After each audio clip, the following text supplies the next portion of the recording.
14, sorry guys, to your positions. Budeme závodit až do 9.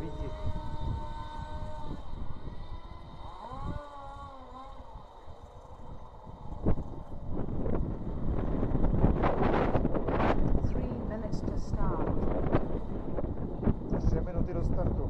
3 minutes. Marshals.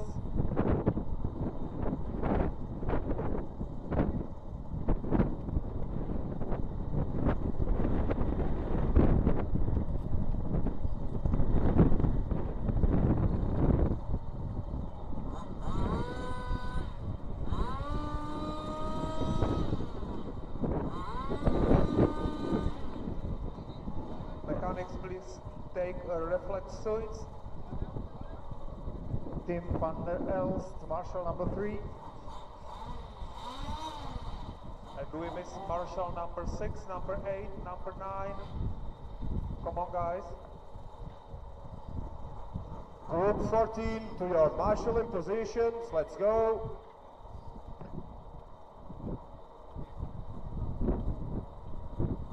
Minutes to start. Track is open. The track is open. Track is open, guys. You can go.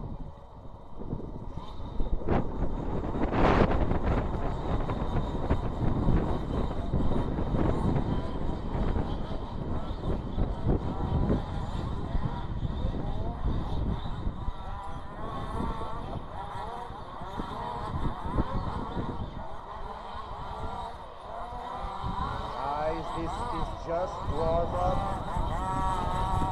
Find your space.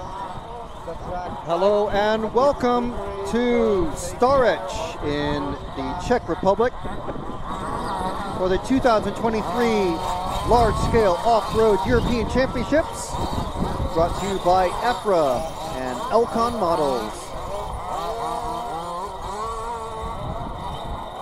So we are just about ready to start our first round of qualifying, and so we've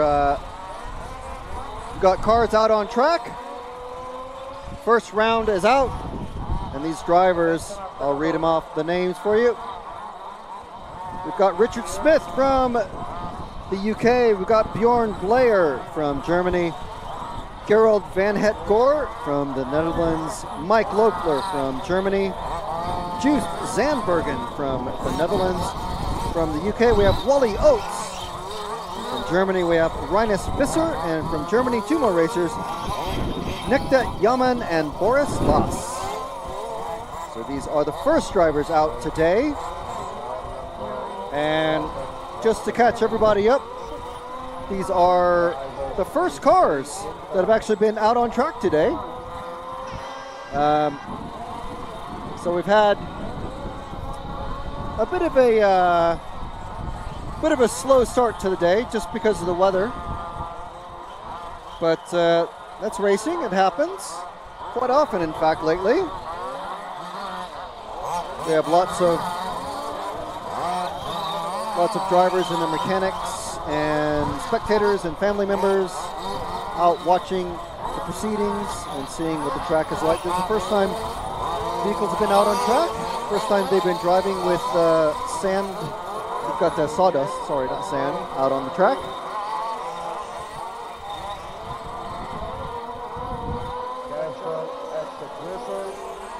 So we're going with cameraman's choice, and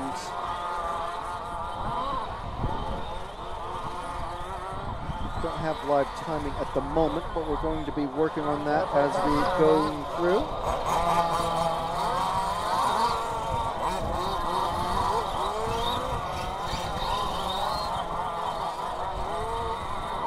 So let me bring up live timing results. So you can hear the sound. 9 cars are out there.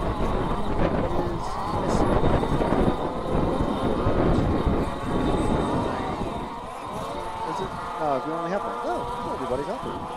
Good job, everybody.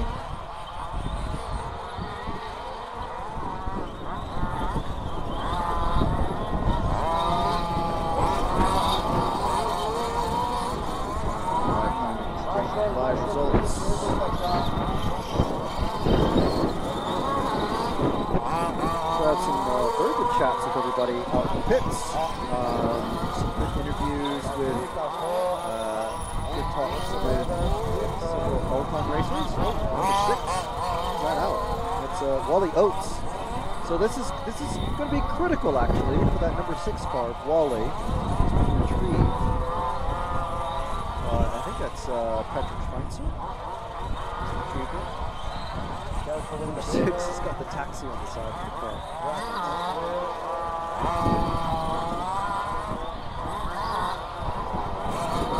So, just to catch everybody up, let's see. We've had lots and lots of rain, and it's been pretty wet here in southern Czech Republic. So we've had, unfortunately, basically rain stops play sort of thing happening. Oh, Wally's back out and running, number 6.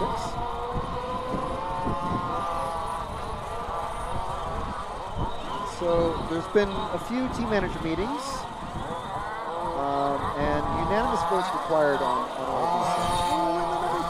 Two gets a little bit Bjorn and Boris come together and have to come up with some names for these sections of the track. But we'll work on that. We've got 2 rounds of qualifying, each round of qualifying just over 3 hours each. This is actually a full capacity event, which is actually really, really cool, I think. Just going to get situated here with some power. So if you're watching the live timing, we've got Joost Zandbergen out in front. Boris Lass in that number 9 truck. Nekdet Yaman. Then we have, that's our top 3. Van Het Gore, Smith. That's a much easier name to say. Loeffler, Blair, Visser, and Oates. Oates is back out and running, but let's see. He's at least a lap down. So lap times, looking at about 41 seconds if you're quick at the moment. This is obviously a short course truck. Short course taking up 1, 2, 3, 4 heats. Off-road two-wheel drive, well, obviously off-road two-wheel drive taking up 1, 2, 3, 4. Probably a lot more than that. 5 heats of racing. Four-wheel drive taking up 1, 2, 3, 4, 5 full heats, and actually more than full, because 3 of those heats actually have 11 cars in them. So it's actually a full turnout, and we have lots of little stories have been happening. So it's been quite interesting, really, what has been occurring for everybody.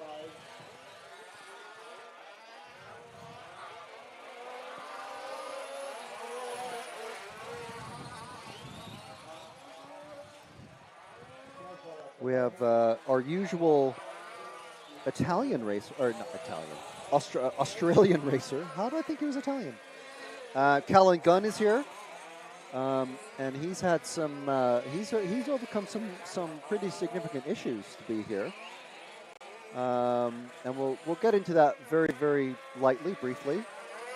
But yes, from Australia, running under the Swedish flag, and we'll cover that when we get to his heat. He's coming up. Let's see. We've got a timetable. We do have names. He's coming up in the second to last race today, and that is going to kick off at 5 p.m. Central European time. He's running under the Swedish flag, but he's actually Italian. So I definitely took full opportunity to get my g'day in. So let's see, who are we following? We're following the pink car of number 8, and that is Nekdet Yaman. An interesting pair of names. That's very good. And I'll bring up the chat in just a mo. Loeffler has dropped out of this one. Loeffler from Germany. So, well, yes, I should get back to why there's only two heats of 2 rounds of qualifying. Basically, the rain made the track absolutely sodden, and actually fairly dangerous. For I took literally a single step on the track, and nearly I slid for at least a foot, like 30, 40 centimeters. And that is, when you're not expecting it, that's a very kind of scary thing. I almost got mud on my VR46 shorts, and definitely don't want to do that because it would have meant I would have had to wash them so that I could wear them tomorrow. But yeah, it's with these things like 10 or 12 kilos each. And they're not necessarily going as fast as the large-scale touring cars, like 70, 80 kilometers an hour or so, but they are very, very quick. And so one of the reasons was that for safety reasons, the trucks, we didn't get started with our qualifying, which was meant to kick off at about 9 a.m. this morning. Another car has stopped. I can't see the number on it because it's facing away from me, but Marshall attempting to start them, and the referee has said, okay, that's it, that's enough. He did about 10 pulls on the starter. His mechanic not in any rush to get out there. Someone else had to point and say, hey, mechanic. Okay, so we'll find out what car that is, what truck. Let's go to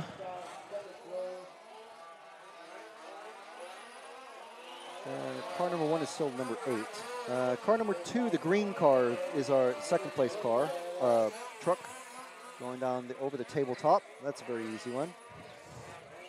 Around the berm turn. And then we got a hairpin. And we got a triple, but I don't think anybody's going to be tripling that, not even the four-wheel drive. I say that, but I think maybe we will start getting it in some of the faster groups. Oh, getting sideways there. Kicking it up. So obviously there's the first turn. Sweeper going over the big, it's a big double jump. Nearly getting a perfect landing there. Comes off the step. And we have a little, what is it? Fairly tall double. Infield double? I'm not sure what we're going to call that one. And over the tabletop. So let's try and find like an E-shaped area so we can, or maybe an L-shaped area would be kind of cool. Named after Elcon. Right, so anyway, to continue the story, because I continually get distracted here. Yeah, so we've got qualifying was intended to start at 9 a.m. this morning, but with the track in the state that it was just truly unsafe, and the team managers voted to stop things. Number 3 is running very, very slow and very timid over those jumps. Nearly clearing it perfectly, that triple. So we actually have the number 2 and the the second place and the first place car are actually together, but I think Yaman is about to put Richard Smith a lap down. So this is the bright pink car is actually our leader, and he gets a nice pass. No contact at all. It's perfect, actually. So the cars are just starting to finish their 10-minute run. And let's see. So we've got 10 minutes, and then there's a 5-minute gap basically between rounds, or between each qualifier.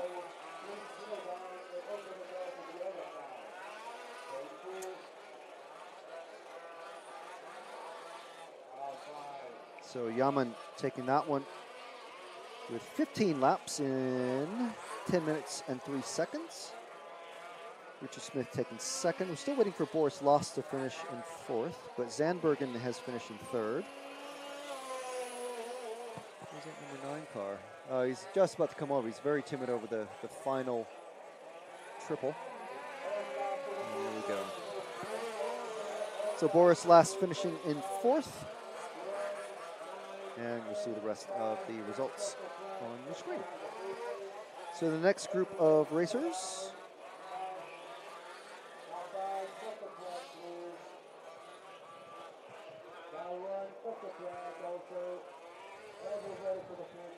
So just a very mild turn up of something going on there.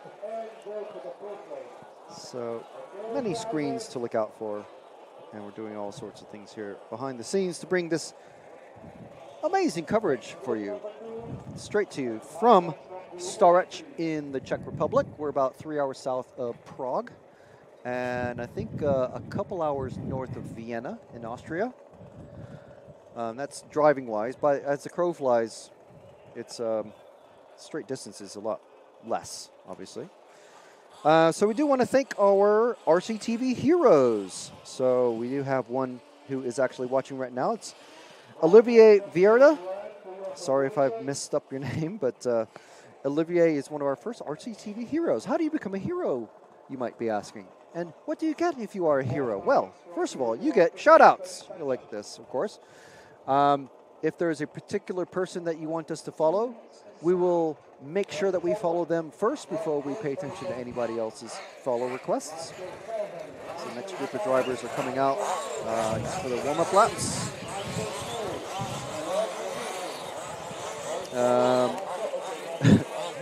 These cars, these drivers just kind of, you're going a bit slow. I'm just going to hit you from behind and just move you a little bit. So we've got MCD, we have Elcon and Losi trucks in the short course category. I'm sure we have others. We might have Ultron and I don't think we have Mechatech, do we? But yes, we have a smattering of brands. But yes, so for the low price of 5 unit currency amounts of your local shekels or pesos or whatever you might have. Obviously, I can't tell you exactly what it is, but it is a monthly charge, and you'll get stickers, you'll get shout-outs, you'll get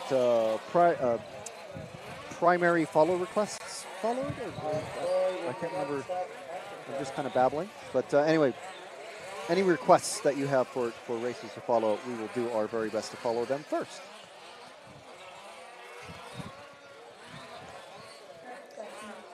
So, thumbs up from Laszlo. Laszlo here providing some on-site technical support. We got James back in the studio. James Perry, if he's been around for a while. Donkey's here. He's part of the furniture. He's literally a piece of furniture. No, he's not. No, he's a good guy. James is helping us out directly on the stream live. We got Matt back in the studio as well, helping out the guys out in Turkheim, which is where you'll find another EFRA European Championships getting decided this week. And that is the electric touring car in, I believe, fronty and full drive only. I'm not sure about, I can't remember what's happened with F1 because I've been concentrated solely on large-scale off-road. At the moment, we're watching the short course drivers get out there and get busy and get muddy. We've got Heidi Schilcock has come to a stop in the number 6 truck. Now she's back out and running. Heidi here with her son, Alfie Jack, who we had a nice little chat with earlier, and we'll see that interview later in the production, probably tomorrow.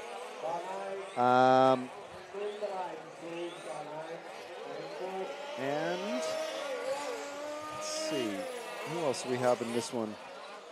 We've got Jürgen Tucken from the Netherlands, Urs Gehrig from Sweden, Bruno Trotman from Sweden, Simon Andrew Godney from the UK, Brian Kaldenhove from the Netherlands, Heidi Schilcock, as I mentioned, from the UK. From Sweden, we also have Roger Kaus. From Turkey, we have Orhan Tekan. And another Turkish racer, Erdoğan Kılavuz. So since we have our first Swiss racers out there, I'd like to give them a massive apology because in the pit walk that we had earlier, I misidentified them. I didn't even see the Swiss flag. I'll just be honest. I didn't even see the Swiss flag. I just heard some German being spoken. I was like, is this Team Germany? Is this Team Austria? And one very patient gentleman said, German. I was like, oh, yes, okay, Team Germany. It's like, no, no, no, Swiss. We are Swiss. It's like, oh, yes, okay. My apologies. I'm sorry. Obviously, I think, if I'm correct, where you're from in Switzerland determines your primary spoken language. But, yeah. So, yes, good to see many, many countries represented here. So we've got Gehring out in front, and then we have Koldenhoeg, Trotman, Schilcock, Godney, Kilabuz, Takan, and Cows. Godney has popped up in there. I think I missed him. But 9 trucks in this one. Cows is, I think, just being pulled off the track by his mechanic. So not sure exactly what has happened.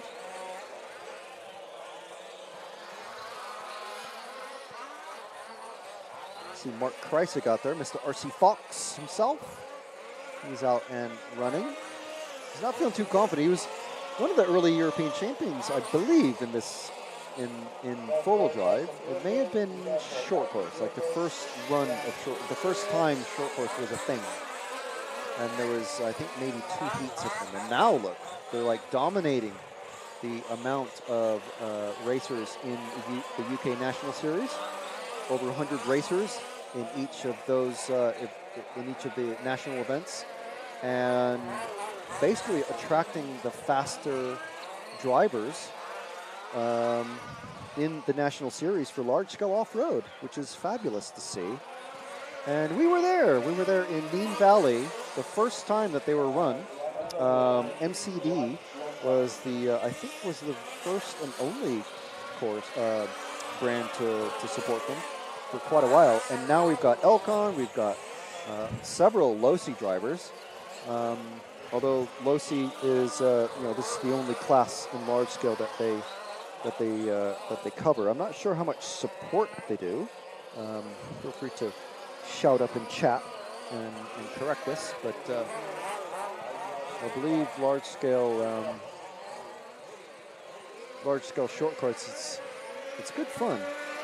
It's definitely good fun when you can drive side by side and not take each other out by just a brush of the wheels, and do a little bit of bumping and barging. Not too much, obviously. You don't want to decide someone's race by crashing into them. But yeah.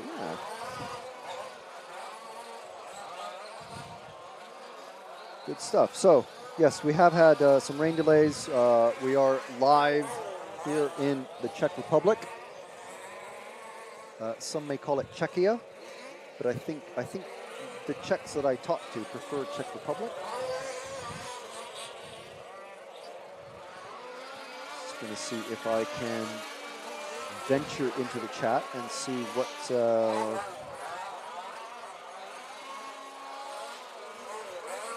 we can see out there.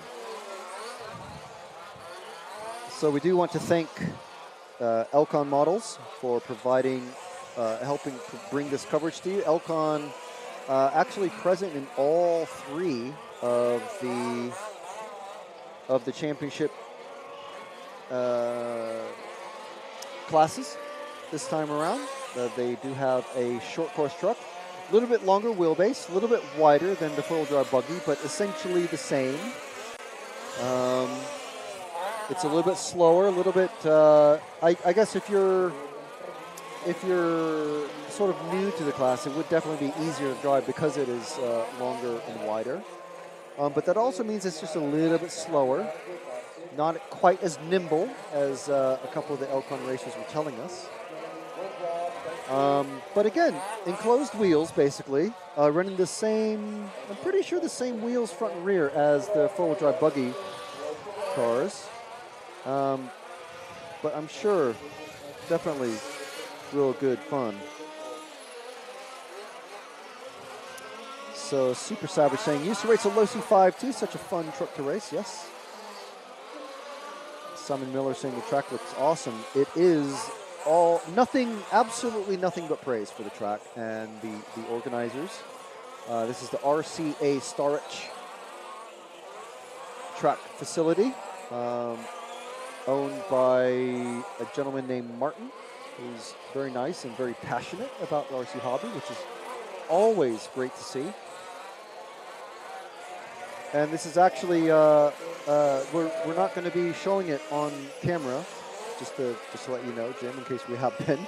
But the unfinished house that's in the corner of the facility here is actually the owner's house. So again, we're not going to be showing that, but it's a nice, it's great to see such support for this class. How much clock will the, so what time, I'm assuming that you mean Timo in the chat, what time will the races be starting tomorrow? I believe we're intended to be starting at 9 a.m. The weather should hold up for us, as in remain dry for us. And we're intended to start 9 a.m. tomorrow. However, tomorrow we're looking at having all of the finals run tomorrow, from the lower finals, the sub-finals, and the main finals. Main finals probably going to be finishing under the lights. Yes, we do have lights here. And if you watch this long enough, you'll be seeing some racing under the lights today, here from Stařeč. At the moment, we're on the number 2 truck of Garrig. And I'll be honest, I can't tell the trucks apart very much. The MCD trucks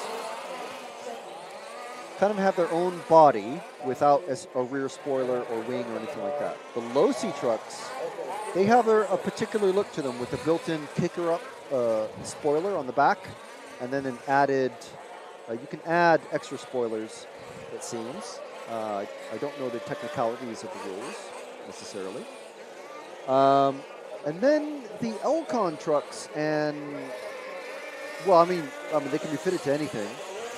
But a lot of the drivers like to use this very streamlined, heavily vented body shell. To be honest, I'm not a fan of it. I prefer the look of the low-C truck because it looks like a truck. It looks like a desert racing truck. It's just my personal preference. But some drivers, they just prefer pure performance, which is totally fine. This is racing after all. And we do see quite a lot of these swoopy sort of design. Not too many in this particular run.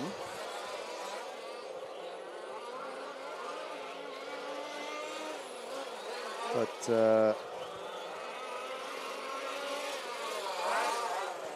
I think we're going to be seeing quite a lot more of them though. But large scale. So we've got two more groups of large-scale racers, each with 10 drivers in them. We do have Ian Audie, our defending European champion from last year. Jack Keatley and Taylor Letchford are also both in the same heat with him.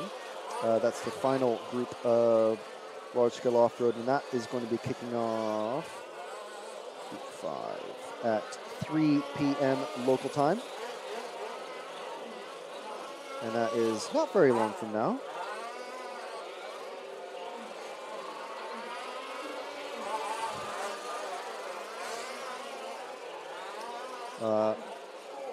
And these drivers are coming through and finishing their time. Just Urs and Bruno Trotman to finish. Bruno has come across, and Urs, I believe, also has just finished. Great. So, Roger Cowles is the only one to not finish in this one. Next group of racers, they are already getting warmed up. They're in the warm-up area. We have, and then there's the pit lane, and it's a quite efficient setup here, to be honest.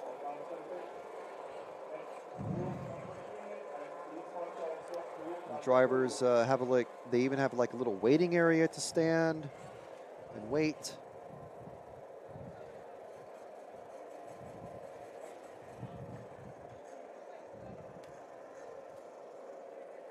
Mechanics take their drivers' cars from the pit lane. They walk to their right to the technical inspection area, the scrutineering tent, and just see Ben, do you need more room there, Ben? You okay? Okay. So, 3 minutes, so it's 2 minutes since the race is finished. So it's plenty of time for any broken trucks to be retrieved and whatnot. So the next group of racers are out. And in this one, we've got Gert-Jan van Medevort from the Netherlands, Daniel Koch from Switzerland, Andrew Spence from the UK, Mark Kreisig, who I mentioned earlier. We talked with him on the pit walk, said hello to him, from Germany, Patrick Weiss from the UK, Ian Southey from the UK. From Switzerland, we got Thomas Hopf from the UK, another racer, Paul Scrace, and 2 more Brits, Paul Wadman and Ross Bruce. So it's a good contingent of British racers. Like I said, there's pretty much 100 racers in the national series that show up at the large-scale off-road races, which is a really good turnout, and just shows how the size of the car doesn't necessarily mean, just because they're so big doesn't mean that they're unpopular. If anything, it's very much the opposite. These drivers back out. Or out for the first time today, I should say. 2 rounds of qualifying today. First round goes in numerical order from 1 through 14. That's right, there's over 140 racers here. It's, I dare say, I think it's the largest attendance of an Offroad Championships all year. I might be wrong, but I am not sure.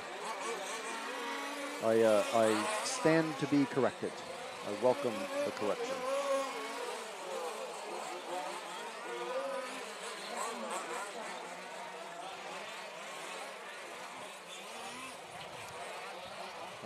There's so many racers, they had a waiting list. So there's not too many European championships you can say that about. It just shows how popular large-scale off-road has gotten. We'd love to see the same thing happen in more of the categories that we cover for Offroad here at RCA Racing TV. So we'd like to thank Elcon Models for providing sponsorship to help bring you this coverage live from Stařeč in the Czech Republic.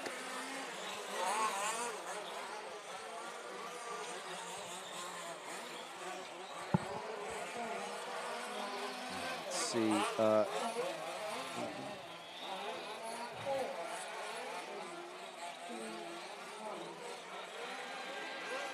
Simon, at the moment, I'm not sure when you asked your question, Simon, but we're not following any trucks at the moment, not in particular. This timing hasn't actually started for these guys for qualifying yet, so just leaving it. Integrity RC saying, what's up, everyone? What's up, Integrity RC? The buggies are on in about 20 minutes.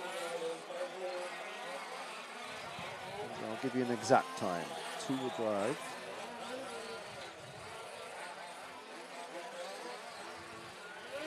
So Group 5 is the first round is our first round of buggies.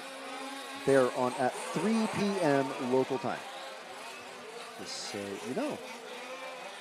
Okay.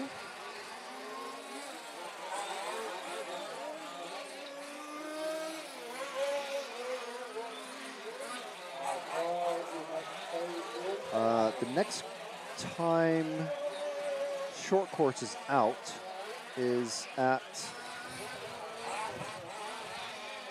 5:30 Central European time. And they will go off in Group 4, 3, 2, 1 in that order. So they'll be the first ones out again, and that will be their second and final qualifying run. 2-wheel drive will then be out from 6:30, and the last run will commence at 7:30 Central European time. And then 4-wheel drive, just as with the first round of qualifying, they will be out at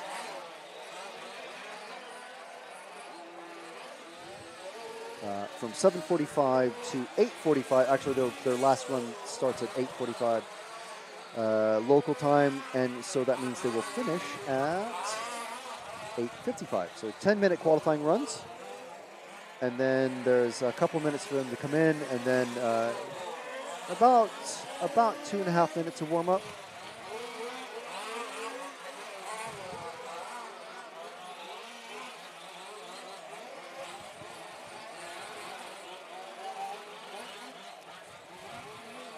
So we're on, most of these drivers are on their third lap.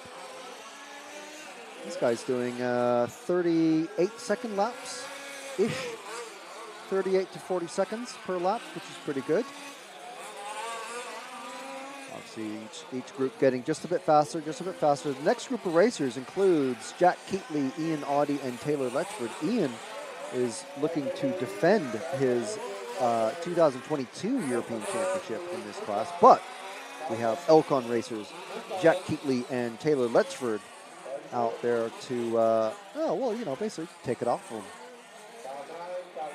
Of course, they are both quick. Taylor, actually, has only been racing for 3 years, if you can believe it, and he's here competing with a decent shot, as decent a shot as anyone can ask for, competing for the European Championship. So how about that? That's pretty good, isn't it? But meanwhile, in this one, we've got Van Mettevort, Koch, Spence, Kreisig. Let's see where these guys are sitting. Van Mettevort in that number 1 truck. See if, I'm not sure if we're on him already. Let's see if we can spot that one. Goes the truck 1 of Van Mettevort, then the car 7 of Hop. And, Hop has just popped ahead of Van Mettevort, but we'll still look for the number 1 unless we're already on him.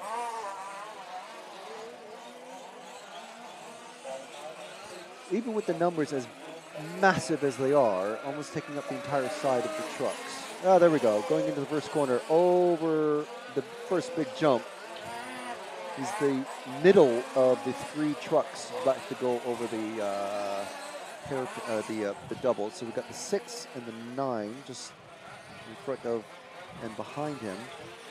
Those guys are, the 6 is Ian Southey, and I think they're on pace. They're on the same lap, but they're actually kind of slowing Van Mettevort down because they're running just a little bit slower. Lap times, let's see, 3. Van Mettevort, oh, well, you must have cleared him because he's just done a lot better. He has, yeah. So he's letting the 6 and the 9 battle it out between themselves as he goes over the big double. Down the step. The infield double. And across the back step. Over the tabletop. Around the little mini hairpin. It's a bit of a bowl, that one. And then the flat hairpin, which is probably a lot trickier. And then over the triple. Just about clearing it. Oh, getting messed up. Nearly getting into the pit lane. And now he's stuck behind, once again, the number 6 of Ian Southey.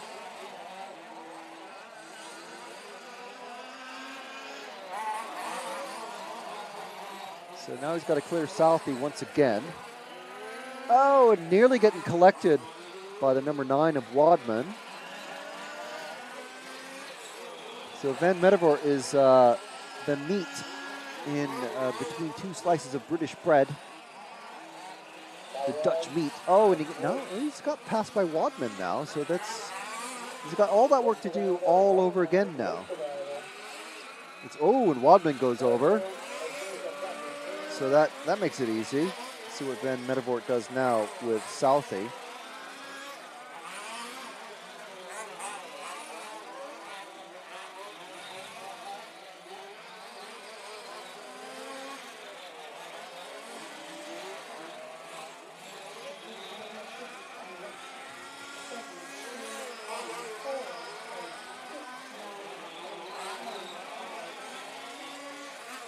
So Van Mettevort still, he's dropped down to 4th place, but he's catching up to Southey now.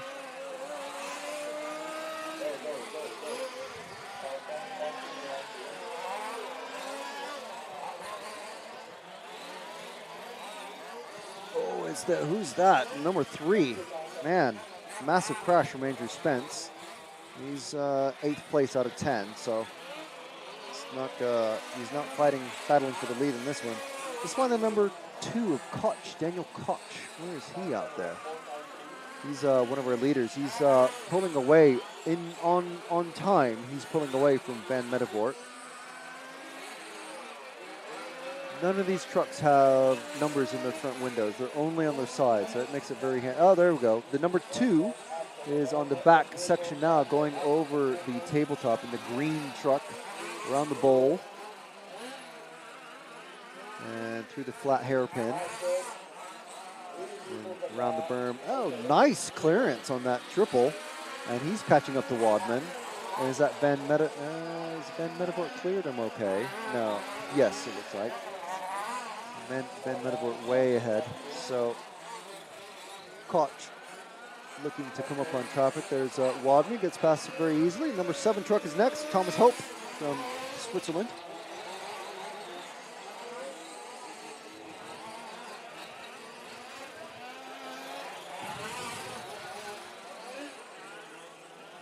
Around the flat hairpin, and then this. Oh man, this. I wonder what, it must be so fantastic to go around there. Oh, it's not a great landing there, coming off the triple. I wonder if that was like a clutch engagement issue or something like that, or just landing flat and having a weird sort of landing. It's like no bounce almost. Oh, and the number 7 rolls of Hop. Hop, I think, is actually battling for the top spot as well. Yeah, Koch and Hop are actually running 2nd and 3rd. Then Medevort has slowly made his way back up into the number 1 spot.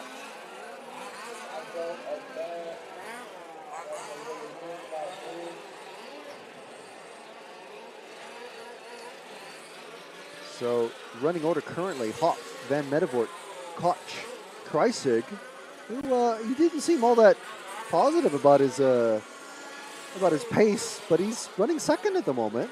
He's doing really well. Where's he out there? Number 4 truck. Ooh. Some action coming down the main straight. Kreisig. Now he just spun out a bit. He's, what do we call him the second? The infield double. And he's just coming towards us.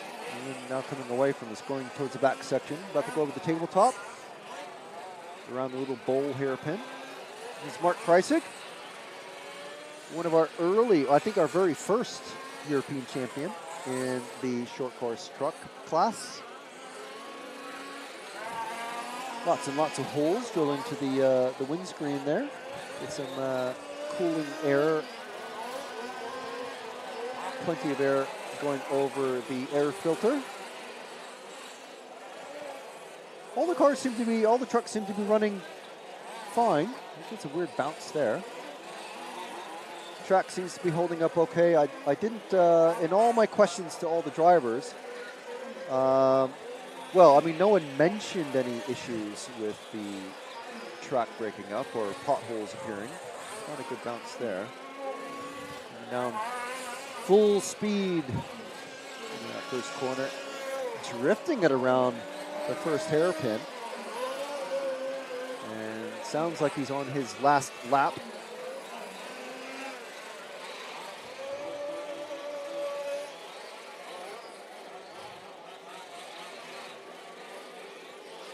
Kreisig going over the tabletop one more time. These guys are coming across. Everyone is done. I think, did he miss out on his last lap? I hope not. Anyway, that's Kreisig done. So the next group already out there. So how would you like to be an RCTV hero? That would be amazing, wouldn't it? Well, what you can do on the RCTV YouTube channel, head over to the channel and find the join button. So hopefully you've already subscribed. I'm sure you've already subscribed. You can leave chat messages for us if you're a subscriber. But to be a hero and get yourself a sheet of stickers and get yourself some really cool stuff that we're working on, and you can get yourself some shout outs during qualifying and practice, just like Olivier Weirdman. And he's one of I think our very first hero, which is really awesome. Yeah, you can be an RCTV hero, and it's just 5 units of your preferred currency. Well, I mean, maybe not like, it depends, obviously, how, if it's Polynesian gigantic, stone mountains, maybe not those, but, or pennies and whatnot. But, £5, €5, €5, $5, that sort of thing.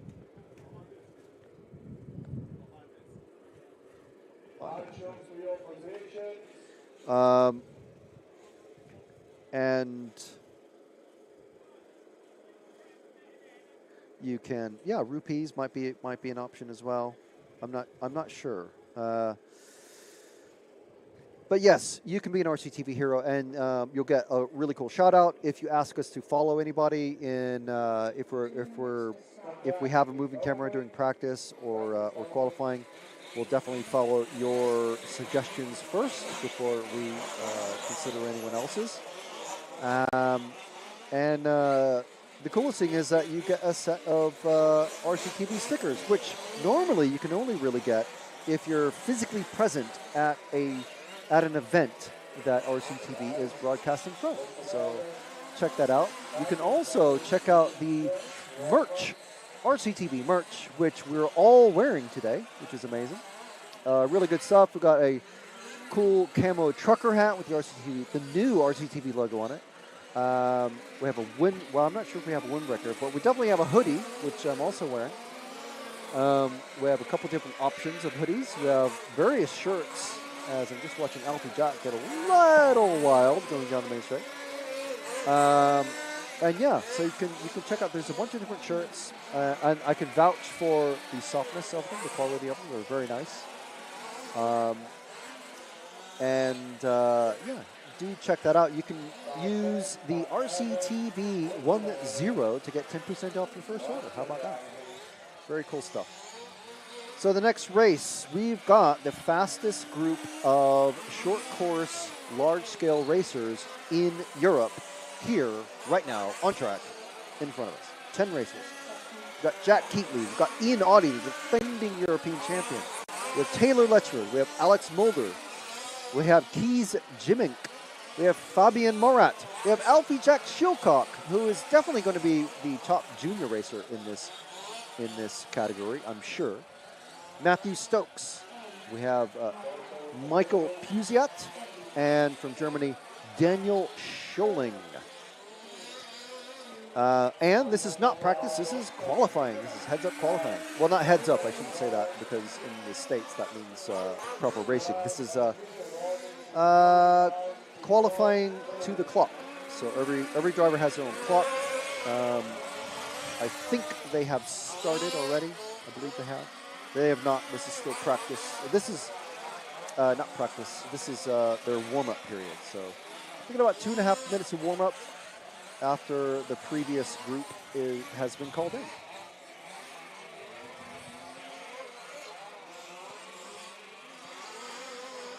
So these drivers, got Ian Audie out there. I think he's in the number 2 in the very patriotic red, white, and blue. Alfie Shilcock, I think he's running still his sort of like black and blue with white detail. Is it still? It is still Sonic the Hedgehog scheme on his car. Sorry, his truck. These are trucks. So these are very similar to the four-wheel drive buggies. Time has started, by the way. Most of these drivers are still in their first lap. We're waiting for Taylor Letchford to come across. Where is he? White truck.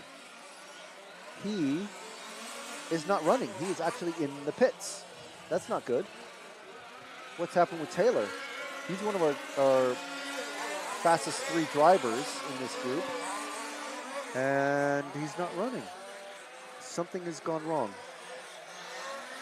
So we don't have a pit lane reporter, but he's called it quits for this one. I'm not sure what the status of qualifying is, whether it's going to be because there's only 2 rounds of qualifying, I don't know whether it's going to be the fastest 1 round of qualifying for everybody. There's not going to be much of a throwout round because there's only 2 rounds. I assumed, oh, there's another driver coming off the pits. Who's that? Is anyone stuck out on track? I can't tell. But there's definitely a driver with the control. Oh, and Alfie spinning around the 0 of Daniel Scholing. I'm not sure if they've had some issues on the last lap, but let's follow these 4 cars, Jim. The last of the 4 cars. Let's see if he moves up. That's Alfie Jack Shilcock. I can't remember how old he is. I want to say he's 10 or 11 maybe? He's a young'un. But these 3 in front of him are squabbling. I'll get the numbers. Oh, and 1 goes sideways, gets all flipped around. Alfie, that's a 0, the 5, and the 6 is starting to shoot off. So that's Scholing, Jimink, and the 6 of Morat is pulling away from these guys because they're having a big old squabble. And ahead of them is the truck 9 of Pusiat. Now many of these are very familiar names because they are very similar names to the ones we were commentating on in Fairing last year in Austria. We've been to the Fairing track many, many times for EFRA and RCTV. But many of the drivers are just very, very uncomfortable with their English, just as I would be if I was in Germany or France or wherever, and I'd be comfortable with my 0% French ability and my maybe 2%, 1% German ability. So I don't really get to know many of these drivers like Pusiat and Scholing and Jimink. And even though English is a very common language among many Europeans, it's still, you only learn maybe a year or 2 of it in school, and, you don't want to, that's it. You can't, you have someone shove a microphone and the camera in your face, it's a little bit uncomfortable. So I can understand their hesitation in wanting to talk with us. Meanwhile, we've got Ian Audie out in front, Alex Mulder and Jack Keatley. Morat, who is we were following very briefly, is in 4th place at the moment. Let's see if we can find our number 2 truck. He's just about the next car coming down the straight now, Jim, he's just past Shilcock, then Alfie Jack.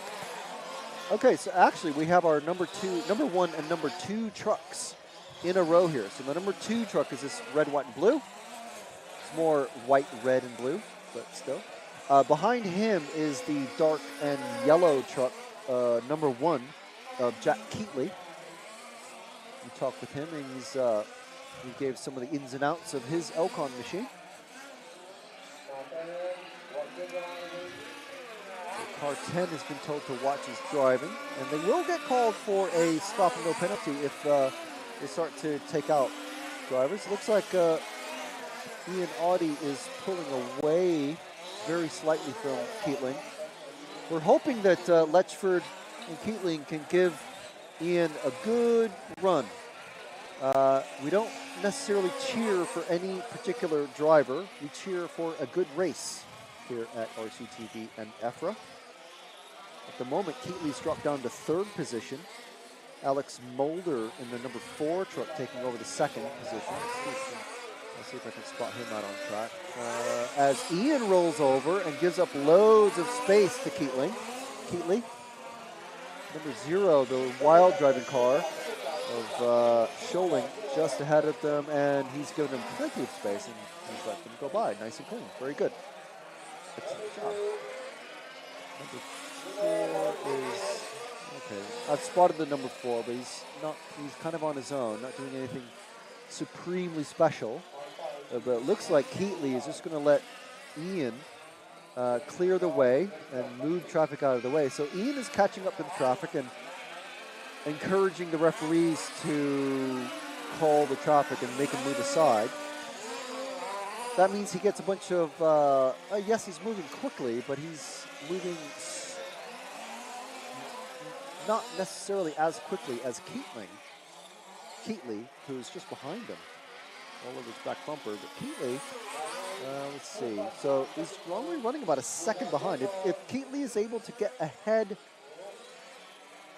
of, I think Keatley's just crashed, so that'll put an end to that train of thought. Being coming under the finish line now. Keatley just going, still hasn't crossed. He's several seconds behind now. That's unfortunate. So yeah, Keatley now 7 seconds, literally exactly. How much time is remaining in this one? It's a couple minutes left, so we'll see if we can find number 4, who's just bumped up into second spot. That's Alex Mulder. Mulder on his own. Just going over the first of the tabletops just in front of us, and now cranks it right onto the, doesn't quite make the landing zone, coming over the second tabletop. He's about to go over the tabletop now. Sorry, I said that was a tabletop. It's actually, I meant a double. Coming around the flat hairpin. Over the triple, good landing. And then gets a weird bump coming underneath the finish line. And I say underneath because it is that's where the loop is. The loop is those in that red and white tape that goes over the track. I presume they did that because if the trucks do start to tear up the track and make potholes and all sorts of things, you really don't want that wire that makes up the timing loop to get caught up. First of all, caught up in any of the drivetrain of these cars, or to get pulled out of the ground, because that will absolutely wreck the racing program for everybody. So the easiest thing to do is to stretch it across the track like they have done. So Ian Audie on pace for, let's see, can't see what his pace is, but he's definitely leading away with this one. Mulder only a couple tenths slower on his last lap. Wow, Ian Audie hitting 37.5. Very consistent lap times, and as we're talking to Ian, 37.5, just have to jot that down. It's a really good lap. Anything can happen, so it's all about preparation. Racers talk about luck. It's not always, I mean, when they talk about luck is getting a rock maybe stuck in your brake disc, or a marble, or stuck in your brake disc, and oh, we have a wheel that's come off the number 9 car on the main straight. Look at that. That's the Michael Pouziat from France being retrieved. He's going to lose his last lap. I think that's the last. Can get it put on if you're very, very quick, but time has already stopped. So number 9 is going to lose out on getting 16 laps, which is very unfortunate. Ian Audie, meanwhile, getting 17 laps as he finishes his run. So Ian Audie taking that one. 17 laps in 10:35. So drivers being called in now. Alex Mulder taking second with 16 in a 10 flat. Jack Keatley, one of our top 3 races for sure before qualifying started, finishing with 16 laps in 10:05. So quite a bit down from Ian, and we have no idea what happened with Taylor Letchford. Really unfortunate that so early on he wasn't. He had to leave the track. So two-wheel drive next out. But before we get to that, let's talk about merch. Merch. If you want to stay warm, if you want to stay cool, as in, cool looking, but stay warm, as in with a hoodie or a hat, you can head over to rcracing.tv or rcracingtv.com, sorry. and use the code RCTV10. That's RCTV10 to get 10% off your first order of RC Racing TV merch from the official RC Racing TV merch store. Now, there are links on YouTube, depending on what platform you're watching YouTube on, or you can just go to rcracingtv.com. You can also become a hero, and that is basically on YouTube. You can find the join button, and you'll get stickers mailed to you no matter where you're at in the world. So that's awesome. You'll get shout-outs, which is always awesome. Shout-outs are great. Shout-outs are really fun. You'll also get priority follow requests from RCTV commentators like myself, which is also very, very, very fun. So Olivier Weirdma, I believe, is the last name. Olivier is one of our first RCTV heroes, and he's been watching. So just checking if Olivier has any follow requests. I don't see any just yet. And now I will check to see if there's anybody else who has any follow requests.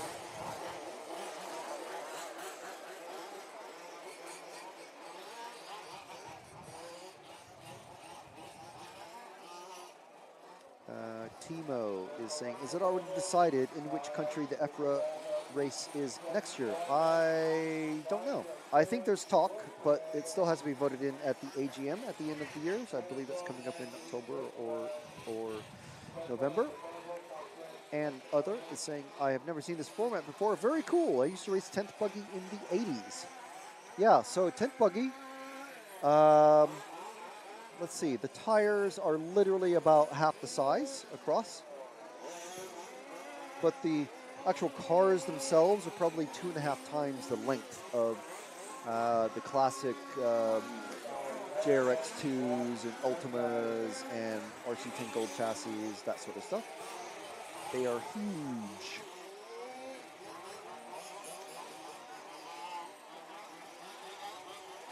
And so that's it for our commentary chat. So we do like to make sure that we mention our sponsor's name. Our sponsor is Elcon Models, and where we have the information, we will tell you when cars, what brand, what make of cars the various drivers are racing and using this weekend. Elcon, one of the more popular brands. They actually make two-wheel drive, four-wheel drive, and short course. I think they're the only brand to do that. I may be incorrect, but I believe they are the only brand to do that. Two-wheel drive, obviously, only rear-wheel driven. They are kind of, I suppose it's a mid-engine, but the engine is almost all the way to the back, like the classic RC10s and low-seat cars from way back in the day, in the 80s. Got 5 cars all gaggled together. We got upside down number 7. And that's Torsten Neska. We'll run through the drivers in just a moment.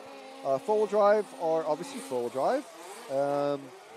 Arranged quite a bit differently than two-wheel drive. And the short course trucks are very, very similar to the four-wheel drive, but longer wheelbases, so a little bit different drivetrain, and also wider. So again, just a little bit different. So drivetrain's a bit different there. So in this race, we've got Uwe Dombrova from Germany. From Switzerland, we have Sascha Kuhs. From Germany, we have another Uwe Stumpf. From the UK, we have Craig McGuinness. From Denmark, we have Henrik Worm. Sorry if I've got that wrong. From the Netherlands, in car 6, we have Richard Herink. From Germany, we have Torsten Neska. From the UK, we have Paul M. Diver. From Czechia, Czech Republic, we have Antonín Hadas, or Hadash. I'm not sure how to pronounce the S there. But I think it's Hadash. From Germany, we have Michael Lang. And from, I believe that is Slovakia, we have Jan Misajic. So good luck to everybody running in this one.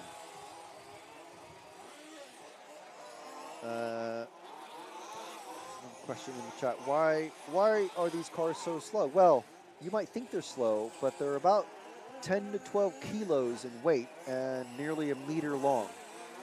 So if you think they're slow, just wait until you have one of these crashing at you at about 30 or 40 miles an hour, and they're not so slow then, I guarantee you.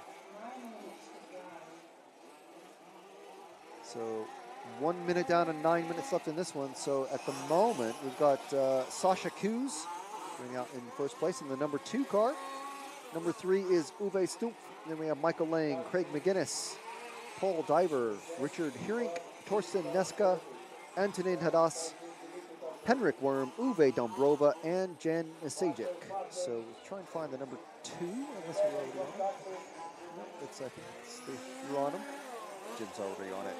So where's he at?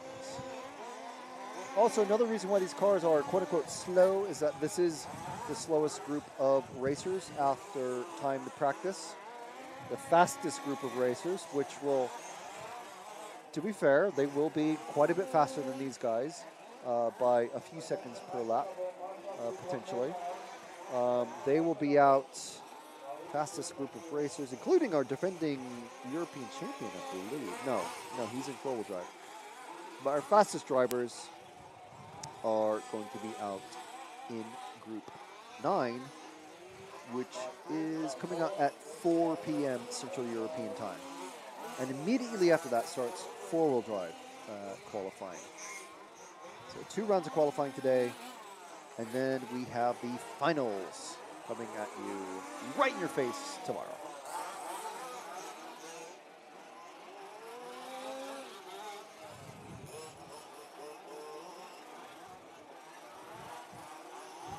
So, unfortunately, we've had the number 6 and the number 1 drop out. Very, very, very, very long lap times. Where's that number 2? There he is. The green and orange machine. And also interesting, white front wheels, red rear wheels as well. Most of the cars running white spoked or dish type wheels.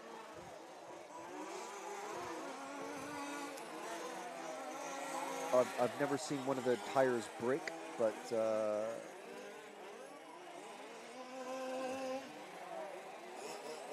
curious to see why someone would choose dish or spoke wheels. And obviously, if the drivers decide to glue their own tires, they are, I suppose, they're completely free to dye the wheels as well for whatever colors they wish for look, or to match their sponsor logos or their personal racing schemes. Coming up on the number 4, Sasha is coming up on the number 4 of Craig McGuinness, who is held him up slightly.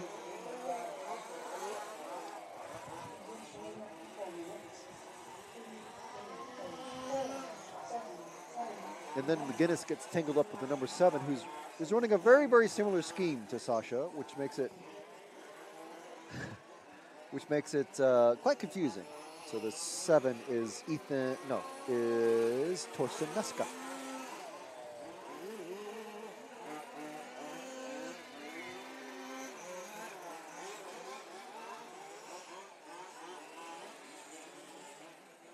And we have one of the Wendlers down below us. We were talking to him earlier in the pits. I can't remember if it's Walter or the other one. Wendler brothers of Austria run and operate the fairing track in Fairing. So, oh, no, it's dead. It's pull it off. Clutch is not going. The mechanic, or the marshal, not quite sure what to do. Car 9 is the next victim of the track. That's Antonin Hadas. I believe a local racer. I say local, but Czech Republic is a bigger country than you might think. That's a great place to marshal them. Number 5, unfortunately, getting marshaled and just gets lazily flipped over directly into the path of the number 8 car. So we had to come to a complete stop. These cars running brake discs front and rear. So when they need to come to a stop, they stop.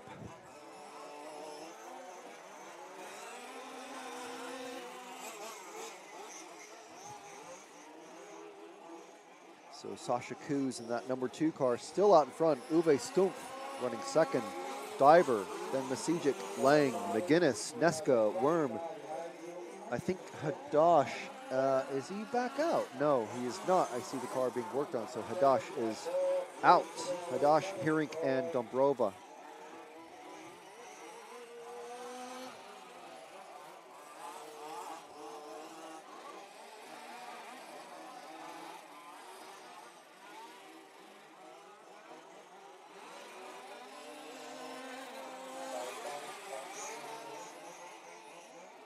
Right, so this is group 5, which is actually our first group of two-wheel drive racers. We have 1, 2, 3, 4 more groups of two-wheel drive, and then we have 1, 2, 3, 4, 5 groups of four-wheel drive.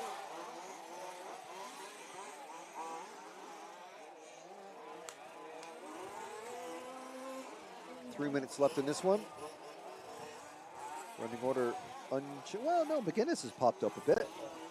That number 4. See if we can give McGuinness some attention.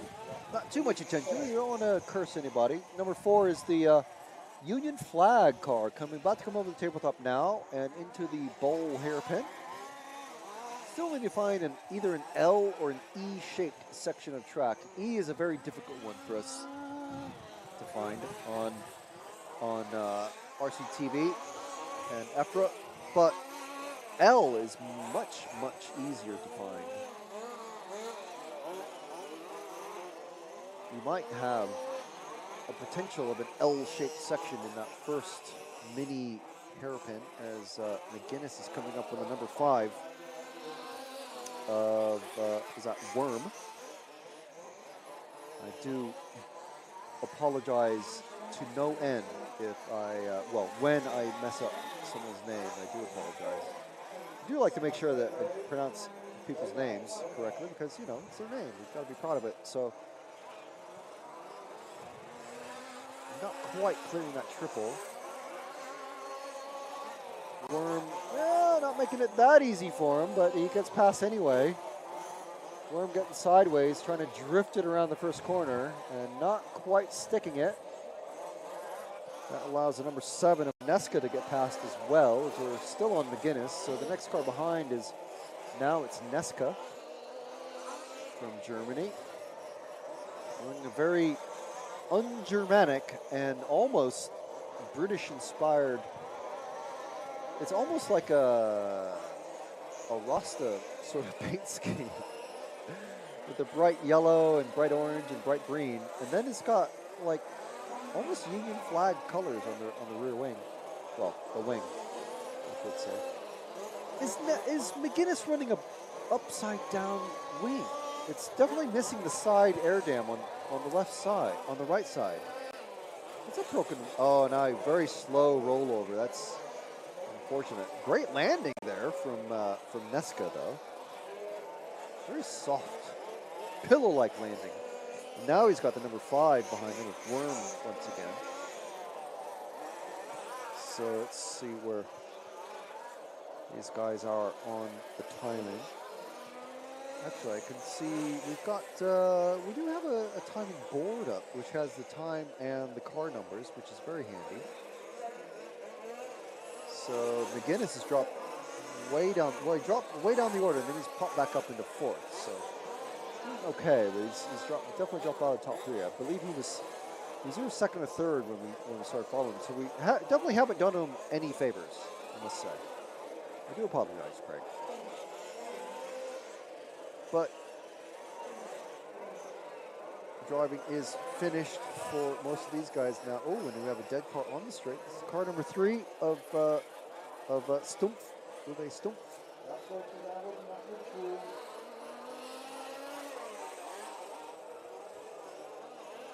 Next group out, group number 6, already getting warmed up. And they are ready and raring to go.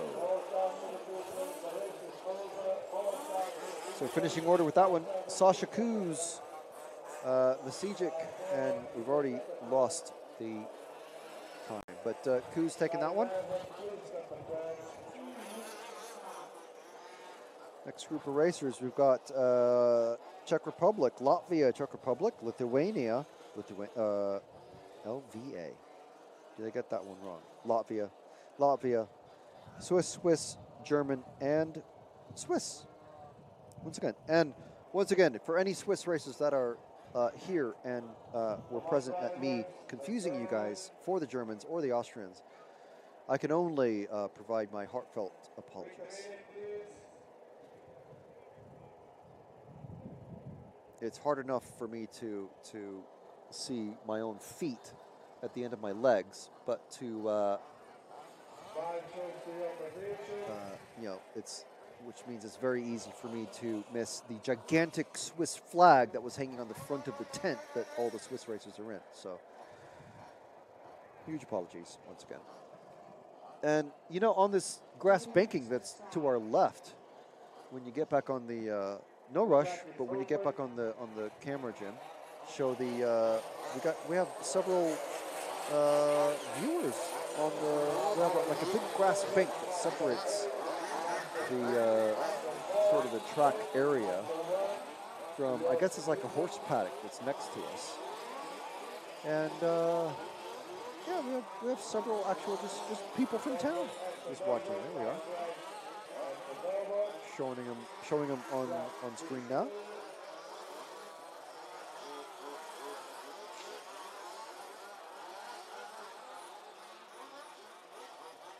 So massive thanks to everybody who is watching. We are here live, brought to you by Elcon Models and EFRA. Thank you very much to RC Fox as well and rccaronline.de for helping bring this coverage from Stařeč, Czech Republic, of the 2023 EFRA Large-Scale Off-Road European Championships. We've got two-wheel drive cars out on track. I believe we have 11 cars running. Yes, we have 11 cars running. We have Petra Jilkova from Czech Republic, Maras Kazaks from Latvia, Philip Dokladal from Czech Republic, Domantas Sasiulis from Lithuania, Kalanauskas Mendagas from the UK. From Latvia, we have Janis Zarins and Maris Darklovs. From Switzerland, we have Switzerland, we have Kurt Hafliger and Fabian Ritter. From Germany, we have Lucas Horman, and from the Czech Republic, we have Marek Kovar.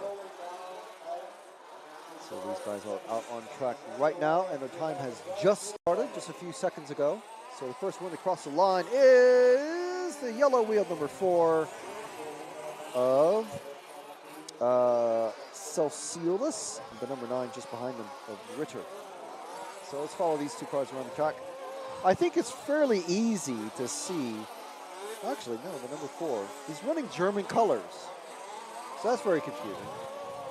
But he's not German. This is one of our Lithuanian racers. I think possibly our only Lithuanian. No, there's another one. So one of our Lithuanian racers is in that number 4. I think we have a drive-through penalty for somebody. I'm not sure why. Now, if the rules in this category are the same as large-scale touring car, they're allowed to run one chassis, one engine, and one body for the whole event. So if they have to change engine, they have to, in their first final that they compete in, those will all happen tomorrow, starting at 9. Going from 9 to 9 roughly tomorrow. They have to come in and do a stop and go.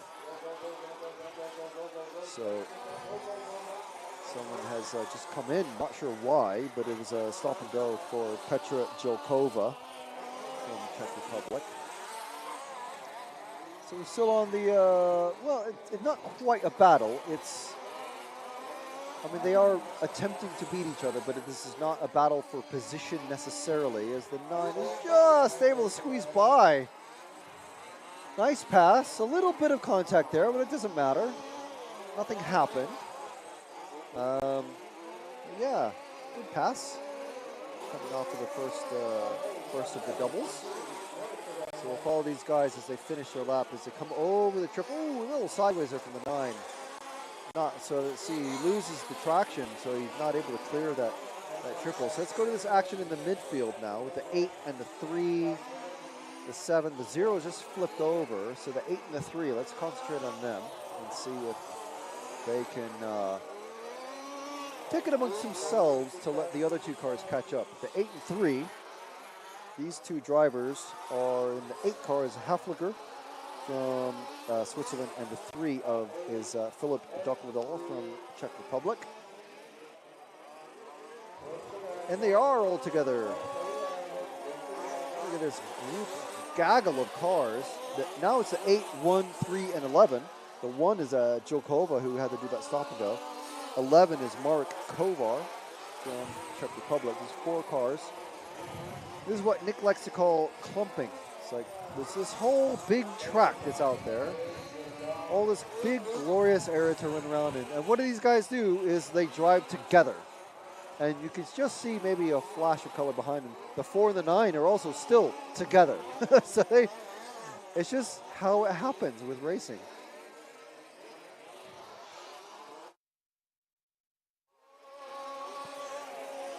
And famously called clumping. So these 3 cars, the 3, 11, and the 8, it looks like the 1 is sped off just a little bit. Made a gap on them, but now it's a 3, 11, and 8 in that order. And that is Dokladal, Kovar, and Hafliger.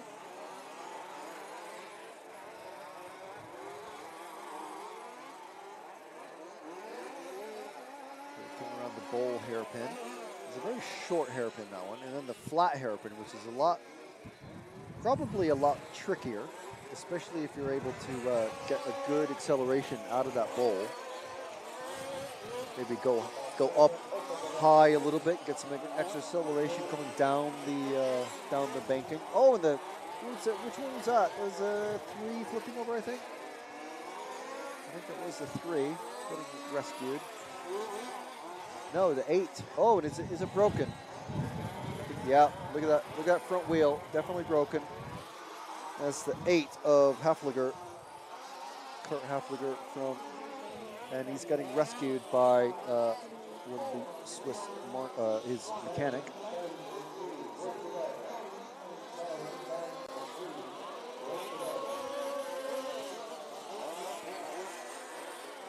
So let's see who we can follow out there. Unfortunately, that's the end of that qualifying run. Only 2 rounds of qualifying in this European Championships. Due to just expensive rain delays.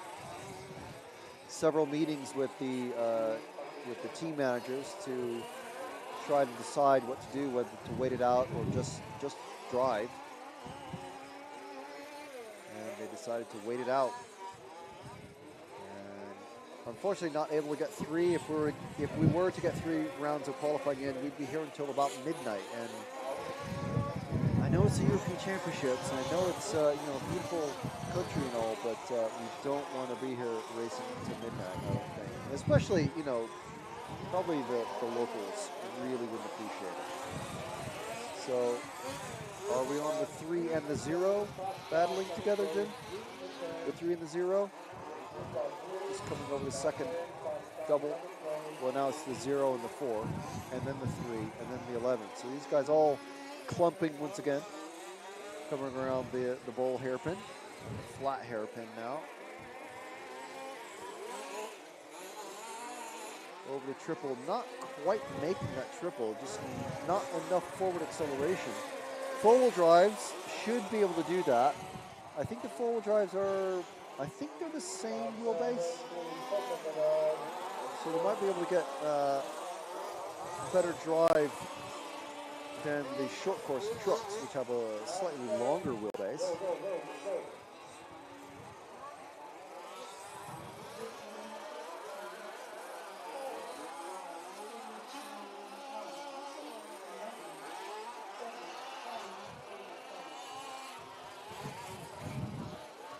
So quite a big font of chat going in the chat. So thank you everybody for taking part.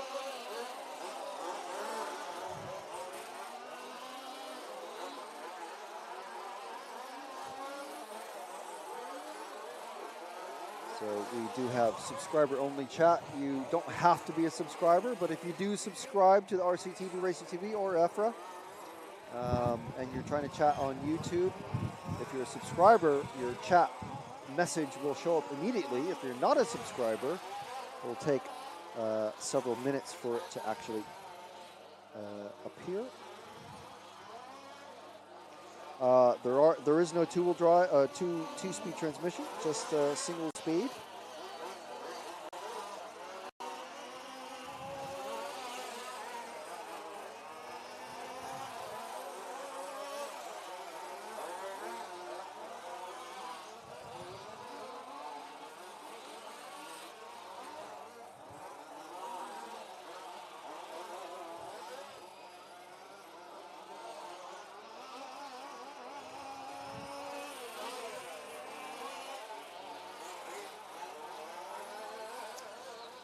So yes, some good chat in there.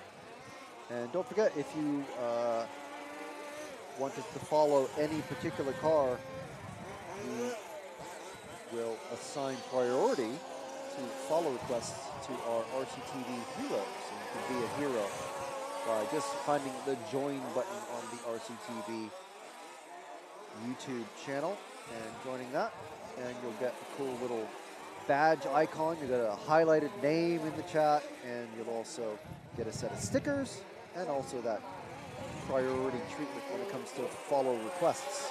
Got just about a minute 45 seconds left in this run. This is the first round of 2 rounds of qualifying.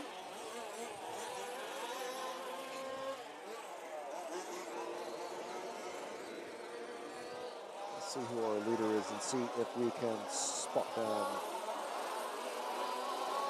So looks like Celsiulis in the car number 4 is our current leader.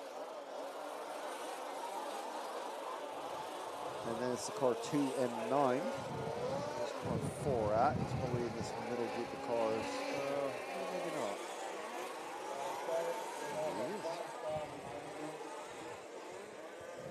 Oh no, there he is, just coming down straight now. It's our not German-themed car. Domantas Celsiulis, currently on his 15th lap. Best lap time of 39.651.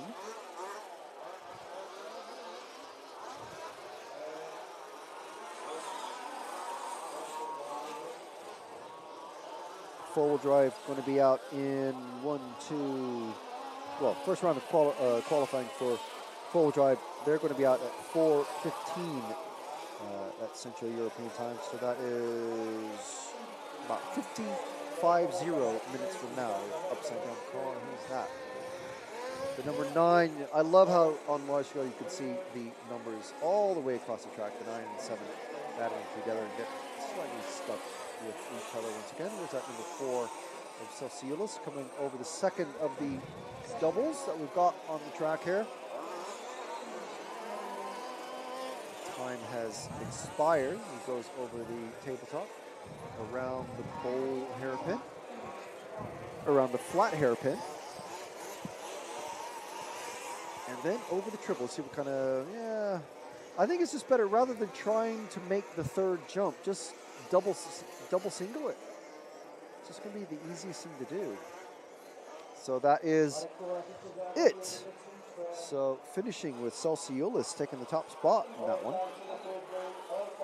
And then car number 1 of Jokova, then Kazakhs and Zarins.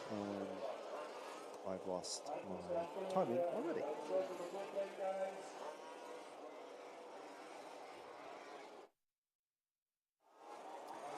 So once again, we'd like to welcome everybody. Thank you for watching. No matter where in the world you are, we are here live for you in Stařeč, Czech Republic. We're about 3 hours south of Prague, where we landed. A surprisingly long drive to get here. We thought it'd be a lot shorter. So we weren't able to show everyone the opening ceremony this time around, but I'm sure it was a lot of fun and really good. And a lot of these guys seeing each other, again for the first time in a year or so. Some of these guys race in their various national series together. We were talking with some of the UK racers, and they race together all the time. Quite a large group of large-scale off-road, which is really good to see. And a lot of Brits here, too, which is just absolutely great to see. So that's really nice. So it's this is possibly the largest attendance of racers for the European Championships that we've seen so far this year. It's really good. We definitely like to thank everybody that is watching, everybody that is here, and everybody who's stopped to say hello or how much they appreciate the footage and the coverage and everything that we put out there for everybody. Would also like to really thank EFRA for organizing the European Championships in the first place. Elcon Models has been a great help this year, bringing this for you. So if you're looking for a large-scale car to have a go with, whether you buy new or used or borrow a car or whatever, you can always check out the Elcon brand cars. They are pretty good. I mean, they did win two-wheel drive and four-wheel drive last year, so pretty handy in a racing situation. We'd also like to thank RCCarOnline.de and RC Fox, a couple of the larger RC retailers in Central Europe that we'd like to say thanks to for also helping provide coverage for everybody out there. Oh, I see a train. Like an actual train, a real train going across. So that's cool. I know that there's it must be following the road that goes along the top ridge, just on the edge of our vision. So who is running in this race, I hear everyone asking? So, well, in this one, I can tell you, we've got from Denmark, we have Lucas Borchert. From Austria, we have Sandro Ehrenhoffler. From the Czech Republic, we have Peter Feiser. From the Netherlands, we have Remco de Loof. From the Czech Republic, we have Jiri Adamek. From Germany, we have Michael Schultz. From the Czech Republic, we have two more racers, Milan Let and Libor Pikal. From Finland, we have Elias Letamaki. We have I think it's 8 Finnish racers here, which is fabulous. From the UK, we have Mark Higgins, and from the Czech Republic, we have Milan Prusa. I wonder, I mean, I don't know how common a name Prusa is, but I wonder if related to the famous 3D printing company Prusa. So there we go. There's our drivers. Time has just now started. Well, yes, it has started. No, still. It has counted for the first drivers to go across. I think that's everybody across now. So Borchert, Ehrenhoffler, Feiser, De Loof, Adamek, Schultz, Let, Pikal, Letamaki, Higgins, and Prusa.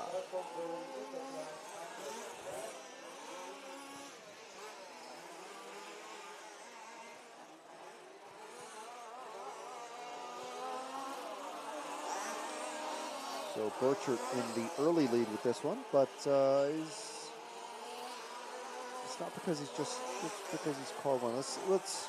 We'll not pay attention to necessarily who's in the lead really, because until we start to get 3 or 4 laps in.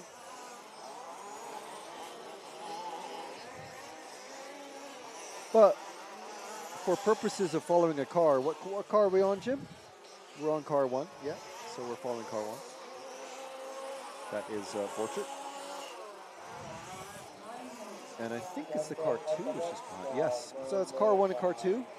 The white car of Borchert, well, white and pink-ish. And then the bright yellow and green car of Ehrenhoffler, Sandro Ehrenhoffler, who's actually in the top spot at the moment.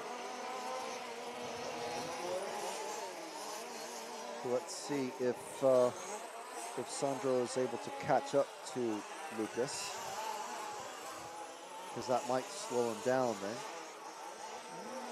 Good jump there from Lucas, taking a double then a single. I wonder if Aaron Offler's left rear tire, it's definitely got a big chunk of mud on it. It's almost certainly throwing the balance off. You'll probably feel it, I'm sure. And that it's just, yeah, it's getting a bit wide there, a little wild there. So he's lost some time. So we'll see what that does. He's probably just lost his lead there now to Lucas.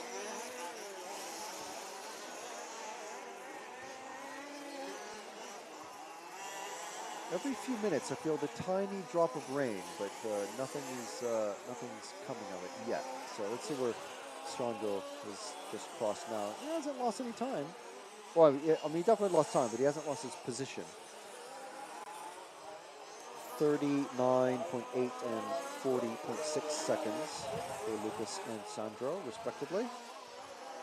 Just by way of comparison, our fastest, well, basically our TQ man in short course, he did 17 laps in 10 minutes and 35 seconds. His fastest lap, I'm pretty sure, was a 37.5. So that tells you how quick the four-wheel drives are. Speaking of four-wheel drives, next time four-wheel drives are up is at 4:15. I'm definitely feeling more raindrops now. There's no dark clouds. There's some darker clouds, but only very mildly darker, just above us, but nothing that's really threatening to dump down rain. In fact, you can see, as I'm speaking about it, we get some sharp shadows on the track from the cars and the buildings around.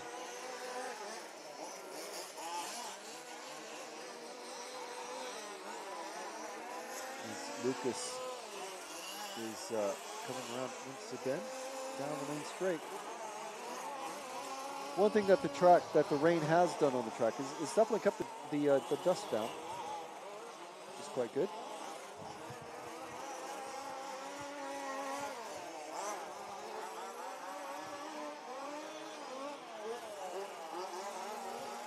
Big crash and roll for the number 7 car. That's Milan Lex. I'm sure it was the number 7. Or was the car crashing? Again, trying to make that triple, and it just doesn't work.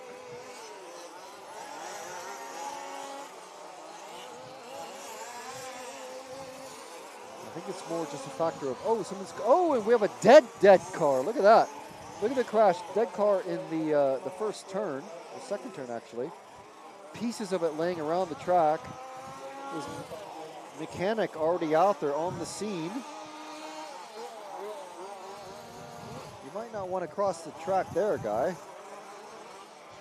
Very quick section of track, and I think that's the number 8 of Libor Pikal from the Czech Republic.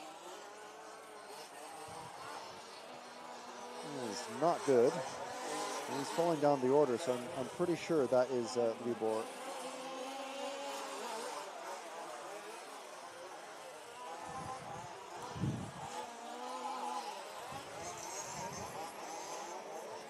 Definitely the number 8. Let's see if we can find someone else. Oh, well, we still have the number 1 and the number 2 still kind of just together on track. They're not really, I think Lucas made a big mistake. Oh, and there goes Sandro making a big mistake.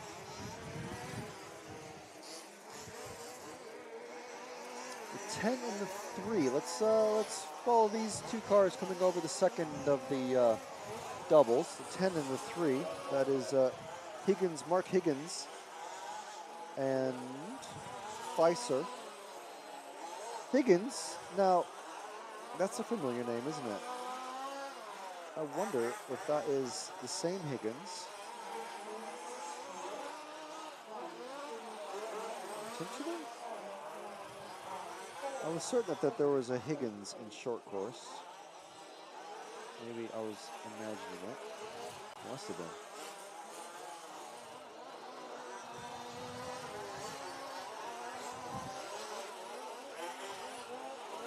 It must have been. Apologies.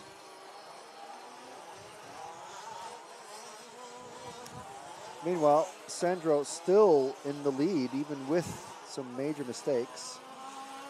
But we're on the number 11 and 3. I think they're nowhere near each other, so there's not really a good reason to follow them, but except that they're on track together.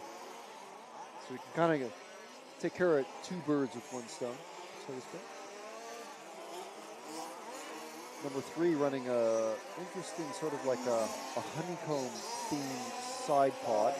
On that number 3 in front, and then a much more RC racy sort of scheme on the number 10.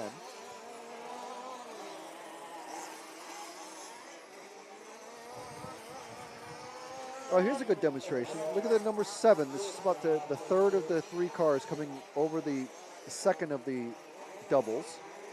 The number 7 has a broken rear wing mount, but there's no point stopping because there's nothing the mechanic can do except possibly to zip tie it into position. But we'll just have a demonstration of what the rear wing aero actually does to these cars. So, not the quickest of cars already, but let's see if that how wild that rear end gets. You see he's already getting gapped very easily by the leaders in the number 1 and number 2. Now actually number 2 and number 1 out on the track in that order. So Sandro finally getting past Lucas. Just as time is, well, we've got a minute 45 left. But that number 7 car has a broken rear wing or wing mount. So basically not getting very much downforce on that back wing. So just wild. Kind of a boxy shaped body shell already. Not sure what make that is. Oh, so that's how you break a rear wing mount right there. You case the jump and then you flip over and you just drag the rear of the wing along the ground, and that's how you break. But the result of that is now it's even more compact and just messed up. You see the line, the arrow line, the outline of the car is just completely ruined. And now he's just he's going very, very slow. He's just about able to keep it going in a straight line. So if you're very curious about what the aero effect of the wing does, it actually does do something. It's a very graphic demonstration of it for you right there. Live and in color in that number 7 car. Oh, is some action going on just beneath us. About a half a lap left for most of these drivers, or less. Number 7 car that we've been following is finished.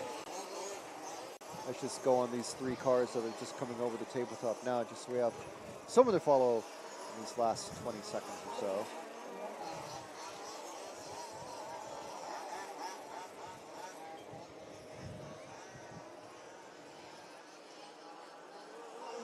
And there we go. That is Group 7 complete.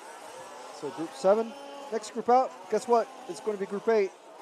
And that is our second to last group of 2-wheel drive racers. So we're going to have some familiar names in this one.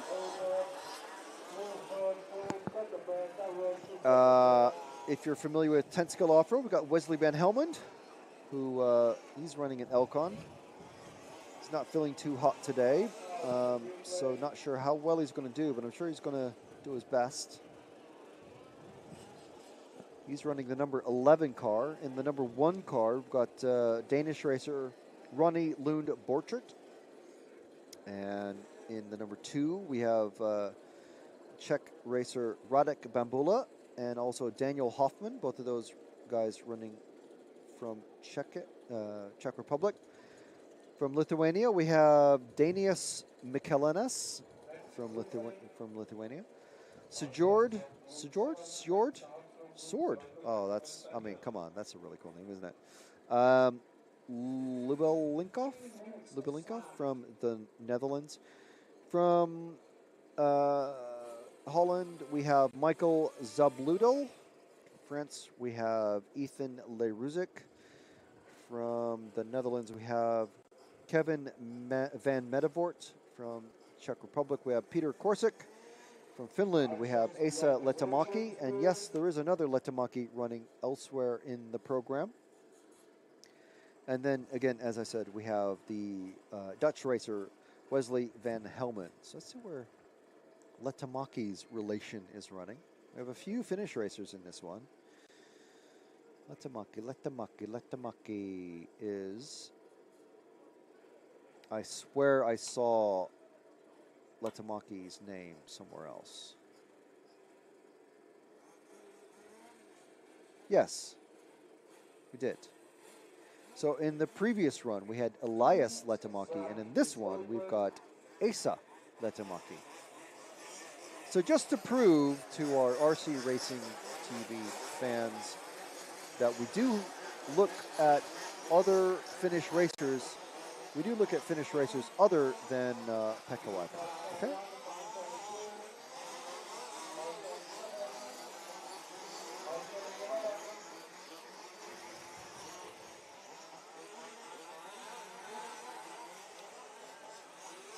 So these guys have about 2.5 minutes of warm-up.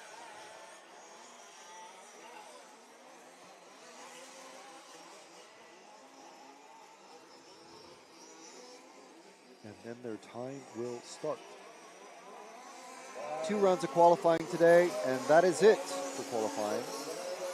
Lower finals, sub-finals, all finals run tomorrow from roughly 9 a.m. to about 9 p.m. We don't know the time schedule yet for tomorrow.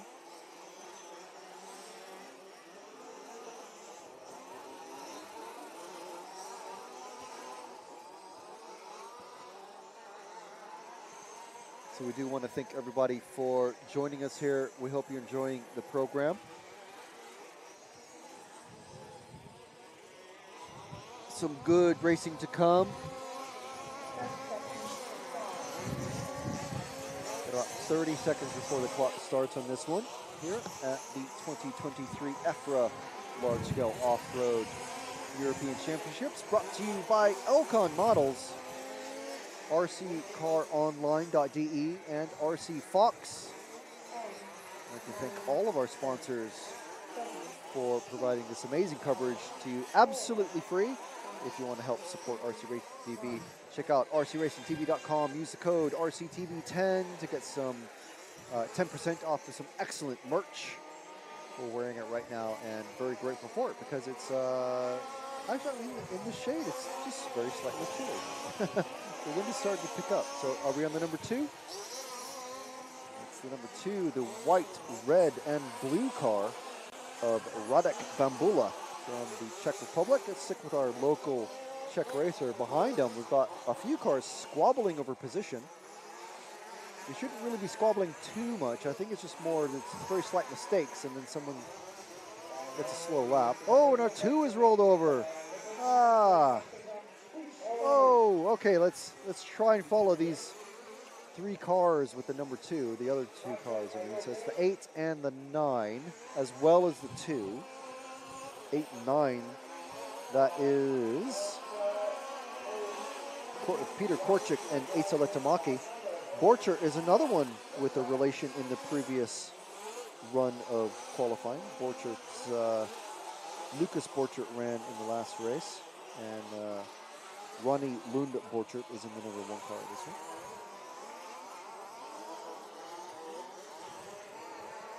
So the 2 and the 9 and the 8 all together coming out of that. Ooh, that's not a great place to go there. Oh, the number, ooh, that's lucky. Makes me wonder if the timing loop, one of the cars crashed and actually ended up on top of the red and white tape that goes across above the track. So it makes me wonder if the timing loop is actually buried underneath.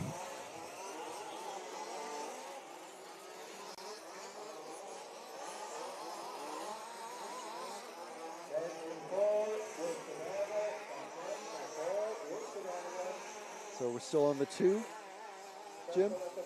Yeah? And he's, oh, dead car. Marshall is not aware. Marshall's not, well, one Marshall is there. I suppose the other Marshall that sat down is, oh, you see the flash of the gleam of broken metal underneath that number 2 car. That's another broken car. So again, these guys only have 2 rounds of qualifying. It's absolutely critically important that you have a good run, and ideally 2 good runs, because I'm not sure what the knockout situation is. If only one, I'm assuming the best run is to count, which is obviously not ideal. If they were able to have 3, they could at least have 1 dropout. So let's see if we can follow. See if we can, who we can follow. Oh, Wesley Van Helmen's a good one. Number 11, he's just coming over the first double now in the bright yellow car with the white wing. That's Wesley Van Helmen, a pretty handy 1/10 electric buggy racer, also racing in large-scale off-road. And he has got the number 5 just behind him. That is Sjord Lubelinkov, who's currently in 3rd position. So Lubelinkov not running too shabbily. He's to the 2nd position, actually running in 2nd now. Letamaki and Zabludel in the 6 and 7 and 6 respectively, are running, swapping positions for 3rd. The 8 has just been called in for a stop-and-go penalty. That is Van Medevort. Again, not sure why. I think it's just for maybe potentially rough driving. So we're still on the 11 of Van Helmen. Doing a little style jump there.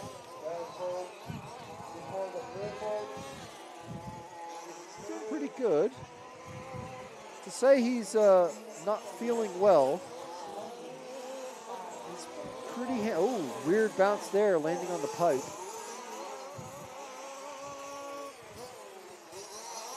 So giving Wesley some good coverage now. It's Wesley running an Elcon car, of course.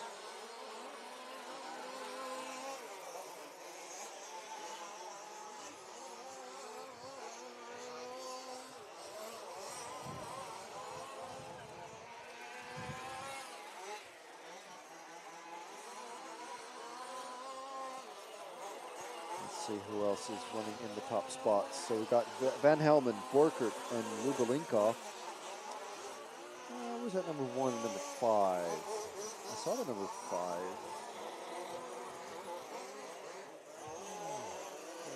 Where's he going? I think he's the next car behind Wesley. Yes. So the next car behind Wesley is Lubelinkov. Just coming on the straight now. Sjord Lubelinkov. Love the name. A nice race paint scheme too. Bright front, a dark middle, and a slightly less bright rear end.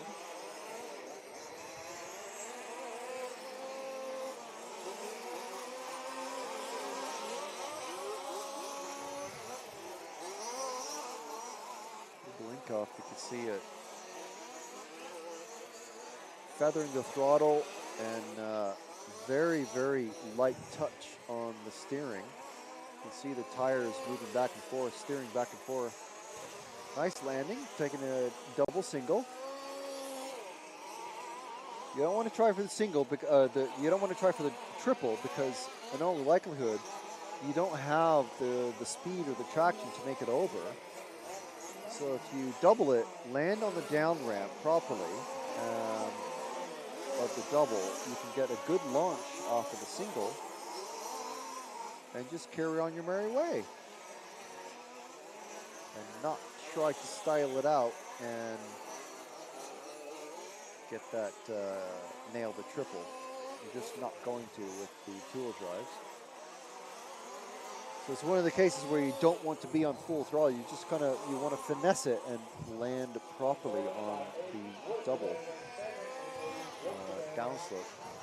So Van Helmen and Lubelinkov just completely on their own. Just all the action is happening on the other side of the track. Well, not action, I say, but the cars that are sort of like paired up together. Let's see who else. It's the Zero of Higgins. No, it's not Higgins. It's Letamaki. Let's see where Letamaki is at. Running fourth. Borchert in the number 1. Let's find Borchert. Borchert is in the middle of a few cars, the white and pink cars, the second of the group of cars coming over the triple now. Just about to make a pass on the 6, which has happened. The 6 of Zabludel.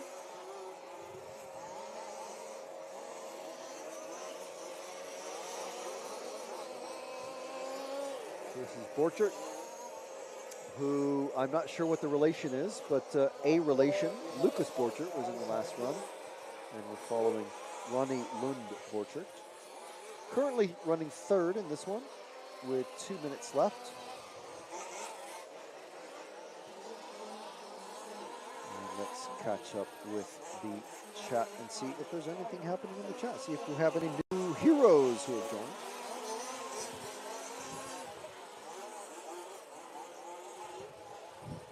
Matt Buxton, yeah, there's another familiar name from the UK. Looks great, Frank. Sad to miss it this time. Yes, I mean, we do have lots and lots of British racers here who, you know, I mean, not to take any shine off you, Matt, but kind of stolen your glory here. You know, there's lots of British racers. So yes, no, it would have been good to see once again, Matt.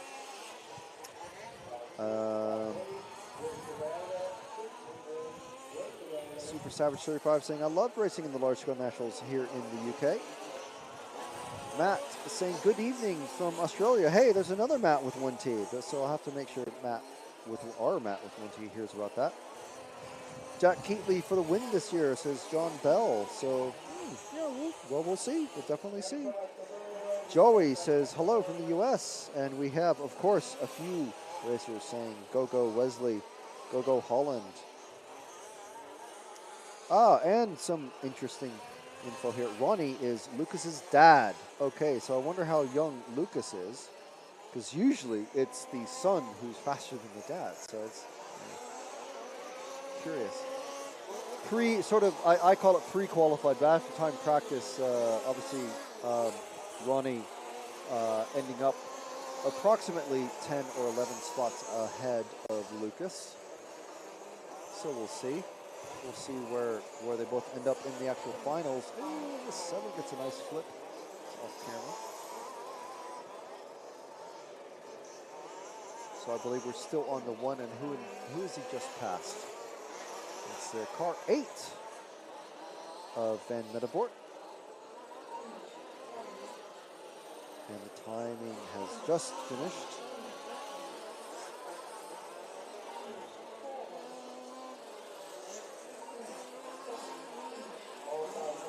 Oh, I had the subscriber only mode thing mixed up. So we are in subscribers only mode, so you have to be a subscriber for at least 5 minutes before your post will appear. Your post comment will appear, I should say.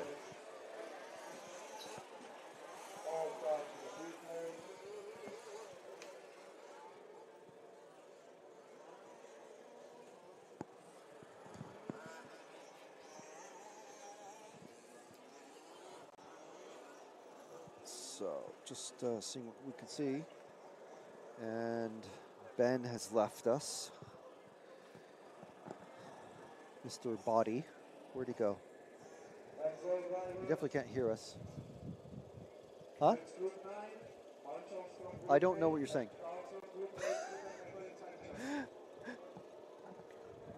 I'm thirsty. I need a drink. I'm getting tired.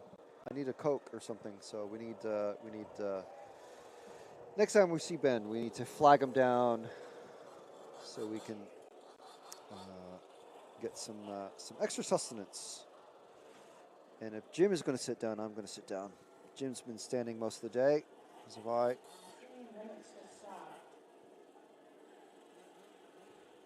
So we've got about 3 minutes before the next time starts. So that means in about 30 seconds, these drivers will complete. Yep, there we go. And they're being let out. So in this one, final group of two-wheel drive. So these are the fastest group of racers. So whoever was out there saying these cars look slow, and I was saying, no, these are not slow. They seem slow because they're huge. I mean, if a full-size car was driving around at 30 or 40 miles an hour, you might go, it's pretty slow. But if it's driving right past you and you feel the wind come off it, you go, that's a little quick, wasn't it? It's kind of the same thing with these. These are a lot bigger than you think. These are not 1/10 scale cars. So they do accelerate a little bit slower because they're not electric and they're much heavier. But they are quick. So speaking of quick, in this one, Group 9, we have Alex Schmidt from Germany, Theo Plant from France. We have from the Netherlands, the Dutch racer Lars Abes. We have the Czech racer Thomas Kraus, who I believe, yes, I spoke to him earlier, one of our young racers. Almost certainly, I mean, if he's in the fast group, unless, well, we don't count our chickens here. We don't count chickens at all. We don't count anything unless a number is on the side of a car. So we don't count anything. But yes, he's very likely going to end up being the fastest junior racing two-wheel drive. In car 5 from France, we have Cyril Cador. From the UK, we have Neil Sibbins in car 6. From car 7, 8, and 9, we have 3 Czech racers, Dalibor Rohak, Filip Jilic, and Martin Konsel. From the Netherlands, we have Luke Vandenberg, and from Slovakia, I believe it is, we have Marek Helbic. So those are our drivers in the fastest and final group of two-wheel drive buggy here at the large-scale European Championships. Brought to you by EFRA, Elcon Models, RCCarOnline.de, and RC Fox. So thank you very much to our sponsors. Thank you very much to our viewers for providing such entertaining, lively, and informative chat to the rest of our viewing audience. Thank you also to Jim on camera, Jim Little, and Ben Clark, who is doing our video B-roll this weekend. Well, you'll see the results of Ben's work tomorrow when you're catching us on our day-long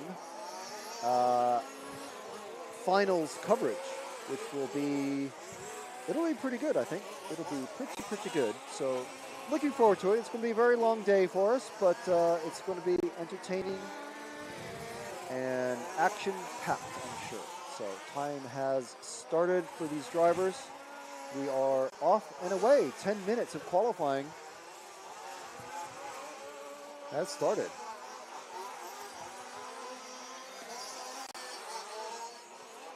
I'm just witnessing an older gentleman drinking a beer from a straw. That's a new one. Meanwhile, early lead doesn't matter too much because these guys, half of them haven't even finished their first lap. So we're looking at, so just for curiosity's sake, Ian Audi TQ'd the first round with a 37.5 second lap, doing 17 laps in 10:15. I believe that's his TQ time. 37.5 seconds was his fastest lap. So far, we're seeing 38.4, 39.3, 40.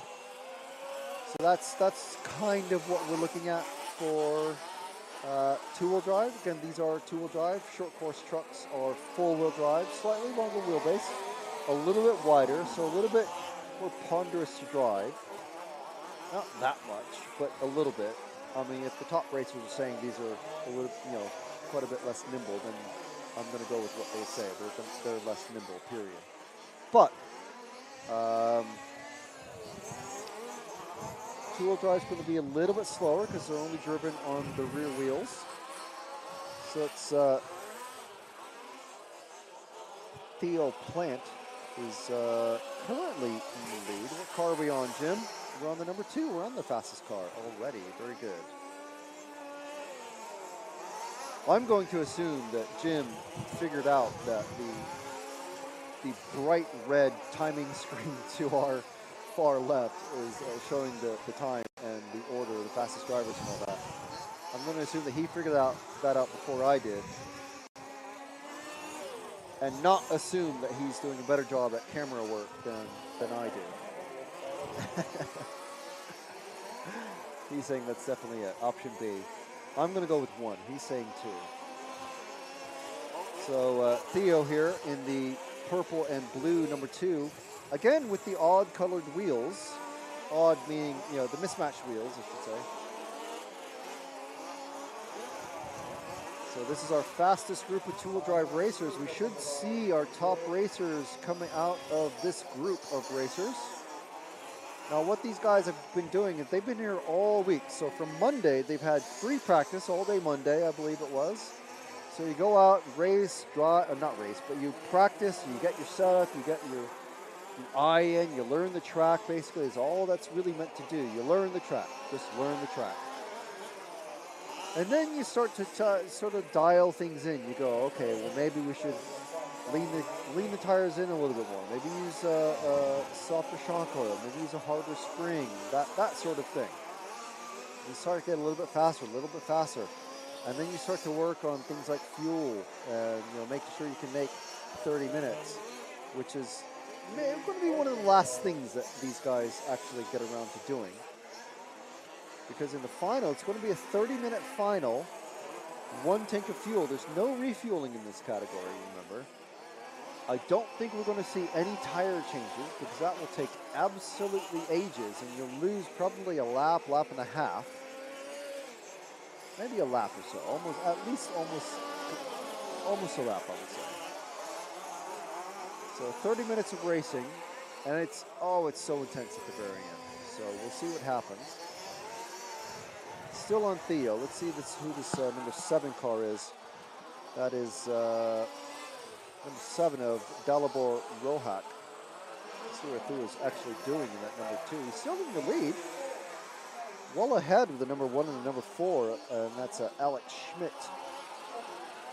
Oh no, Philip has just taken over the lead. So the car 8. So we've been on Theo for quite a bit. Let's see if we can find that car 8 out there. Who's our new leader, who's just come across going over the first double. Onto the infield, coming over the second double now. So we kind of have names for these areas of the track. And I'm going to try an L section of track. This is the flat hairpin. Very flat there. So lots of lines there. That's going to be a very important passing place, I feel. Coming down the main straight. Going into the L-con L of the track. So this is the first, second, third corner. We'll call that our L. The L-con L. Coming over the second of the doubles once again. Going over this easy jump and then over the tabletop, around the bowl hairpin. And then the flat hairpin coming up on the, is that the 7, flipped over behind Theo. So this is car 8 that we have been following of Philip Gillick. Theo, meanwhile, while we've been following Philip, has taken the lead back. So that's good for Theo. So these guys basically swapping around. So Alex Schmidt actually just crossed the line in the car 1. So let's see if we can find him. He's taken over the lead very briefly. So it's actually kind of a 3-way battle. Not sure where he is, the car 1. I think he's in this mess of 6 or 7 cars. Well, good for him. He's leading his way out of it. He's gapping. He's going over the tabletop now into the bull hairpin. Just under 3 minutes left, 4 minutes left in this one. 4-wheel drives are prepped and ready to come out now. Alex coming into the L. The Elcon L section of track over the first double.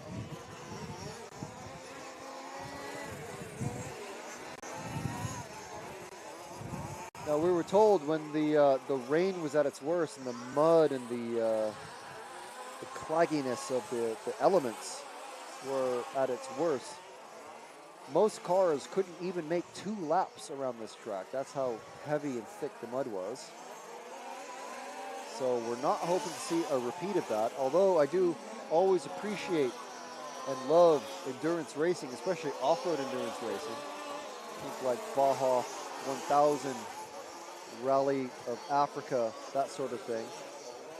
Heavy-duty endurance racing, especially off-road. But we do like to see the cars actually complete a race. So that is one reason why we've had such a big time away from the track for these drivers. But it does mean we're only going to be getting 2 rounds of qualifying in. Watching Alex go into the L once again.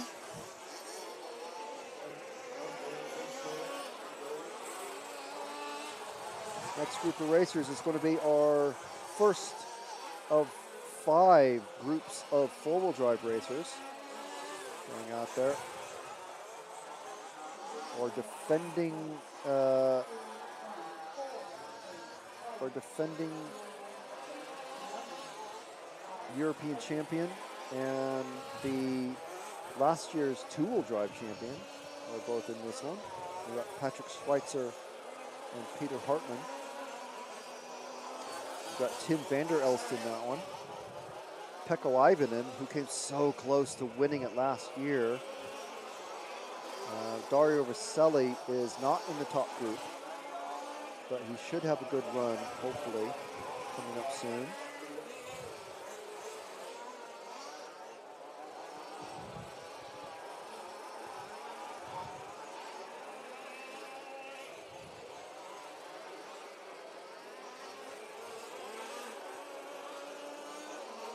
So Alex Schmidt now leading this in the car 1. Theo Plant in car 2 in second position. Philip Ijilic has just been bumped down, actually, as well as Theo Plant from car 4, Thomas Kraus. So that's our young racer. Let's see where he is out on track. There he is. This is the white and green car, just coming over the first of the table, the doubles. He's just past the 0 of. Sorry, I'm just looking at other names. He's just past the 0 of Luke Vandenberg. Kraus. I mean, I'm going to assume that he knows this track pretty well, but not taking that away from him as he comes out of the L. And goes over the first double again. He's looking quick, so he's actually running 3rd at the moment. Just going to take a brief break after we are completed on time here, and get my RCTV hoodie back on, because it's starting to get a little chilly once again. I don't think it's going to rain, but the wind has definitely picked up. It kind of blows right in our face.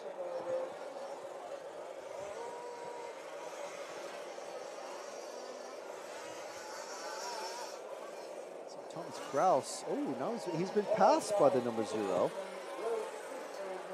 Time is finished, though. They should have pulled into the pits, to be honest. They're actually kind of delaying things. The 4 and the 0.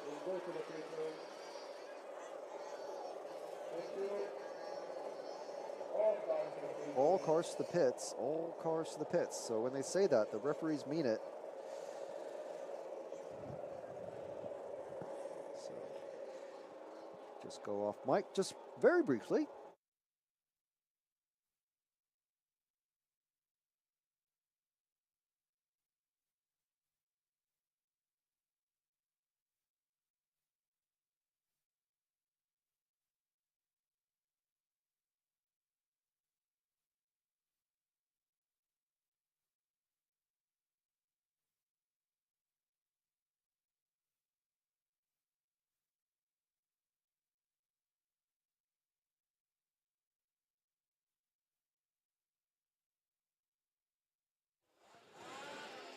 Okay, so successfully ensconced in an RCTV hoodie, which you can find on rcracingtv.com. And if you want to get, who doesn't love discounts? First of all, who loves awesome merch and who loves discounts? Everybody. Everybody loves both. And you can get both on rcracingtv.com and use RCTV10 as the discount to get 10% off your first order of RC Racing TV merch. So how about that? That's pretty awesome, isn't it? You know what else is awesome? Being a hero. Everybody loves a hero. You can be our hero by joining RC Racing TV channel on YouTube. Just find the join button and you can join RC Racing TV. And you will get a set of stickers that you will not be able to get anywhere else unless you're actually physically present at an event that RC Racing TV is covering. You will get shout-outs aplenty. You will get priority consideration. It's kind of a long word. But we'll follow your follow requests. Will get priority, basically. And also... you'll have a cool badge and highlighted name in the RC Racing TV chat. So how cool is that? That's pretty cool, isn't it? I think it's cool. So therefore, you must think it's cool. Yes? Yes. Okay, good. Right, so the race is in this one with 1 minute to go before the clock starts counting down. From Switzerland, we have Angelo Zuger. From the Netherlands, we have Richard Lufkin. From the Czech Republic, we have Karol Masek. From Germany, we have Thomas Rhein. From Belgium, oh, very few Belgium racers. You might be the only one. We have David Lockamper. From Germany, we have Julid Yaman. From Denmark, we have Christian Williams. From the Czech Republic, we have Bohumer Hula. From Germany, we have Marcus Schmitz. And from the UK, we have Neil Clark. So, looking out forward to see how quick the lap times are in this one. Oh, and I didn't even keep track of who TQ'd that round in Tool Drive. It was. I think it was Teal Plant.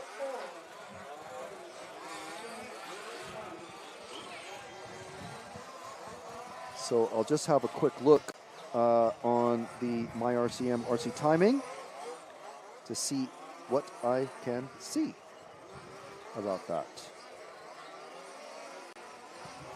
So online reports, very handy. So Tool Drive. So let's see. Qualy. Alex Schmidt. Wow. Alex took it.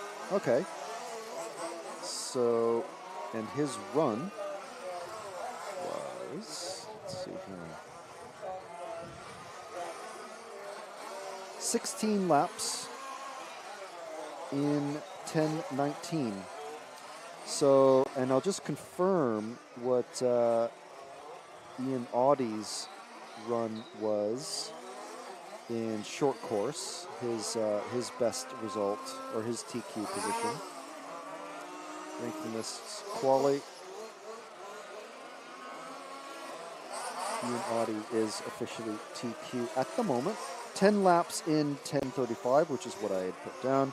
So his best time, it was not 37.5s, it was actually 36.4.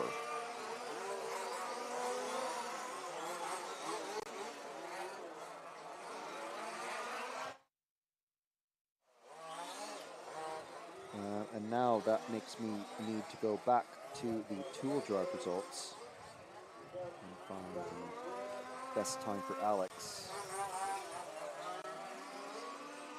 Best time is 38.1. So you can see what difference those extra 2 wheels of racing, of power and drive means to the overall speed of the car. So back to the online streaming, time has been counting down for about a minute now. So Christian Williams leading this one off at the moment in car 7. Karol Masek, David Lockamper, Angelo Zuger, Thomas Rhein, Julid Julie Day,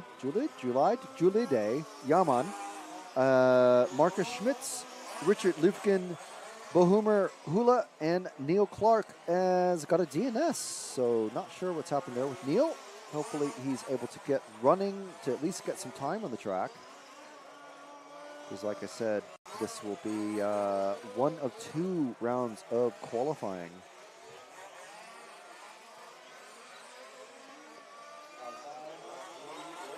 So yes, anyone out there who is, I see people have in the chat who are cheering for Neil. Don't know what happened for him, unfortunately, but if anybody knows or has messaged him, then please give him our regards and let us know what happened. Polish Pete NTB says, will you be back on some of the events in the UK? It depends. And what does it depend on? If they pay us. Something like that. Yes, we love doing UK events because, one, it doesn't mean getting up at 2 or 3 in the morning to catch a flight, or, you know, having a 13 or 14-hour day just for travel. But yeah, we do love a UK event, but we don't know. I mean, if you're organizing a UK event, drop us a line.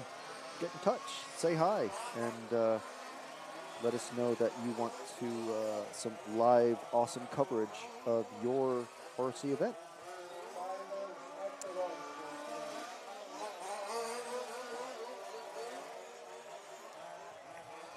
So while I've been talking, there hasn't been many major changes. So what car are we on? 7 is our leader. Jim making good use of the brightly lit results screen at the end of the at the start of the straight. Again, that's just my assumption. Christian Williams is who we're following. Christian is racing for Denmark. I say racing for because this is at the end of the event. There is a team's competition, which is a nation's competition essentially. Pushed over. Well, that's not our car that we're following. He has come up though on the stricken number 4. So you can see these cars look quite a bit different than the two-wheel drives that we were just going around. There's young Czech racer. So one of the cars has just been given a stop-and-go penalty for bad driving. That's like literally the technical infringement. Not a technical infringement. It's just a driving standards infringement. So they have 3 laps to go before they can actually come in. So I think it's the car 6 actually who's been given a stop-and-go penalty as well. The trouble is, the racers who don't speak English or who say that they don't speak English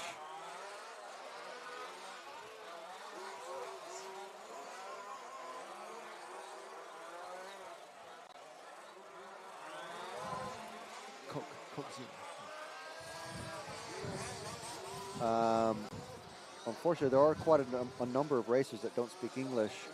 And in the heat of battle, well, you know, not that these drivers are doing it, but I have known many drivers who pretend that they can't speak English whenever it's convenient for them. And not just drivers, but just, you know, just people. So, tactical displacement of language abilities, shall we say. Oh, and a massive pileup in the middle.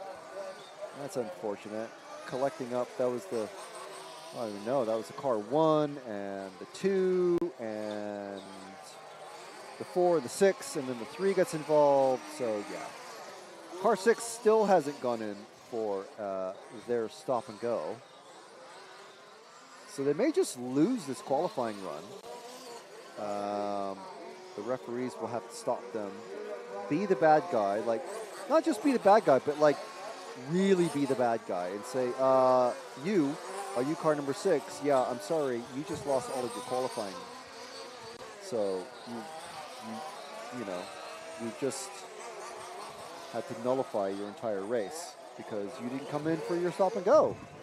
And they might go, what stop and go? And you know, apply any necessary harsh language that they might have. I'm getting the sense that they don't take card payments.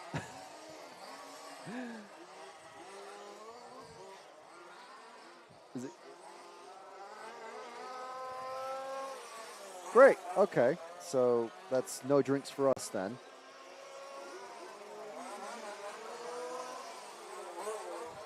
Meanwhile, we're watching. We're in.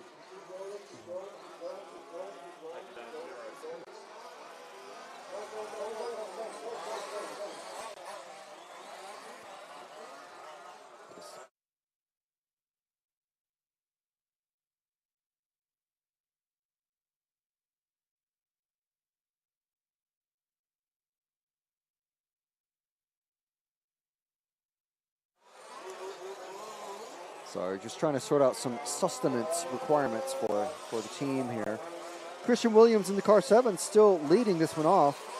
David Lockhemper, Carol Masick, Richard Lufchen, Angelo Zuger, Marcus Schmitz has just been passed by Bohumer Hula.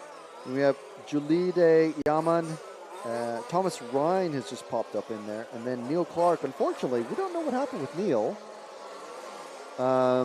But yeah, no laps. And again, this is only one of 2 rounds of qualifying that the drivers are able to get today because of extensive rain delays and much discussion. They were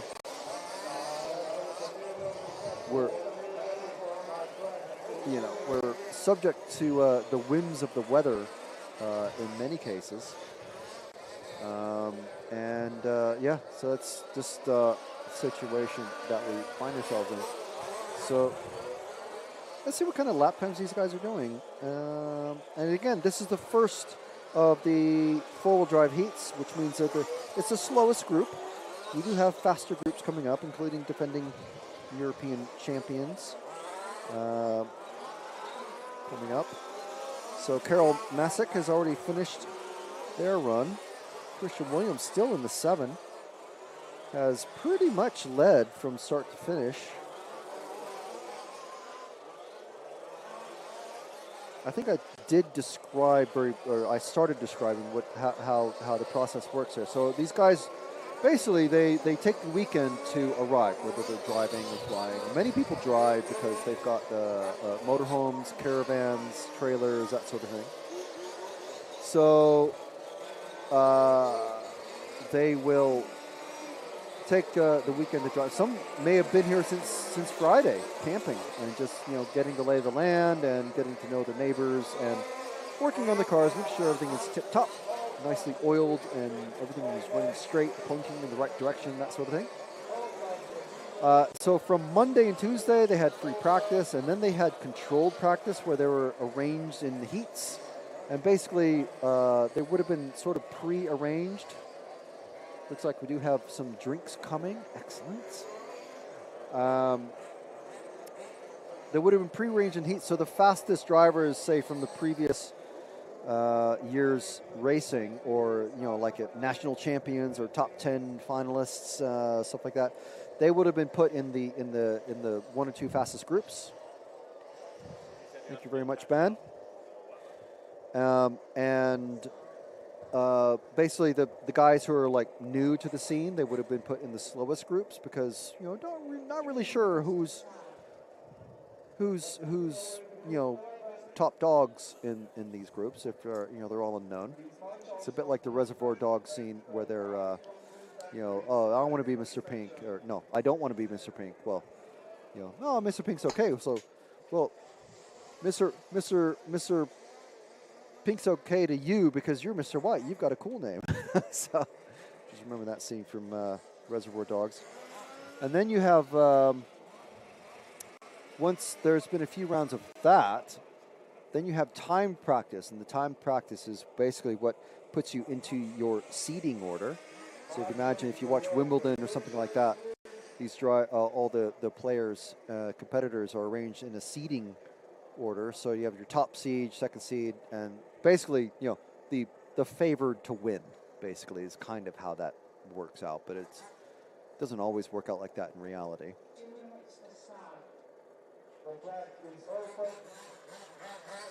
So a track has just been made available for these guys to get out there. So anyway, that is a very long and convoluted way to say, just to describe how qualifying works. And obviously, these guys would have had 4, maybe 5 rounds of qualifying.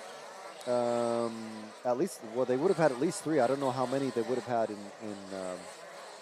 if things had worked out properly. But anyway, they only have 2.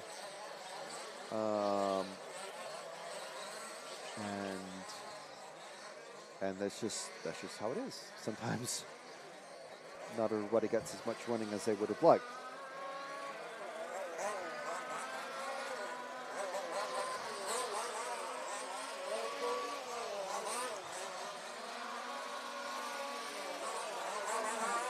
So,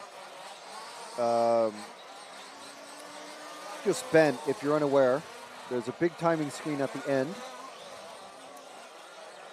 And so there we go. That's the timing screen that I've been talking about. So the number 1 there is going to be the leader once time starts clicking off. And obviously it will say how many laps that they have completed. So if I ever just start waffling off, just find whoever's in number 1 spot and we'll just follow them for a bit. And if I'm still waffling on, you just move on to the second position person and so forth. But generally we try to move around a little bit. So that Jim is taking a little bit of a breather because he's been basically standing in one place all day.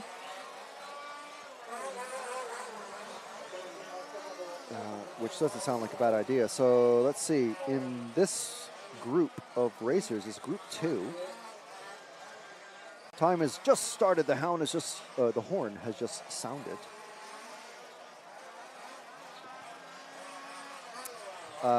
Let's see who is in this one. We've got Christoph Voigt from Germany, Glenn Kops from Belgium, Hanno Kroes from Estonia, Ole Kling from Denmark, Ricardo de Juice from the Netherlands, Martin Fitzpatrick from the UK, Christian Schiemski from Germany, Alex Kuhn from Germany, Dennis Zimmermann from Germany, and Peter Schmidt from Germany.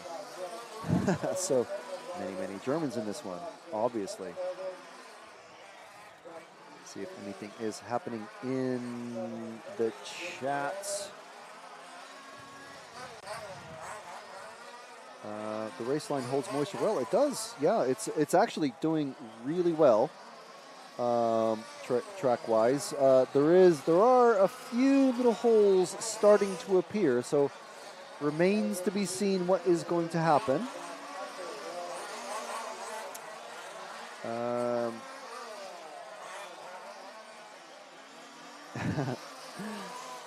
Aaron Morgan in the chat saying, "Come on, Neil, get that car back on track, buddy. Come on, Team UK, help him out." Love it. Yeah, I'm curious to know what the mix of the soil on the track is as well. I'm sure there's clay, maybe a little bit of sand. I don't think there's much like loamy sort of dirt, but yeah, it'll be interesting. We did have some sawdust that went down earlier. You can see it in the sort of the edges of the track, especially here on the straight, as you can see. Ben getting some artsy shots. Have you given up trying to follow any cars? No? Well, how about we give it a go with the car 4, if we can spot them. I'm sure your eyes will be able to spot it easier. Quick, there we go. There's car 4 just going into the Elcon L section of the track. So he's coming out of the L now, coming over the first of the doubles. Don't really have a name for that jump, but this is the second double. It's not quite a hairpin. And then another little jump down. There's the tabletop and the bowl hairpin. And then there's the flat hairpin, which will be very interesting when they're actually racing for real.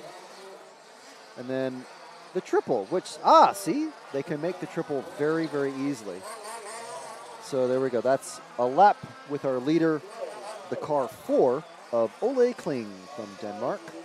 So thank you very much, Ole, for leading us around the track.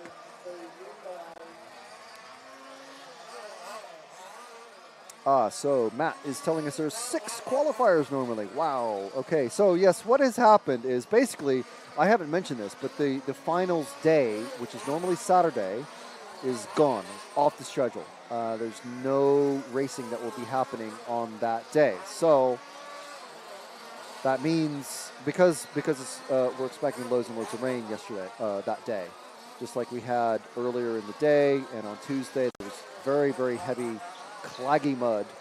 The clay does not like to be, well, cars don't like clay.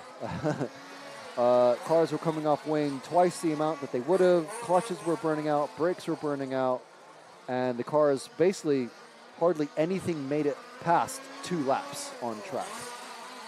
So basically, you know, if the track is that wet, no one's going to be able to drive, so no one drives. So what's the point of even racing? Now, we've had some racers tell us, well, we're here to race. We're not here to be in white gloves and white farmer boots, you know, wellies, you know, long rubber boots, which is true, yes, but people need to be, you don't want to come here, and it's one thing if it's a bit of a lottery because the track is rutted up and there's rocks everywhere, whatever. That's not even happening. But it's another thing entirely for you to go out and not even be able to finish a minute of your track time. So, you know, I can certainly understand the argument of, you know, what's the point going out. And we have seen championships and big races called before with the finishing order, the official finishing order, actually going back to the qualifying order. Dead car out there, Marshall not aware that these cars are very loud, so with cars all running past at full speed, a dead car is not on camera, so I try not to talk about it too much, but yeah. Sometimes Marshall's just not aware the car isn't actually running, because at idle, they're very, very quiet. At full chat, they are very, very, very loud. And you cannot tell sometimes if the car is just idling or dead, as in not running, when you pick it up. So anyway, yes, just back to the schedule. We were meant to have 6 rounds of qualifying, and we're down to 2. So that's how it goes.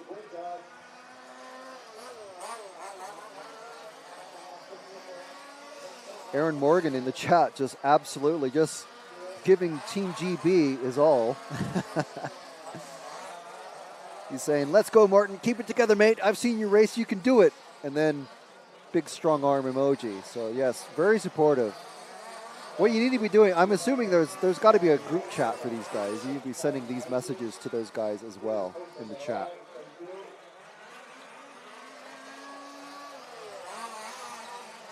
So let's see what the current running order is. Ole Kling and that number 4 still in the lead with 4 minutes left in this one. Glenn Kops, then Peter Schmidt, Christoph Voigt, Christian Chimsky, Ricardo de Gius, Alexander Kuhn, Martin Fitzpatrick, Hanno Cruz, is that 2? No, that just sounds similar name. And then Dennis Zimmerman has, I think he's the dead car that was pulled off the track. Yes, there is a car in the pits. 3.5 minutes to go in this one. So let's follow, let's see. I'm sure we followed the number 4 already. We've been following them for quite a bit. So let's find the number 2 car of Glenn Kops from Belgium. There he is in the Belgian colors, just going over, about to go over the tabletop now on the backside. Around the bowl hairpin. Those are definitely the Belgian colors. They look like the German colors, but all you have to do is just turn your head 90 degrees, and they are Belgian. So that's how you know it's Belgian colors. Believe me, you don't want to get that emoji wrong on a social media post. So let me see. I'll spot the number 6 car of Martin Fitzpatrick because we have such a cheering squad for him. Where is he coming?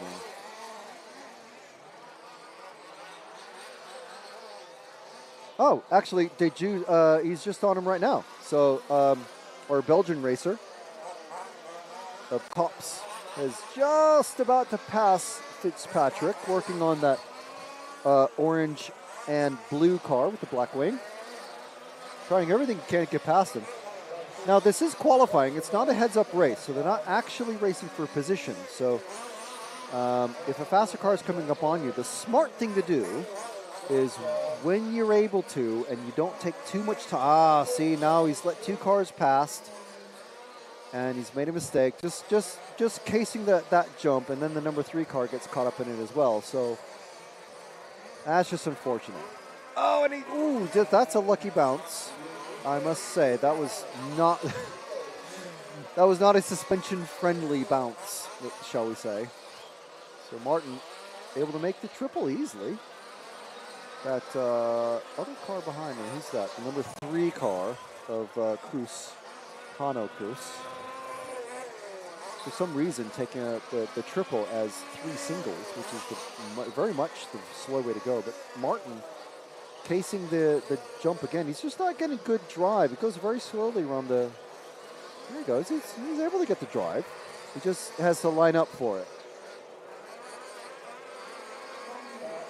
So I'm not about to give anybody driving tips. I mean, all of these guys, I'm sure, would be so much faster than me out on track. But, you know, when you're watching somebody do something and you're going like, I could, you know, that's just a very slight thing. It's very easy to go, no, you could have done it this way. You could have done it that way. When it's not me up there in the rostrum, standing shoulder to shoulder with 9 or 10 other very eager racers who want to get past you as quickly as possible.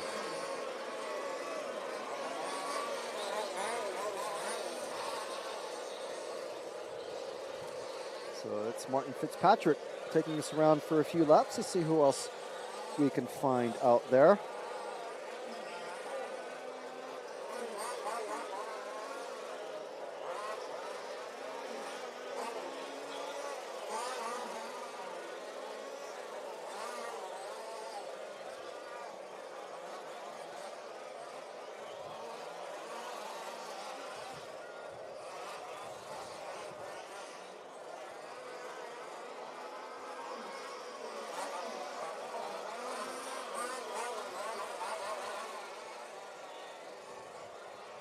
Right, okay, so sorry, just looking at a very nice little message that's come through. So we will attempt to do something very nice for one of our short course racers in a bit.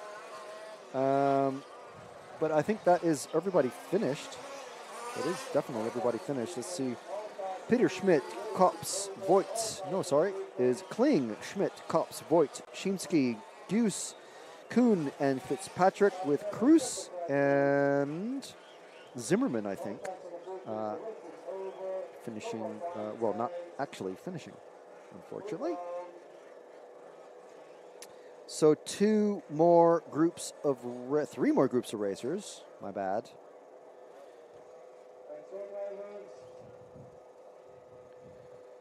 And then we start the second round of qualifying. You can chill for a bit if you want.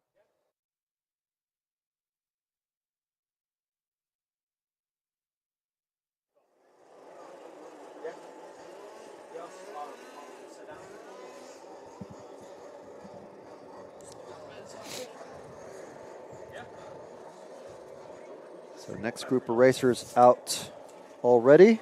Well, they're in the pits already.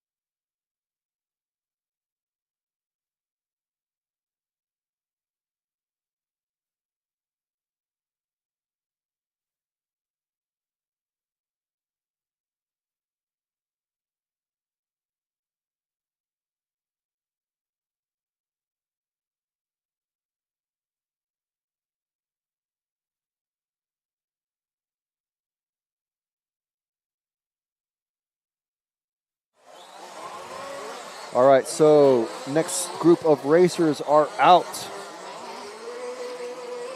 We've got this group and 2 more to finish off this round of qualifying. And then we have some fun and interesting names in this one coming up in the next couple rounds. And I'm sure we have some fun and interesting people in this race too. And I'll tell you who they are. The Czech racer, Miroslav Jurenka. The German, Frank Haler, who I'm definitely going to cheer for because I always cheer for anyone named Frank, because in the movies, the crazy person or the first person to die is always named Frank or something like that. Something always bad something bad always happens to the person named Frank. Well, just look out for it. You'll spot it a mile away. I see it all the time. We also have from Estonia, Peter Saul. From the UK, we have Leon Satchel. From Germany, we have Christoph Sibilut. Okay, that's a difficult one. We also have Sasha Punk from Germany. From Finland, we have a couple more Finnish racers, Visa Sarja and Marko Leitinen. From the Czech Republic, we have Milan Rubinek. From Germany, we have Tobias Westhoff. From Denmark, we have, in car 11, Michael Thompson. So yes, we have car 11s in this one and the next 2.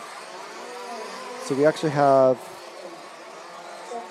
53 racers in the short course group. Or sorry, in 4-wheel drive. Good stuff. And time has just started. So the next time all of these racers cross the starting loop, their official time will start, the qualifying time.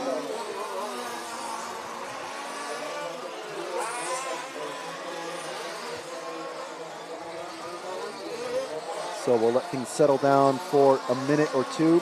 10-minute qualifying runs, which is great. Love to see a nice, long qualifying run.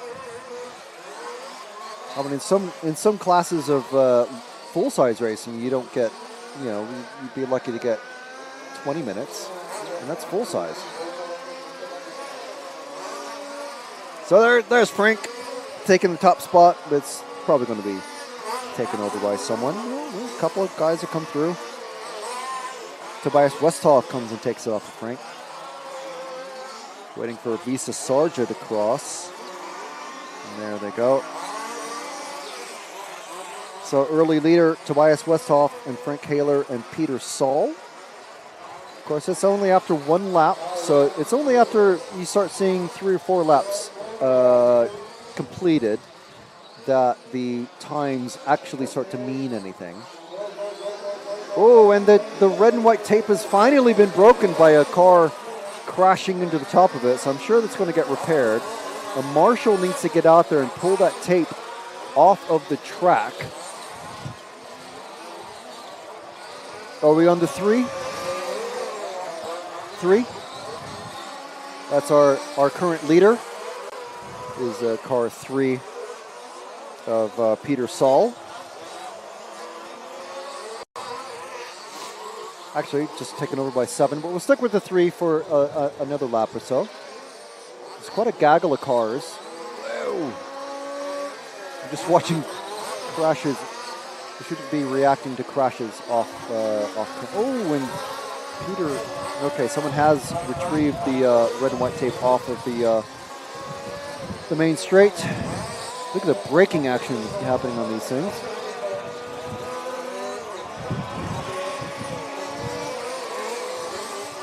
Peter goes over the first double.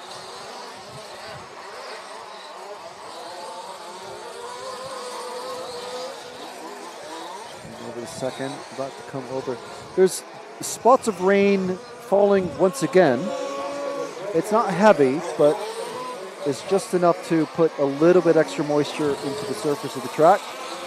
And if you look very, very closely, we can see, actually, it's steady enough. It's actually speckling the track.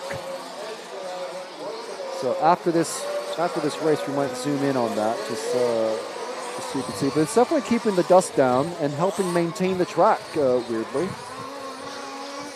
Those of you familiar with off-road racing for RC will be already discussing, I'm sure, in the chat, how various soil compositions of your favorite big off-road racing circuit. So it's so Peter's fallen down the order quite a bit. So let's find that number 8, who's our current leader. We do like to move around and not focus too much. There's the 8, just about the next car over the tabletop on the backside. That's a big mix of colors. This bright green, bright yellow, there's white, there's blue, there's yellow wheels. Luckily, I think it's the only car with front and rear yellow wheels. That's one of our finish racers. And that is Marko Laitinen. He's coming over the first double. About to put a pass, or catching up very rapidly to our number 2 car. He's just flipped over Frank Haler. Come on, Frank!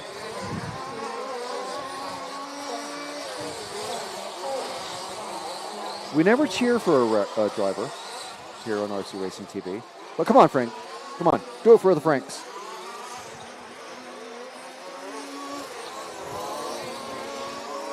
So Marko is who we're with now. Number 8, our current leader. And this our 3rd fastest group of 4-wheel drive racers. 4-wheel drive guys. Let's see what kind of lap times these guys are doing. 37.2, 36.3 for Peter. That's best lap time. Is that 36, 38? 38.3. Yeah, I'm sure we'll see much faster times in the next 2 groups coming up. We've got, let's see, we've got Callan Gunn, our Australian racer. We've got Dario Vaselli, previous European champion. Martin Kraus. We have, let's see, Valentin Pusiat. Tim van der Elst. Peter Hartman. Pekko Ivanen, Patrick Schweitzer, our European champion in this category last year. Peter Hartman is our 2-wheel drive European champion. He's moved over to 4-wheel drive and says he's found it very interesting and a nice challenge. So Marko's still leading away with this one. Frank Haler taking over 2nd spot. Sorry, well, no, just dropped down. Where's he going? Dropped down 3rd. Visa Sargent in the 7. Got 4 minutes left in this one, so let's see if we can find that 7. Just in the infield. So the infield turn, just about to come over the 2nd double now, and then over the tabletop. Visa Sarja. We'll follow Visa around for a bit, and then we'll find Frank, because Frank is our guy. And then the 4 car's just gone into the pits. That's not where you want to be. That's Leon Satchel. Still getting repaired. Shouldn't be doing the repair in the pit, like the driving area of the pit. But didn't get a penalty for it. I would have definitely given a warning for something like that. at least. Sun has come out once again, so rain seems to have stopped. So it's very intermittent, and it's very, very light. It only lasts for a few minutes when the rain does come now. But we're not due to... Oh, the 3 and the 5 got tangled up on the main straight, but they're back and going again. It's Saul and Christoph from Germany. Sorry, Christoph, but I cannot... I don't want to just demolish your name by attempting to say it. I gave it one go. That's all we can do. So who are we at? Let's find where's Mr. Haler? Car number 2. We've given plenty of time to many of the others, and there's Frank Haler coming over the first double now. The bright yellow with the blue side pods, black wing, white wheels. But I do kind of like this. I don't know how many of these are. They seem to all be MCDs. Yes, yeah. So the MCDs are the more, they look like basically just bigger 8-scale buggies.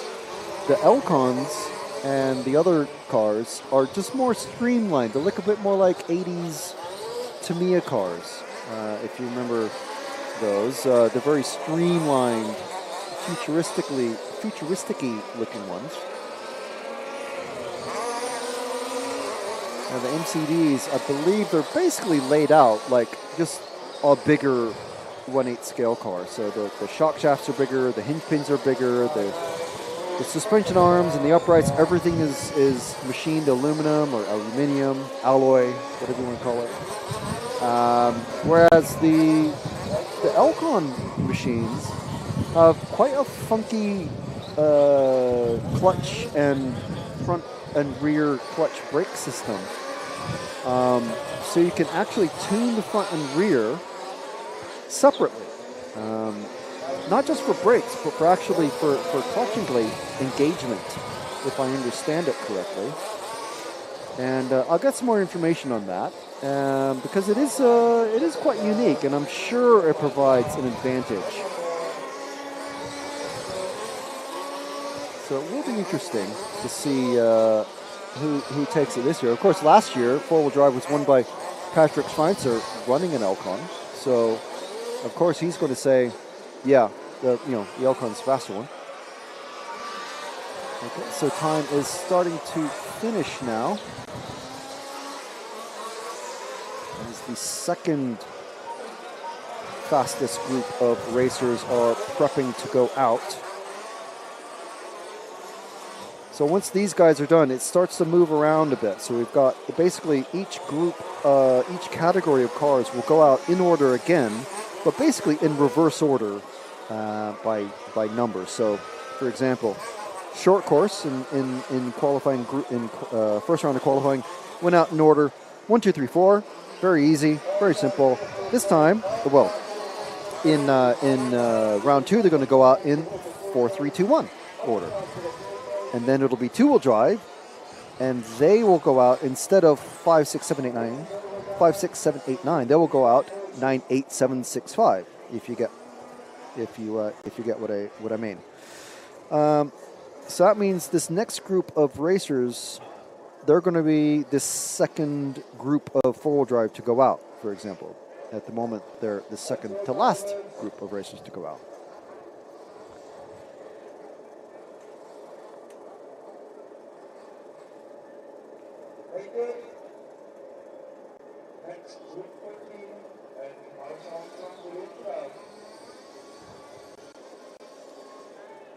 So, drivers are headed onto the stand. So in this one, we've got our Australian-Swedish racer, Callan Gunn. He's Australian, yes, he flew here from Australia. And he's had a very busy and interesting year since the last time we saw him last year in Fairing. Literally on his trip back from Fairing, from Austria last year, started to feel a bit sick and was diagnosed with cancer. So he's had a year of cancer treatment, and he's not quite completed it yet.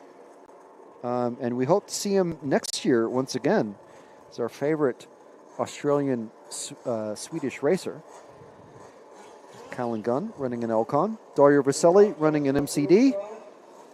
I'm not sure what the rest of the drivers are running, but if you do know, shout out in comments. But Vaselli running car number 2 from Croatia. Mayo Bucher from France in car 3. In car 4 is Czech racer Martin Kraus. From Denmark, we have Palle Hornum. From France, we have Eric Bellotti. From Switzerland, we have Melanie Trotman. From Finland, we have Samu Pavalainen. From France, we have David Marikal. From Belgium, we have Ben van de Velden. From France, we have Valentin Puziat.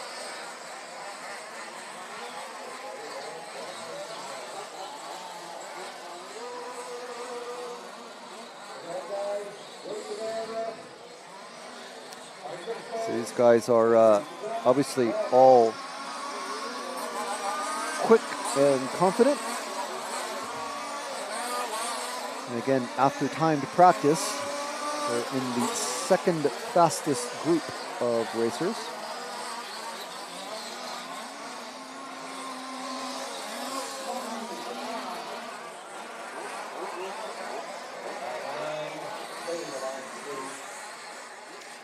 And the next time we'll see them, well, let's see.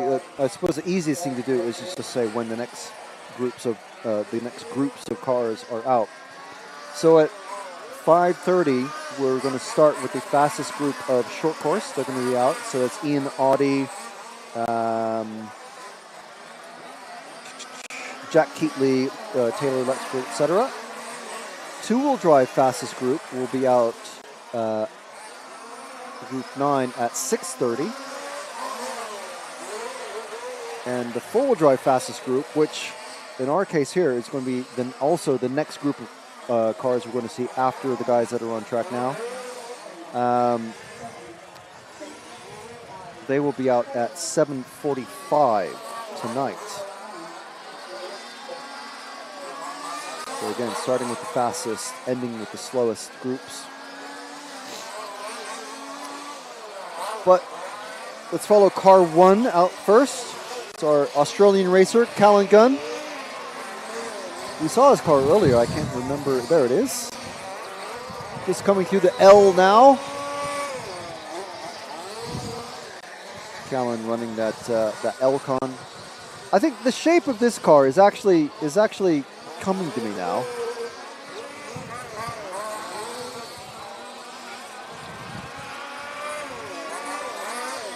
I think both of the main designs, like the cab forward type body and the more sleeker body, both of them. Ooh, bad bounce there. Case that one. Oh, drag race with that number 8 car. Who's that? That's Samu Pavalainen, one of our 8 Finnish racers that are here. But it looks like Callan is able to get better drive and traction out of the corners. And he's able to pull away from Pavalainen.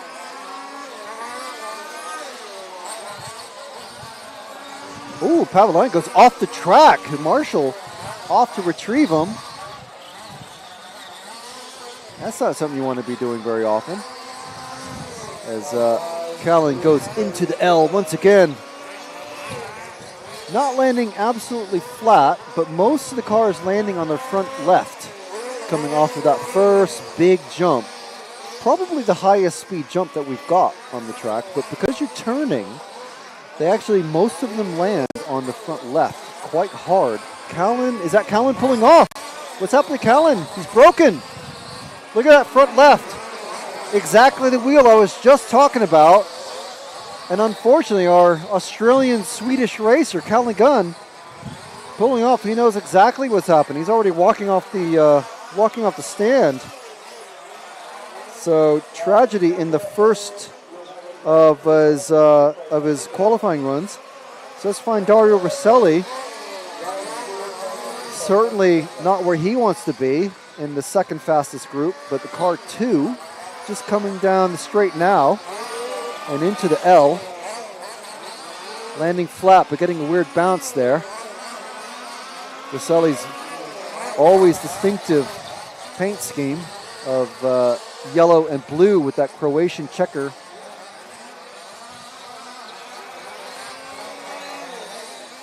I'm sure Rosselli is almost certainly going to move up in the qualifying order after this one. We'll have to have a look once this round is finished and see where everybody's sorted themselves out.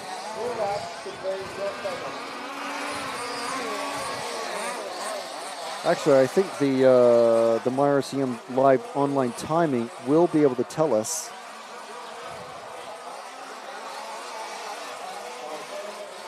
Actually, while I'm looking at it, 36.8 is Rosselli's fastest lap time at the moment.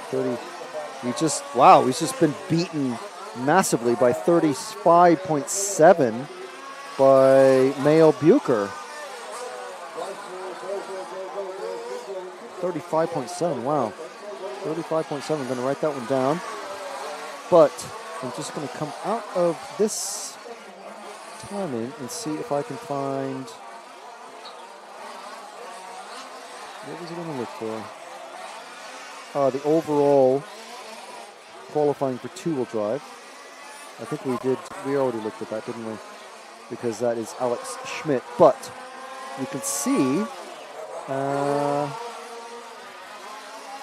I think it is going to go on fastest single round, because just looking at the qualifying results on the ranking lists, it looks like there's going to be basically just take your fastest single run instead of doing any sort of combining or anything like that. That's just a guess.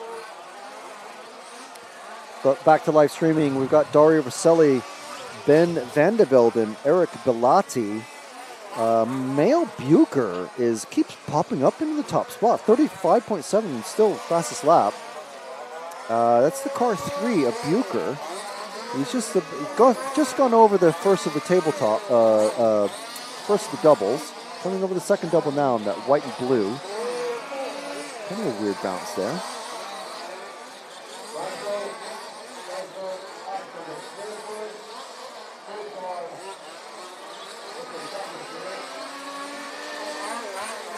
Bucher taking a good line over the triple.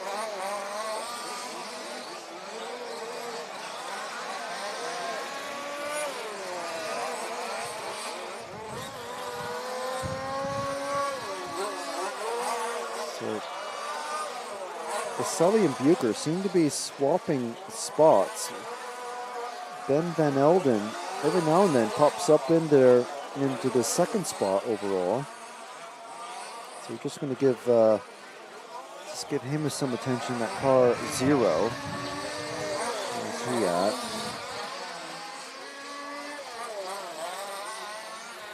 We on him? Okay. There's the car 0.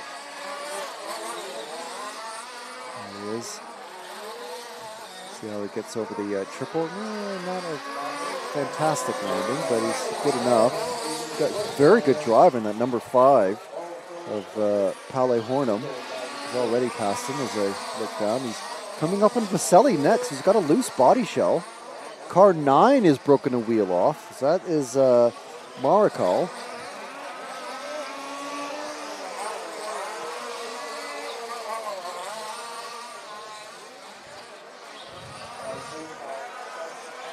So Bucher coming up on Dario. Not often we see Rosselli in a hard spot. Trying to hold him off, but he's going to get called. Yeah, he's kind of got to give him space. We are starting to see some ruts coming out of the L now, so that'll be interesting. I don't think they're going to do major track repairs. They may just let it go. So Bucher passed Dario almost a lap ago. Doesn't have a colossal lead over him. Vaselli, his body shield's not affecting anything.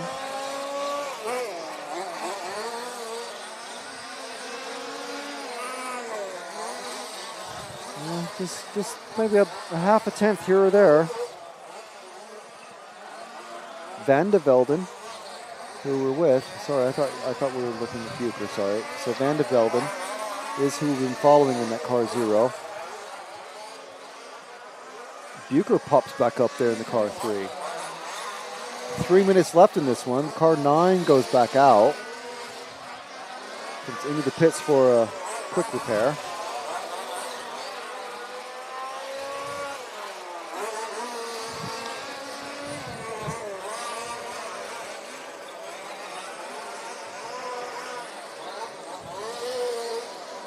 And the Velvet over the second of the doubles once again.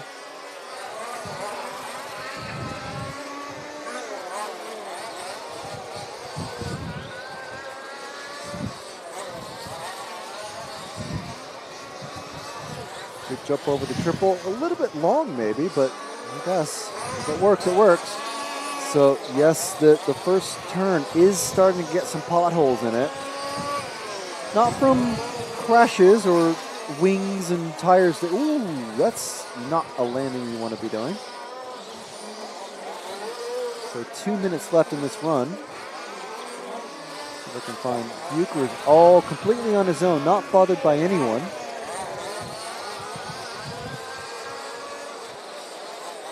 In the car 3, so just well off camera, but just keeping an eye out on our top 3 racers. The 10, 3, and 11 actually now in, so we're on the 10. Oh no, Vaselli popped up in there. Number 11 keeps popping his head up. So it's going over the tabletop now and into the bowl hairpin. This is our car 11 racer, Valentin Puziat. Definitely one of those names I remember from last year. I can't remember how well he did, but definitely a name I was saying quite a bit last year because obviously a quick racer.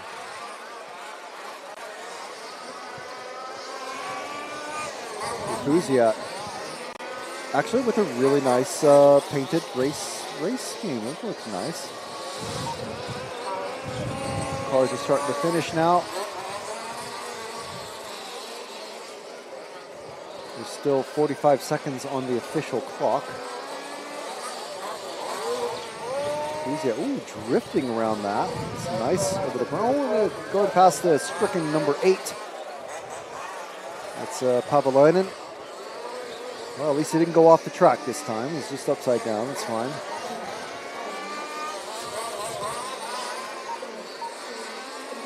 So Vaselli is finished. Van de Velden is finished. I think Bucher is about to finish. So let's see where Puziat comes in. And that 11 may steal a top 3 finish. And he does, finishes second.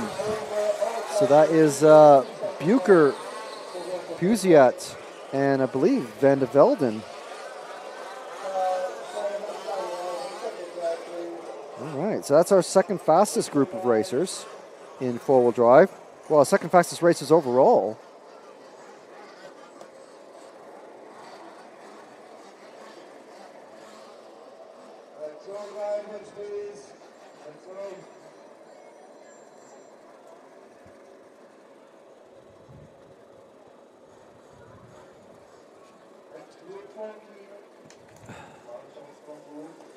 All right, so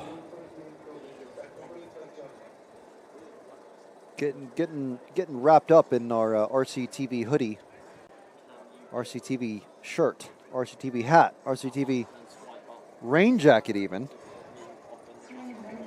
I'm not sure if that's on the RCTV shop, but you can check it out, see for yourself on RC Racing TV, or sorry, RC Racing TV, RCRacing.com? Getting mixed up. But yes, you can check it out on You can find the product links on the YouTube channel. And check those out. Use RCTV. Use the code RCTV10 to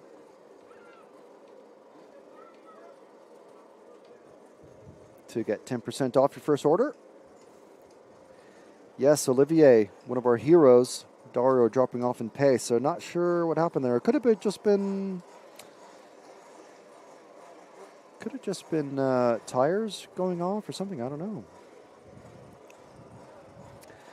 Olivier saying, hello, I became a member last... You didn't become a member last week. You became a hero.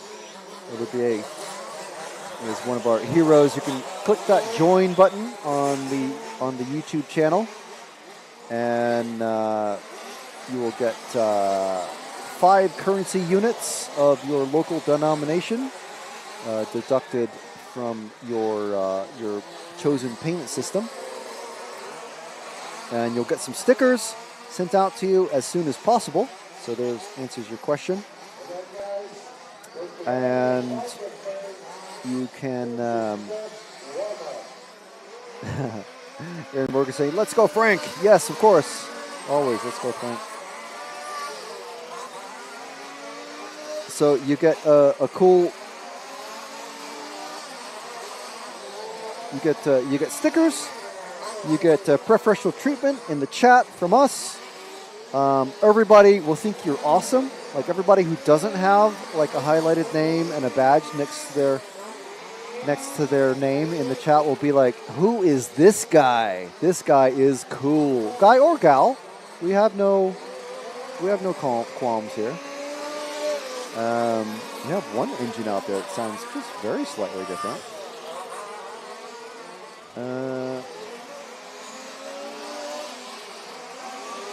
So yes, definitely become an RCTV hero, and yeah, you'll be extra cool. You'll get some stickers. You'll have a cool looking body shell, and things will be awesome. Life will be sweeter.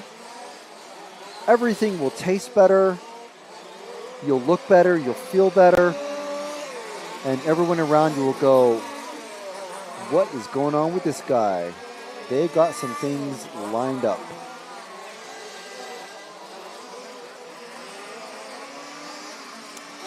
Yes, I'm not sure how the Qualy is counting. I think it is going to be basically one to count and one to throw out. Or, basically one to count out of the 2 that we're having today.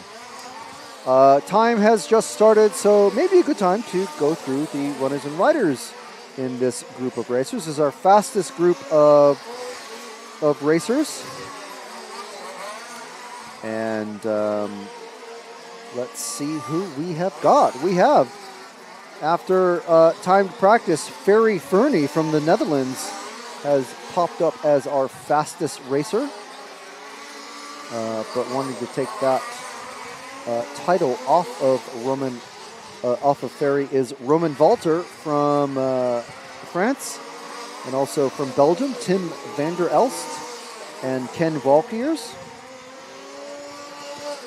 We've also got Sven Rodewald from Germany, Don Krebaum from the Netherlands. From the Czech Republic, we have Peter Hartmann, last year's two-wheel drive European champion. And we have Pekko Aivonen from Finland, who came so close to winning the whole thing last year. It was absolutely tight, down to just the last few corners. Also from Finland, we have Jarno Siltanen. And from Austria, we have Patrick Schweitzer, our four-wheel drive, our defending four-wheel drive European champion in this class. And another Finnish racer in car 11, Asa Milima, who I remember that name, and I remember not being able to pronounce it properly. Looks like Pekko has some problems he's pulled into the pit lane. He didn't actually come into the pit lane properly. He just drove straight off the track. Not sure what is going on. I think he's calling it. That is a tragedy for our one of our many Finnish racers over here. I think we have 8 Finnish racers in total that are here. Pekko is just the one that we've spoken to the most, but there are many, many others. There are several others, I should say. Not many, many. Sounds like there's dozens of them. There's not quite that many. So we're 2 minutes into the counting. So let's see. Now's a good time to see where the actual order is standing. Yeah, it was definitely Pekka that has come off. Ken Valkiers at the moment in top spot in that car 4. So if we're not on him, let's see if we can find him. Roman Valter, then we have Tim van der Elst, Fernie, Schweinzer, Krebaum, Millima, Siltanen, Hartman, who's moved, I should say, up or moved into four-wheel drive from two-wheel drive. And then we have Rodewald, and unfortunately something's happened with Ivanen, don't know what. But that will not be, obviously something minor. So anyway, well, I said the car 4, but Valkyrs, are we on the 4? Yes, okay. And the car 2, not too far behind Valkyrs either, so we'll move to them next.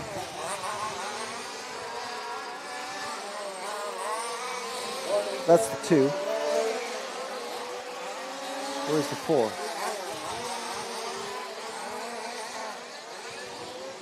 All right, okay, so they're not too far apart on track, that's good.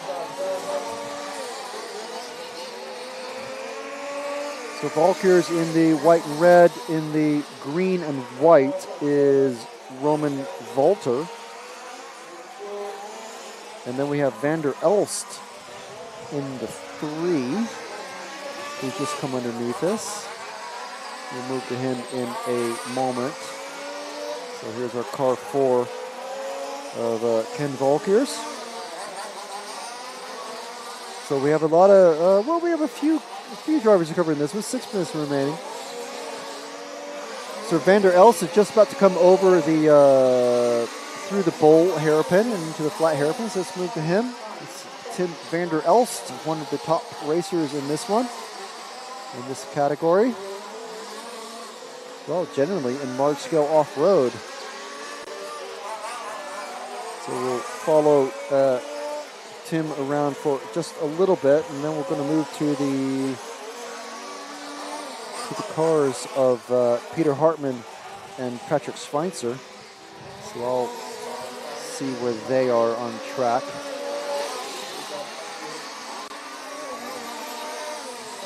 So they are actually very easy to spot. They're both coming to the 10. The number through the L, sorry. The bright orange and yellow is Schweinzer. That's the car number 10. And then we've got Peter Hartman, last year's two-wheel drive champion, is the next car immediately behind. So let's just keep an eye on them. Well, follow the lead car, Patrick, and we'll see as he works his way through traffic. If anything, I think Peter's just very slowly catching up to him. But on the timing board, they're separated by several cars.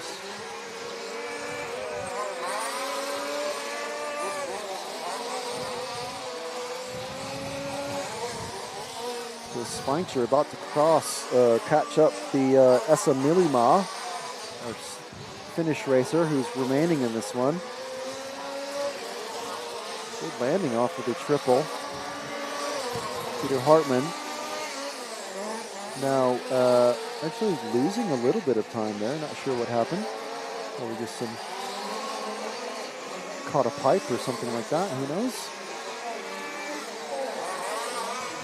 So just under 4 minutes left in this one. This is the fastest group of racers. Let's see who's got the fastest lap. And at the moment, 34.704. That's certainly our fastest lap of the week. That is Roman Valter. And the cars we followed earlier, car 2. Roman Valter from France. Very curious. I mean, it's a real shame that we don't really speak to the French racers. I'd be very curious to know what their off-road, the large-scale off-road nationals scene is like. I know for the UK, it's quite big. Obviously, running mostly on AstroTurf and not clay surfaces like this. Let's drop back one car to the number 7 of Peter Hartmann, who's just passed up that number 11 of Essa Milima. Peter Hartmann, he's, I would say, our defending two-wheel drive champion, but he's not actually defending it. He's in a completely new category now. He's moved into four-wheel drive from two-wheel drive. And Peter making a quick work of Milima, but falling further and further behind Patrick Schweitzer. He's moved up into 7th position. He was in 8th.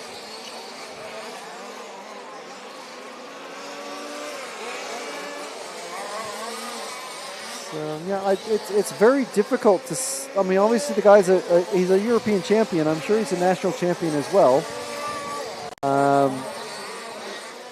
Or won many races. Oh, and Patrick makes a mistake, a very rare mistake. So let's see if that drops him down. Actually, he's already in 7th.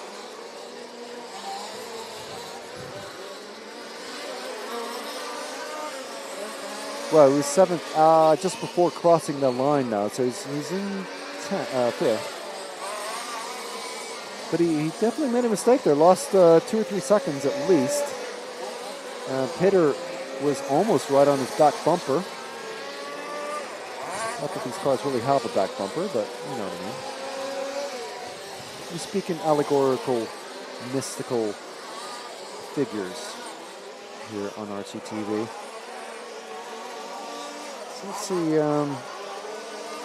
running order still: Walter, Fernie, Van der Elst, Krabaum, Schweitzer, Valkiers, Hartmann, Millimile, Siltanen, and Rodewald. I don't think we followed Fernie in that car 1, so let's see where that is.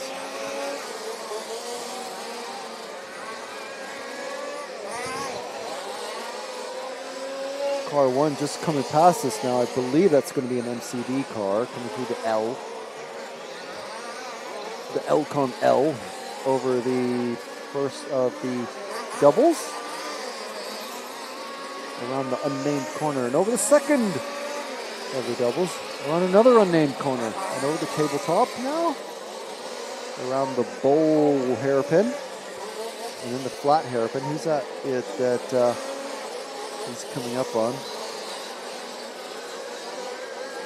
Number 5 of Sven Rodewald.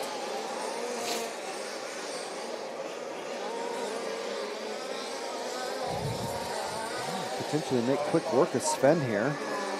Depends how, a little bit depends how easy Sven makes it for him. He is being lapped, so yes, it goes just a bit wide. So I think this track is going to be a little hard to pass on. Just judging by how much the cars doing the lapping rely on the lappies to let them by. So it'll be a very interesting set of finals. So let's see where that finishes up. That is, it's already gone off of the timing. So let's go off-road four-wheel drive. Let's see where the ranking lists sit at the moment. Roman Walter taking the first TQ. So going to have to mark this one down. We're looking at, with 18 laps in 10:31. So that is the time to beat. 18 laps in 10:31.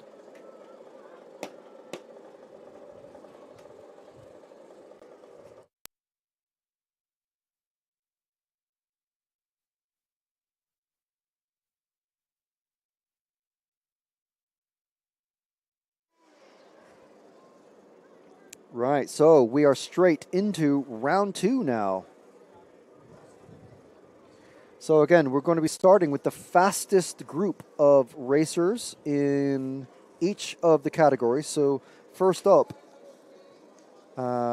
is going to be short course, starting with the fastest group. So first of all, main story in this one is that Ian Audie, last year's champion, TQ'd it.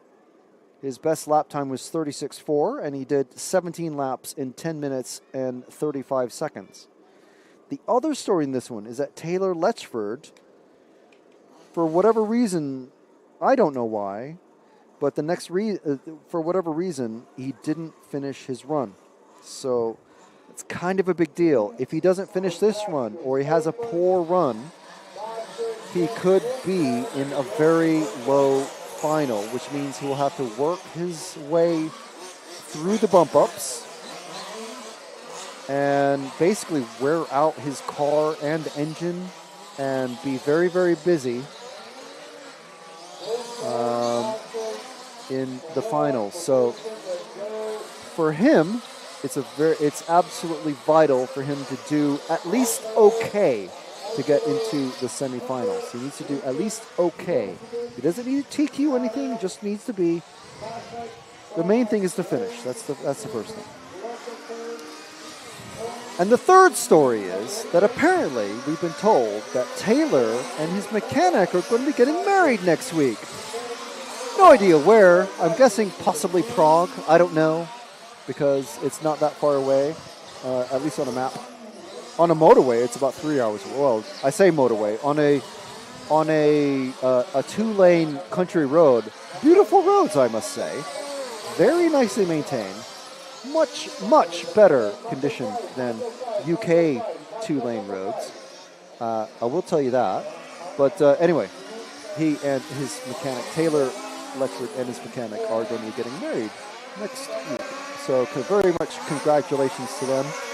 I wish them absolutely all the very best and more. And let's start off the celebrations with just finishing and doing well. A top 10 finish would be absolutely fine. Top 5 would be great. So in this one, we've got Jack Keatley, Ian Audie, Taylor Letchford, all from the UK. We've also got Alex Mulder, Keys Jimink, Fabian Morat from the Netherlands, and France, all respectively. 2 more British racers. We've got Alfie Jack and Matthew Stokes. And then we have Michael Puziat, whose relation is running in four-wheel drive, second fastest heat. And Michael is from France, or Michael. And then from Germany, we have Daniel Scholing. So that is car number 10.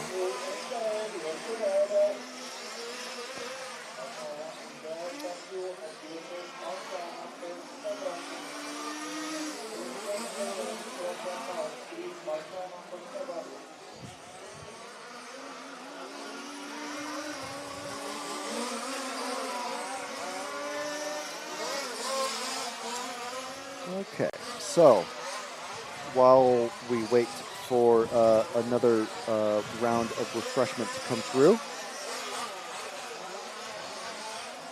we're going to have, let's see, we're just going to do, we'll do the next couple of heats, and then I will need to have a break myself, so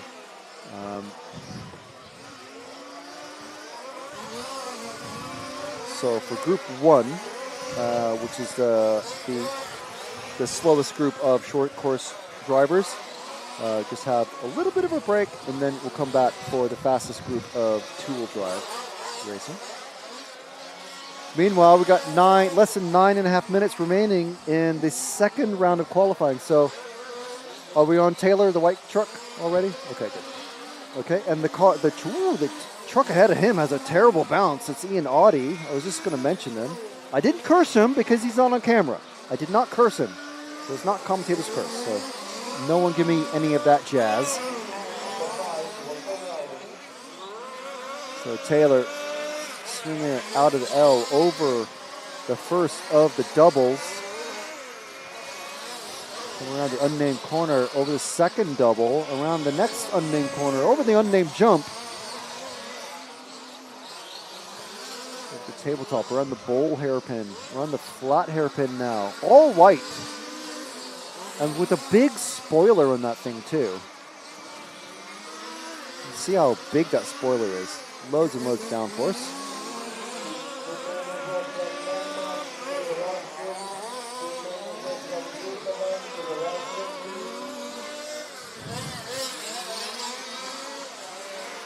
So I think it's looking already better than the last time for Taylor. It's not all about Taylor, so let's see if we can find the car 1 of Jack Keatley. I don't remember which car there he is, just coming underneath us now with the Union flag rear end over the wheel humps. This is one of those like super aerodynamic truck bodies. Less realistic to me, but it probably provides loads of downforce from all of the wheel coverings. Quite sharply shaped.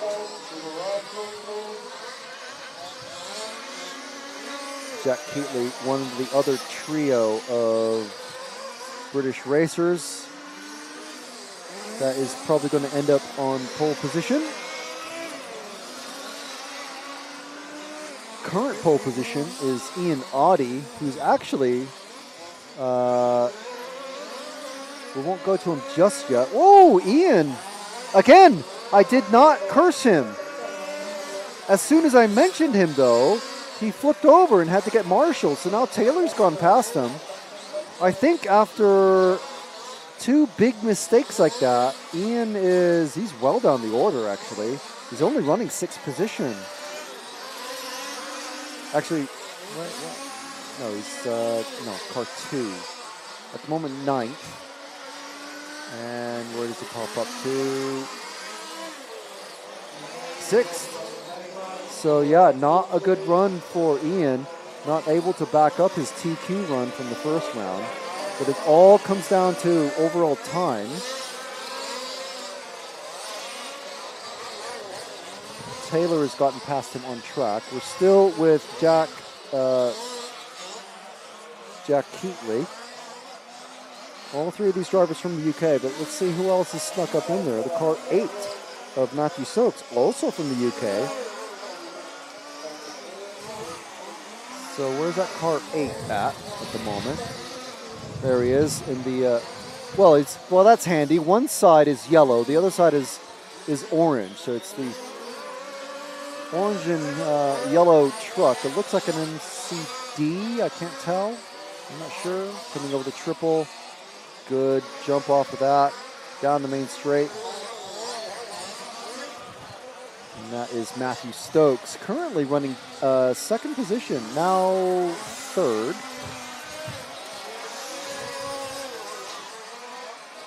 But doing well. Taylor, where is he in that car 2? He's running 4th at the moment. That's perfect for him. He doesn't need to try and make TQ or anything.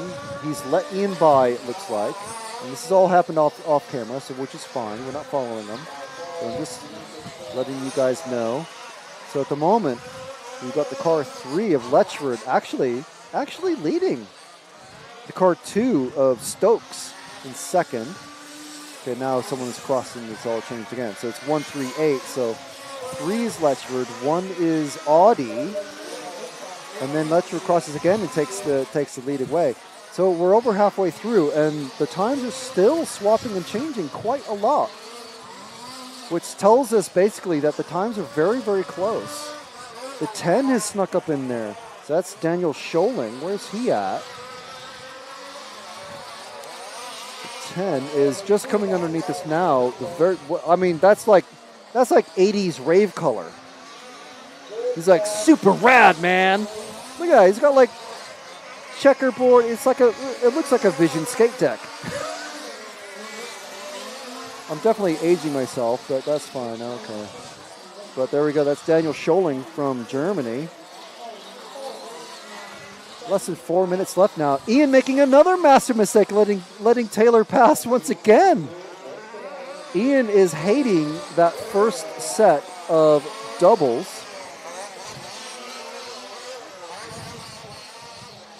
So, do the dryer I mean, we've got some black tire marks now appearing on the leading face of the doubles and coming down the main straight. We've got high traction lines.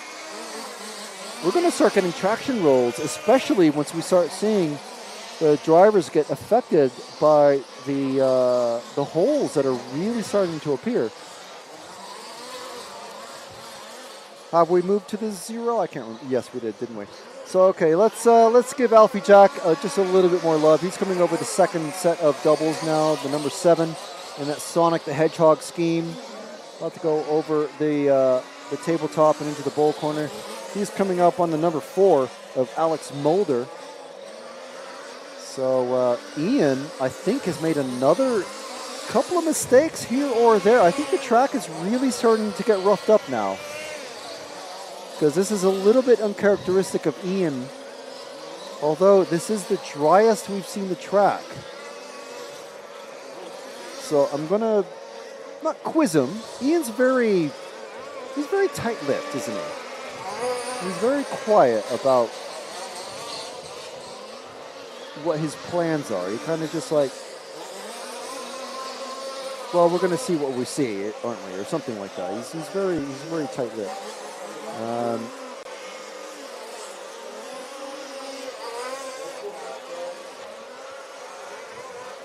Let's see what else is happening out there in the timing. So we got Letchford, Keatley, Stokes, Audi, British 1, 2, 3, 4. Alex Mulder being the first one. Let's see, not to get Puziat up there. Scholing, Audi still down in 6th. Moving around a bit.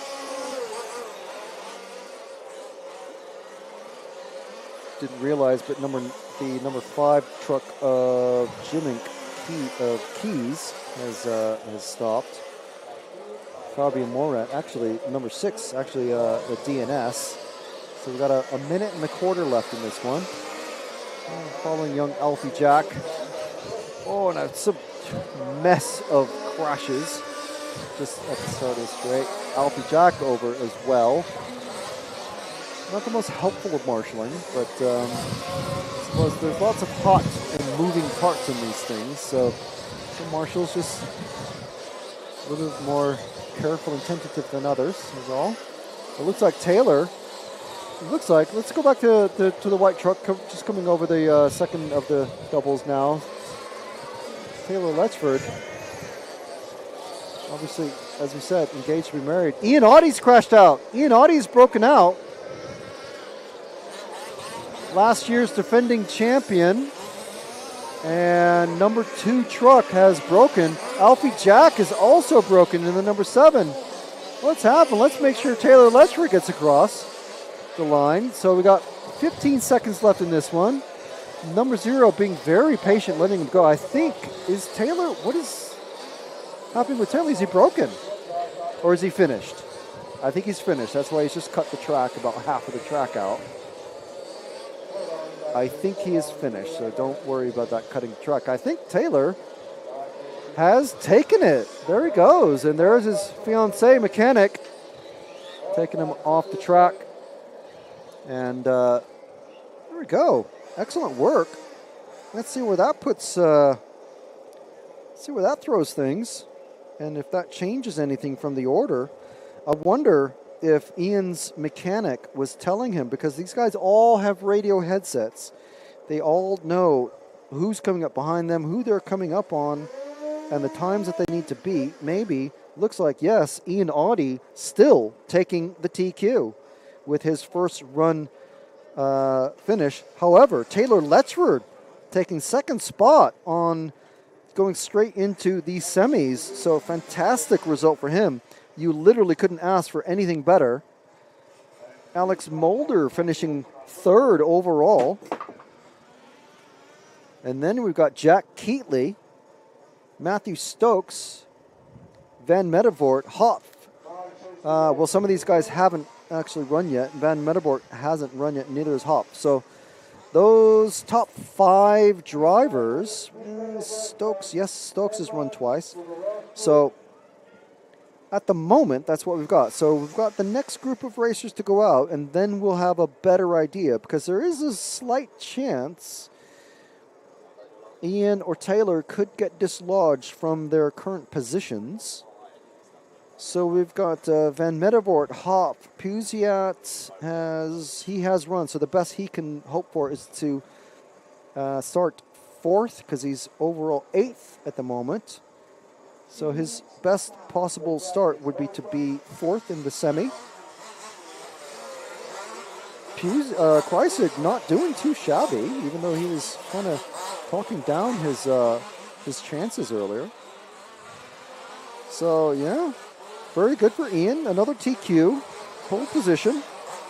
We'll have to make sure and get a nice embarrassing photo of him.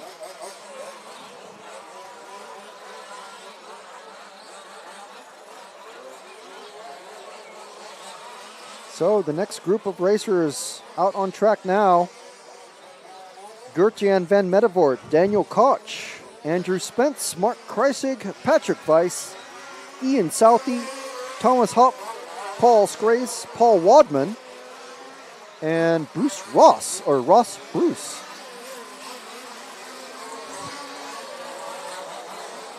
That's our next group of racers out there. Again, many, many more Brits. Most of them are British. A couple of Swiss racers. We've got a Dutch racer and a German also in there, just for, to mix it up a bit.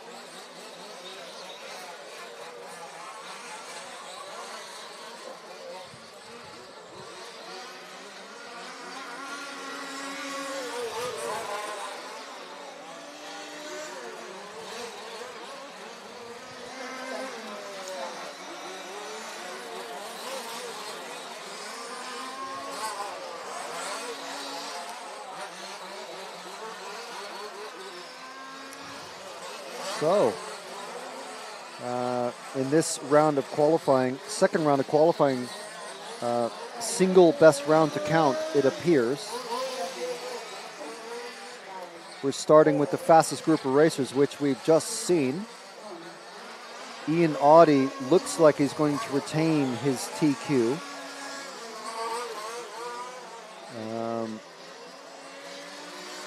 No one beating his time of 17 laps in 10 minutes and 35 seconds. So the second fastest group of racers out there on the track now. Getting their warm-up in.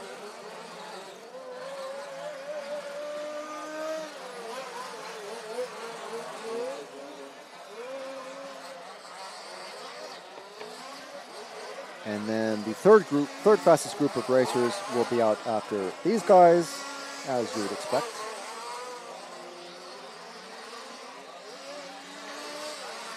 And then we'll attempt to take a very, very quick break, just for myself.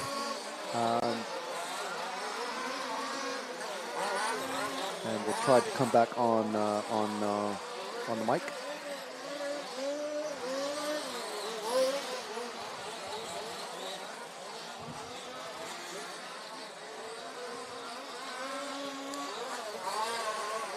At the moment, it looks like we're going to be racing until about 9 p.m. tonight, which will, I think, will be the latest time that I am aware of for an RCTV production.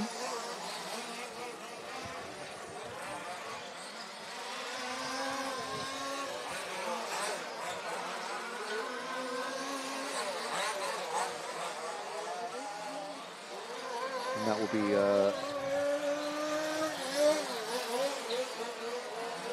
pretty late indeed. And then we start tomorrow all over again at 9 a.m. going to about roughly 9 p.m. Once again. Of course, we are an outdoor track, but there are houses that are nearby, so obviously you know, running after 9, you know, 10 or 11, close enough to a dozen chainsaw engines just revving their heads off for all day long. Gotta mind the neighbors.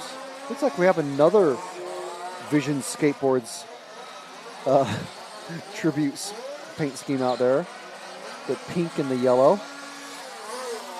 Just waiting for like some Rat Fink 60s style psychedelic paint scheme to rear its head.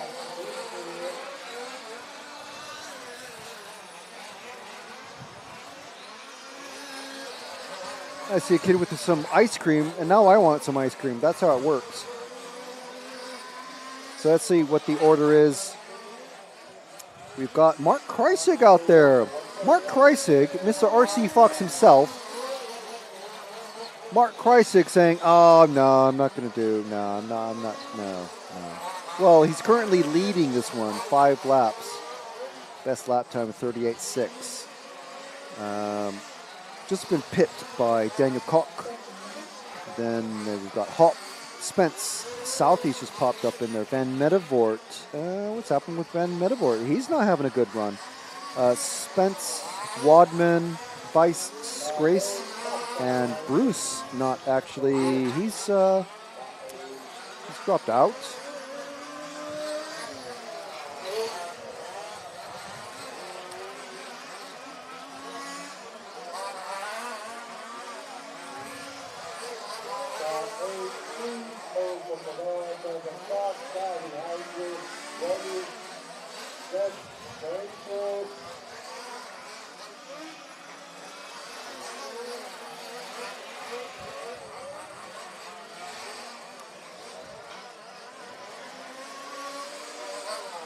Yeah, MMR in chat saying best qualification or best quali counts. Yeah, well, the reason why I'm describing it the way I'm describing it is because there's only 2 rounds of qualifying, and yes, it is round by round qualifying. But essentially, and a body has just come off. You will not be able to run without a body on what? Oh, well, that's handy. Number 7 truck's body has just come off. Yeah, basically, or no, 2.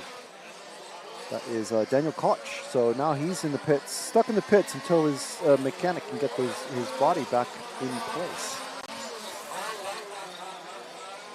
Yeah, it anyway, effectively it is best qualification because there's only 1 round. Only 1 round to count.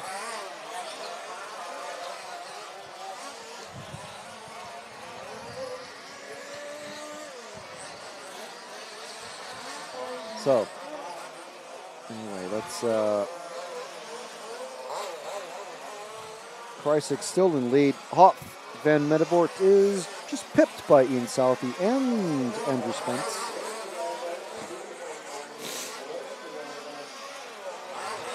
Oh, my web timing is...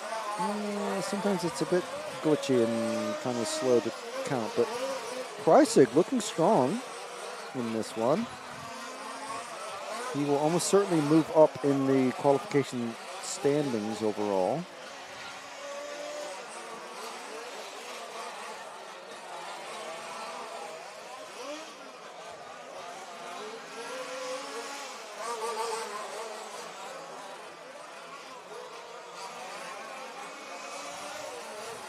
Hop, Wadman at South, even Medevort. Weiss now in 3rd spot. Scrace and Koch 8th and 9th. Right, so apologies, haven't been. What car are we on? 4, 3, 4. And that is the leader of Kreisig. Let's give RC Fox some love for sure. Kreisig, first met him at the Neen Valley RC race track in the UK, an all AstroTurf track. I want to say about this size, maybe a little bit smaller. I just seem to remember it being a little bit smaller, but I believe that was the year that MCD debuted their short course truck, which is obviously what this category is at the moment. Definitely have some colder wind blowing in our faces now. Kreisig working his way through traffic beautifully.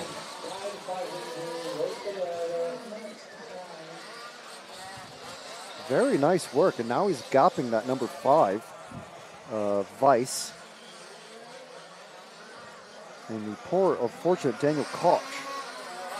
Now he's had his tire come off, and he has his... Oh, that is very tight. That was dangerous. Getting sideways and nearly getting smashed out of position. Is that number 6? So let's see who this, the 5 is in fourth. This is 7. Just counting through. Oh, and another car, or the 5 went off the track that time. I'll tell you what, there's a lot of 80s retro skateboard paint scheme kind of vintage tribute acts out on track at the moment. So there's the 1 who's in second place currently. Number 1 just coming over the first of the tabletops. Actually, just 1 position behind Kreisig on track. So he's worked his way through just as Kreisig did, maybe just a little bit slower. Oh, and he's broken! He's broken! Oh, tragedy! Look at that front wheel just bouncing around. That is not the way you want to end your qualifying. That's not the way you want to end any race, with a wheel dangling from the front end of the car. Well, that is very unfortunate for Van Mettenvoort, who was looking quite strong, but he's got a good first round result. So that is not a complete catastrophe. He'll still have a good qualifying overall. And that's why you have multiple rounds of qualifying and throwouts. So he's going to have this one obviously as a throwout, and his first round will be his best to count. So let's see if we can find the number 7 currently, who's I think it is the next car over the triples, followed very closely by the 8. That is Hopf and Scrace. Grace having a very good jump over that. So Kreisig, he's about to come up on them. And this isn't a race, so it's qualifying. Kreisig's going to want to get past them as quickly as possible. If this were a race, he might want to just hang back a bit. He actually jumped underneath. He jumped underneath the Hop to pass him, and that kind of, obviously, Hop basically landed on Kreisig's engine cover. Well, not technically his engine cover, but the front end of the truck. Time is finished now. Kreisig definitively taking this one. So we'll see where this puts him now.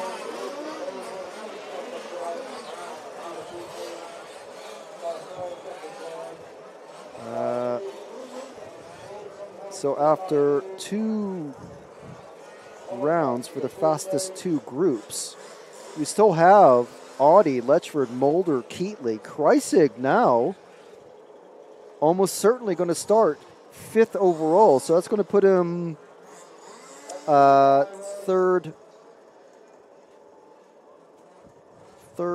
second or third or fourth. I think third in one of the semis. Then we've got Matthew Stokes, Gertan Mettenvoort. See, he's starting 7th. 7th overall. So obviously with a 4 points in the first round, 16 points in the second round. So that's how the computer counts the qualifying results. Thomas Hop in 8th overall. Michel Puziat has had his run. He's 9th overall. Urs Gehrig is in the next group out. So from there, from 10th position on down, we're looking at the best that's roughly where we're at with the semis for short course, the short course group. So next group is already out on track. That is Gering out there. Started well. He finished best in this group last time, but he's in truck number 2. Truck number 1 is Jürgen Taken from the Netherlands. Gering from Switzerland. Bruno Trotman from Switzerland. From the UK, we've got Simon Andrew Godney. How do we have a British racer with 3 names? I thought that's only the Spanish. Just joking. From the Netherlands, we've got Brian Calderhovet. From the UK, we have Heidi Schilcock, Alfie Jack's mother. From Switzerland, we have Roger Kaus. And from Turkey, we have 2 racers, Orhan Tekan and Erdo Kilabuz. So looking forward to see what happens in this one. Oh, we have another funny car happening with the car 2 of Gering. So funny car meaning that the front body clips have come off and the car is driving around like an alligator, sort of, or a crocodile, whichever you want to call it. This mechanic very quickly trying to see what they can do.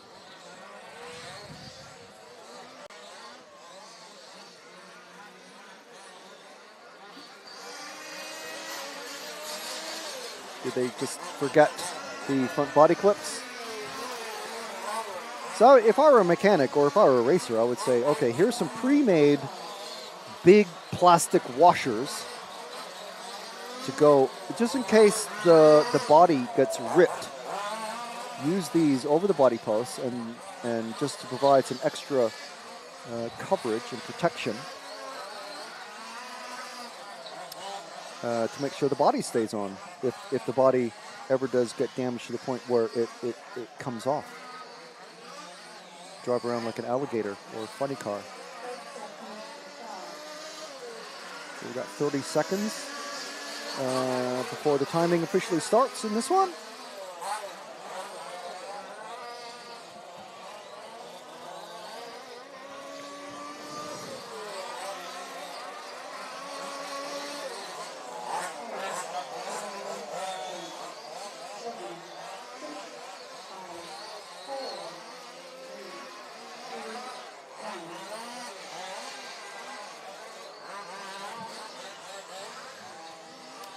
All right, time has started. The horn has sounded. The clock is counting down.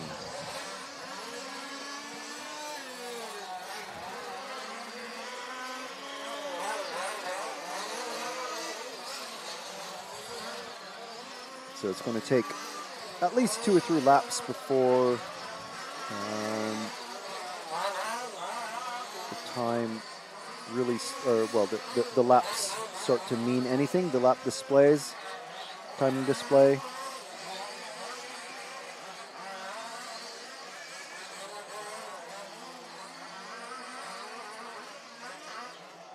So we'll give it a little bit of time.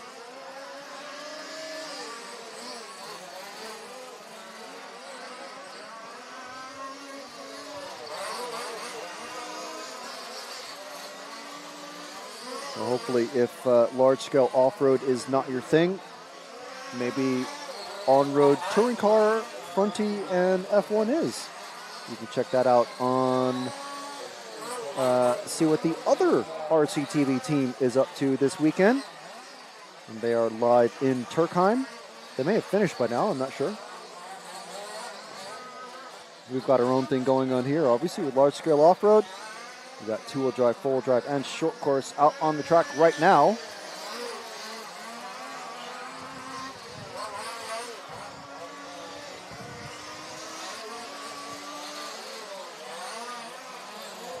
So I do believe we're with Alfie Jack's mom, Heidi Schilcock from the UK. And the very distinctive white and pinky purple with the yellow wheels, always with that. I believe she is, she and Alfie both run the low-seat 5T truck. A popular option, and to be honest, one of my favorite body designs. It's probably the most like desert off-road racer.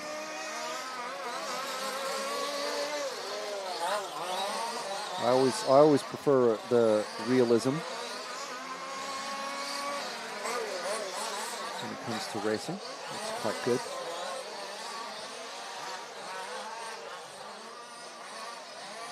I do wonder why no one makes silver wheels. I think that would just look cool. I think it's probably because of the metallic flake that would have to go into the plastic. But then, I suppose, you probably just get black wheels and then paint them silver. They just look cool. All right, so we don't want to curse Heidi too much. So we'll see if we can find our leader. Is she car 9? She is not. So our leader is car 9, and he's probably in this gaggle of cars. It's just coming out of the off of the tabletop at the back. Yes, the bright yellow truck is our leader. And that is Erdal Kılavuz from Turkey. Car 8 just behind is the other Turkish racer that's here. That's Orhan Tekan. Had the pleasure to visit Turkey several years ago. It was very, very nice. Really liked it. I can recommend it. There's lots of touristy places, of course, but they're all good. Very nice. Didn't have the money to go to all the posh places all the old folks on the bus trip went to, but I'm told it was very nice. Overall, it's very nice. This was a very nice trip. What's it like? Very nice.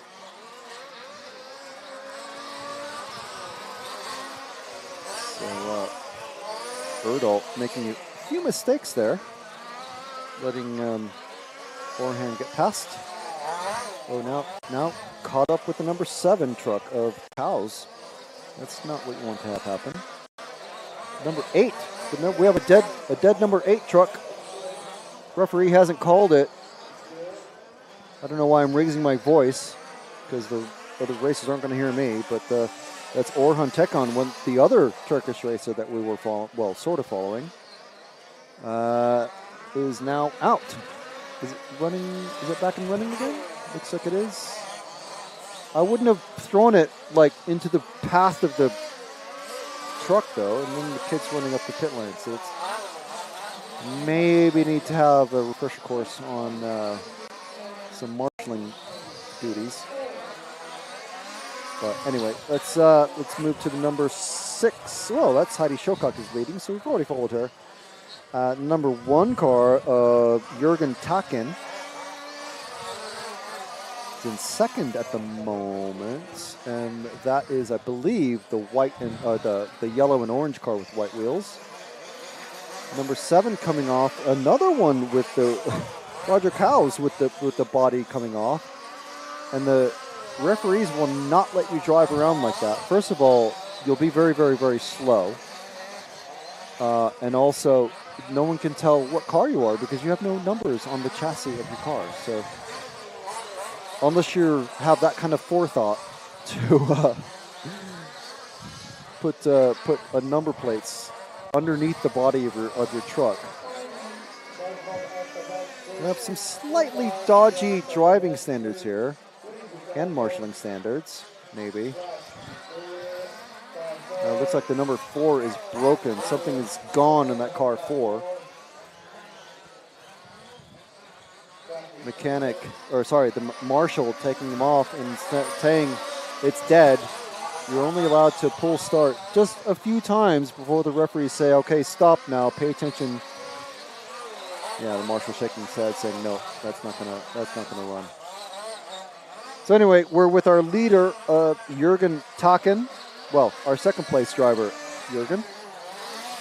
Heidi Shokak, who we spoke with recently. Well, we spoke with her last year talking about Alfie Jack. And is at the 8 truck again out.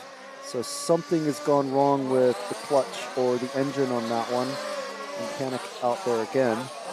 Now there is a distinction between a mechanic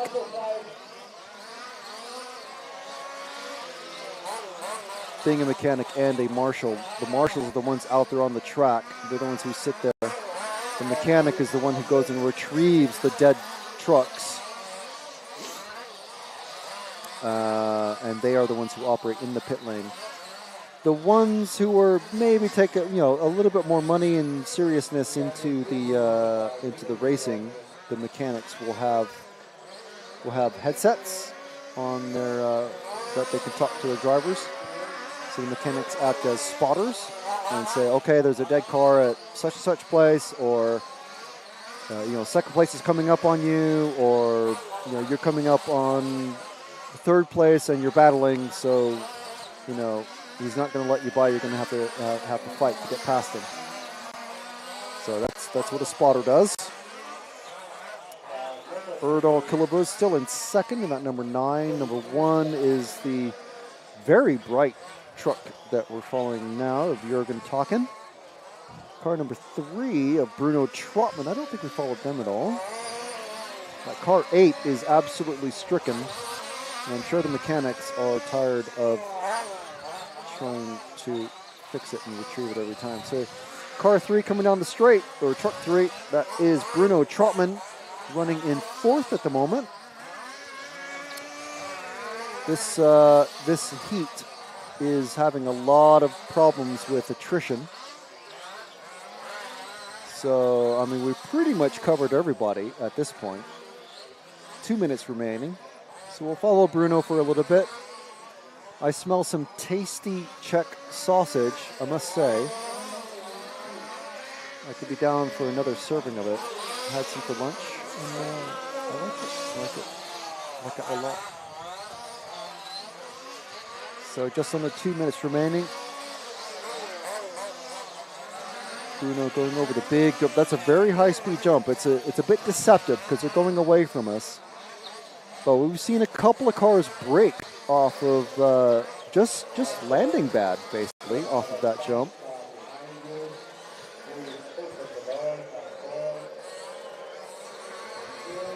And the referee is calling what I like to call a verbal blue flag on the truck 4.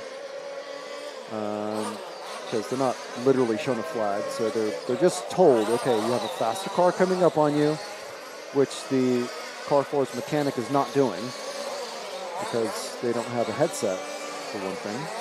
If you imagine 10 chainsaw engines driving around, you're not going to be able to hear yourself think, much less what your mechanic is going to try to shout up at you. So we have less than a minute left. Let's go ahead and finish off with Heidi in that truck number 6, that purple and white. I think probably everyone in the UK large-scale off-road racing scene will be familiar with Heidi's paint scheme. First came across it at, I can't even tell you the name of the track, but it was in the middle of a field where most of these tracks usually begin. And yeah. There she goes. Oh, trying to make a pass on the number 3. Trying to make a clean pass without getting... Oh, and see, that's what happens when you're... Oh, no, it's okay this time, but now the body's a bit wonky at the back. But anyway, it doesn't matter this time. But yes, if that was a position change. So just go off air just for a moment, and we'll be back very, very, very soon.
Okay, and we're back. So just in time for the time to start counting down for our last group of short course four-wheel drive racers here at the 2023 European Championships for large-scale off-road racing, brought to you by EFRA, Elcon Models, rccaronline.de, and RC Fox. So thank you very much for sticking around, tuning in. We've got plenty more racing to come. This is only the first group of, or the first category of racing, or class of racing. Short course is, this is the last group that's out on track. But we have two-wheel drive coming up, and then four-wheel drive. That Marshall really needs to get out of the racing track. That is definitely, don't want to be doing a track repair in the middle of a operating racing track. That's incredibly unsafe and unwise. So the next group, well, this group, racers are Richard Smith, Bjorn Blyer, Gerald Van Hetgore, Mike Loeffler, Joost Zandbergen, Wally Oates, Rinus Visser, Nekdet Yaman, and Boris Lass. Those are 9 drivers in this one. And again, thank you very much to Elcon Models for providing the big portion of sponsorship for this one. Elcon now doing a short course truck, four-wheel drive truck, slightly longer wheelbase than the buggies, slightly wider, so not quite as nimble, not quite as quick. But to me, probably, if I were doing large-scale off-road, that's the class I would do, for sure. People ask me at all the races that we end up doing, what's your favorite class to watch? I say, well, sometimes I say, oh, it's, whatever class that we're doing. But usually I tell them it's large-scale touring car. It is probably the best to watch. Ooh, and engine issues for the pink. I can't see the number. But off-road, if it were large-scale, if you have the $2,000 or so to get into it, it would be large-scale short course. That's the chap we followed for after breakfast. Jim. Yeah.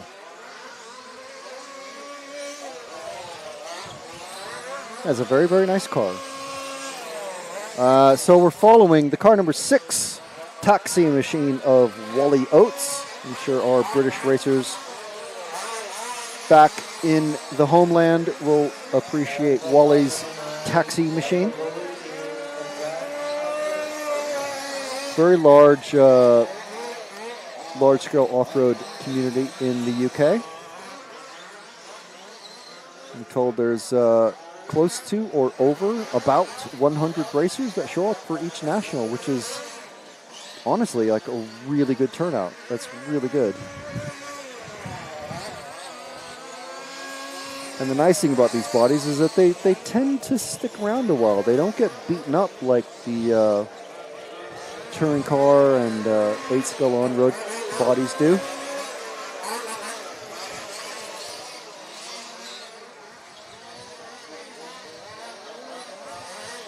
Obviously, the large-scale touring cars, you can replace the front and rear bumpers, which helps them last just even a bit longer. Large-scale on-road, even though they're large-scale off-road, even though they're a bit more, I don't know, a little bit more brutal maybe in damages. They just seem to, the bodies seem to last quite a bit longer. Alfie Jack still running. I'm assuming it's the same body as that he ran last year. So you kind of get to know the the other drivers' bodies as you're driving around with them, and you know who's coming up on you and who you can throw your elbows out with and who you should maybe watch out for. Ooh, number 9 getting crazy. 6 minutes left in this one, so let's see who else we can follow. Car 2 is our current leader. Probably one of these 3 bright cars, or... No, it's the black one with the energy drink sponsorship. Going over the triple and not landing it very well. Coming down straight. Around the Elcon L. Over the first of the doubles on the track.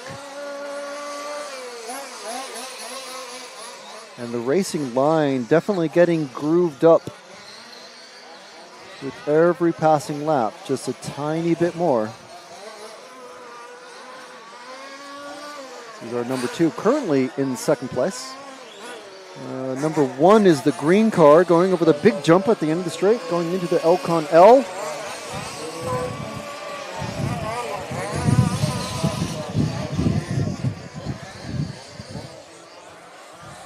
Number 1, Richard Smith, another British racer. And the car 2 we were following is driven by Bjorn Blair from Germany.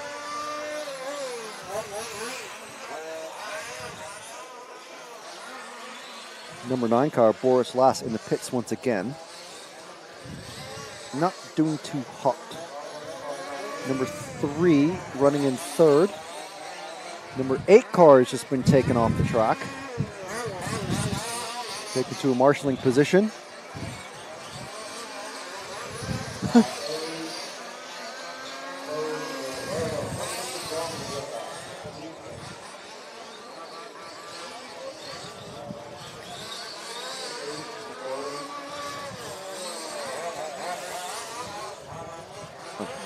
Sorry, I'm just trying to figure out what is actually happening with the car number 8. It stopped. The marshal retrieved it and tried to tell the driver. Obviously, you can't talk directly to the driver. It's all just hand motions. Trying to tell the driver, the car's, it's running. Just go. And he just went. And then the referee tried to tell him, car 8, you're something is wrong with your car. And he just kept driving.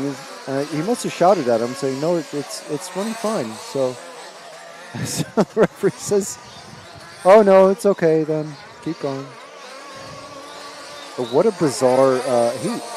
It's crazy. Anyway, so car number 2, currently in the lead of Bjorn Blair. We followed him for a bit. Richard Smith, car 1, followed him as well. Truck number 3 of Gerald Van Hetgore. Where is car 3 out of Gerald? I think it's going to be that silver one just about to come through the flat hairpin, because there's not many other cars out there to follow. So it's a fairly easy one. I don't think we followed Gerald at all yet, so it's a little bit of track time. 2 minutes and approximately 30 seconds left. 2 minutes 34, 3, 2, 1, 0.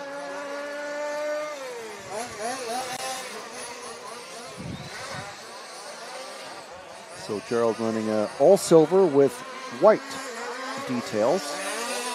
Paint scheme.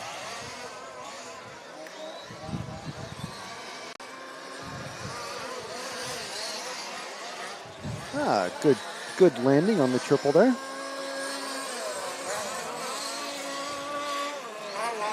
Taking a very wide and odd line coming out of that, but it's all right. Oh, ooh! Champions roll, landing on its wheels.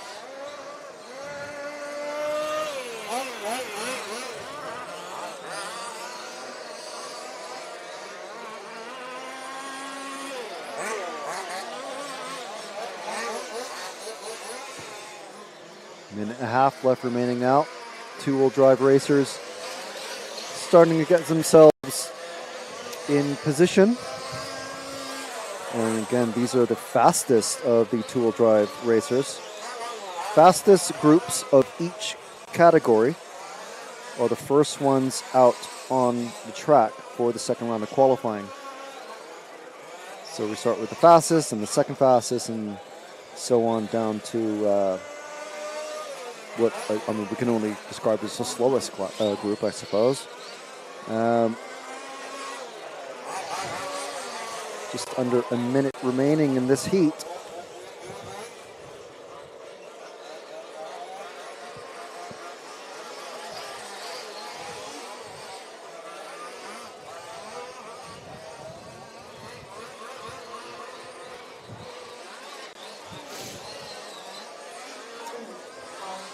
Time has started to finish.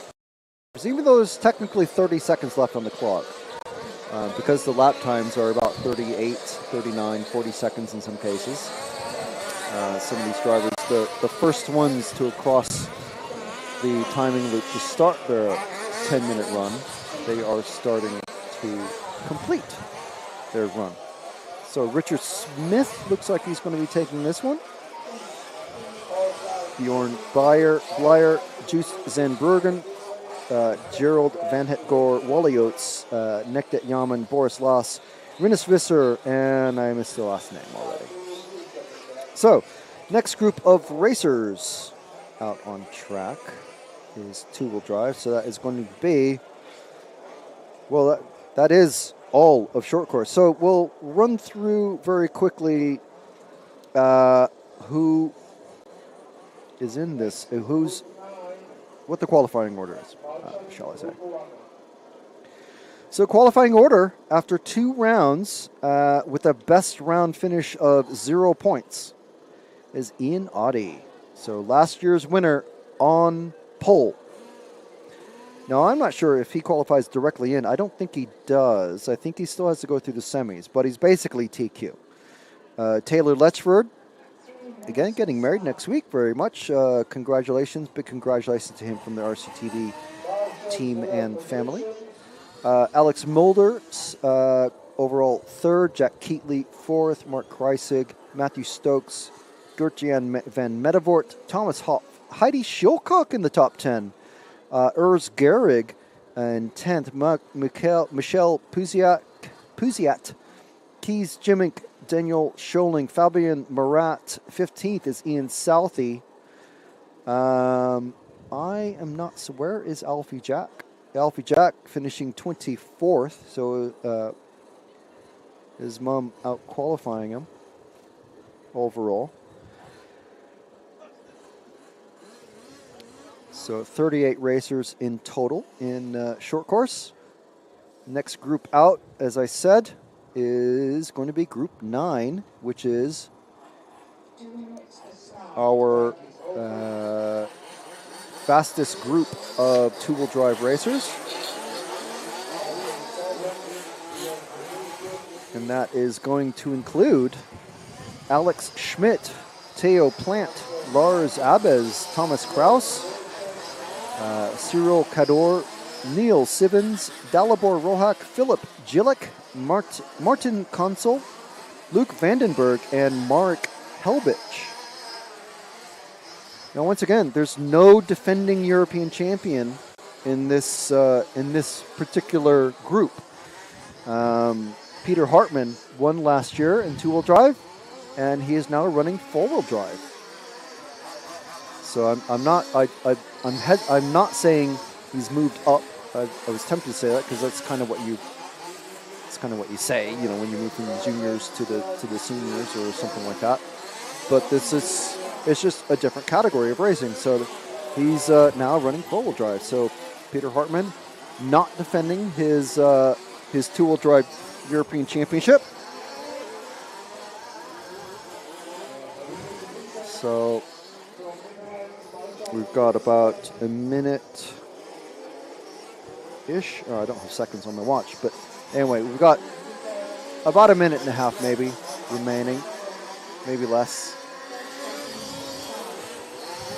30 seconds, actually. There's the computer countdown.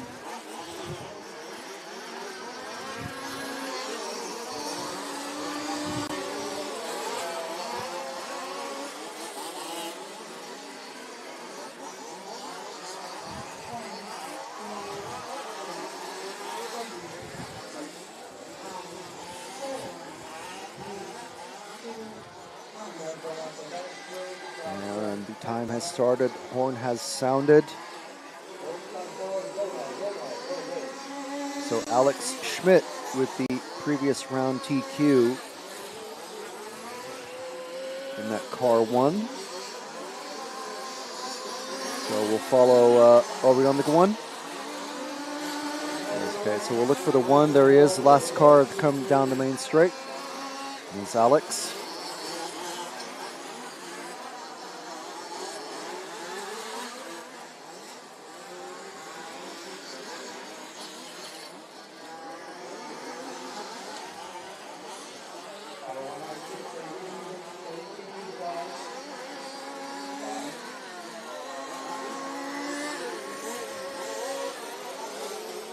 So once again, same deal as before. The first minute and a half, let these guys get in their first 2-3 laps. And then we start to see where things start to shake out. So at the moment,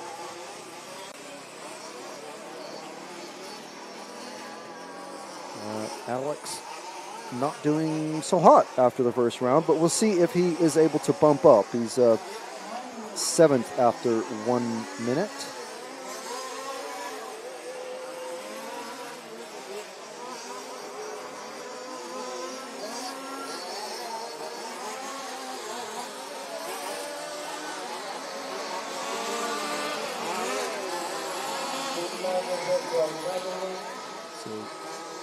They're two-wheel drive, so they're going to be driving and operating and obviously looking quite a bit different than the four-wheel drive short course trucks. So Alex very slightly held up there, but now he's got loads of clear track ahead of him as he's cleared that number 9 car of Martin Consul.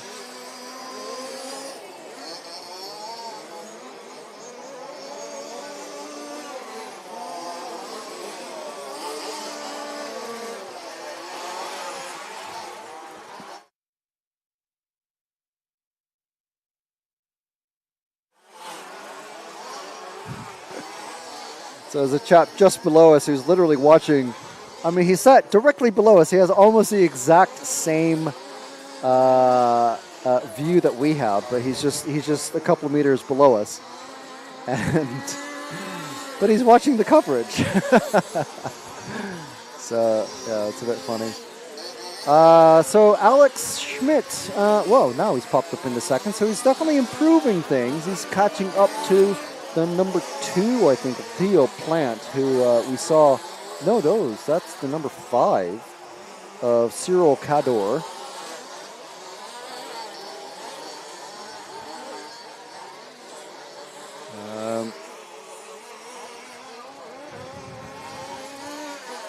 He's very slowly catching him, but there's a little bit of clear space ahead of him. But it looks like, ooh, Cyril gets sideways there, so he's gonna kind of have to let him, or not. Just wow! All of them clearing, both of them clearing the triple there very easily. Shows you what a good driver and a properly set up car will do, and obviously, I'm sure quite a strong engine as well.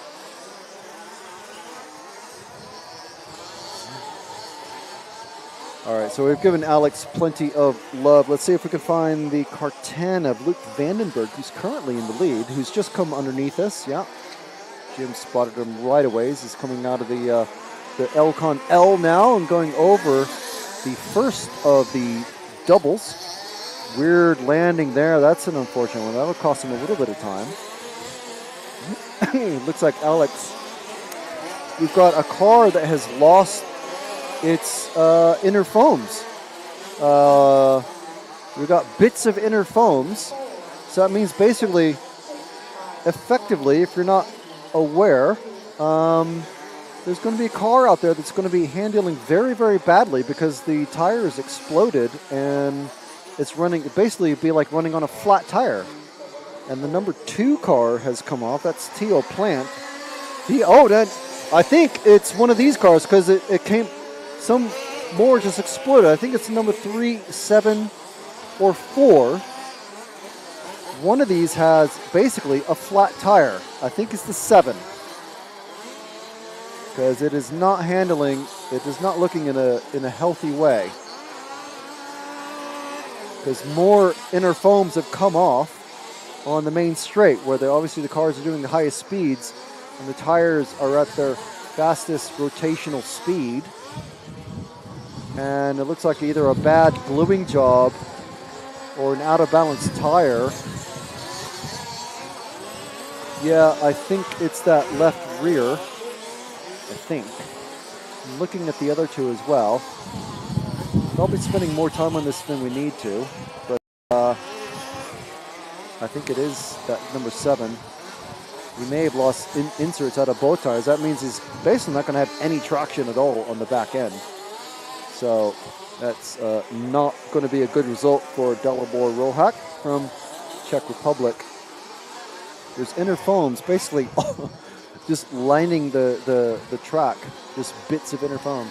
So anyway, so we followed the 10, we followed the 3. Let's find the number 4, who's currently in 3rd. It's Thomas Kraus from Czech Republic. And I think we're already on him. That's the one. Oh, there he is, the white and the green.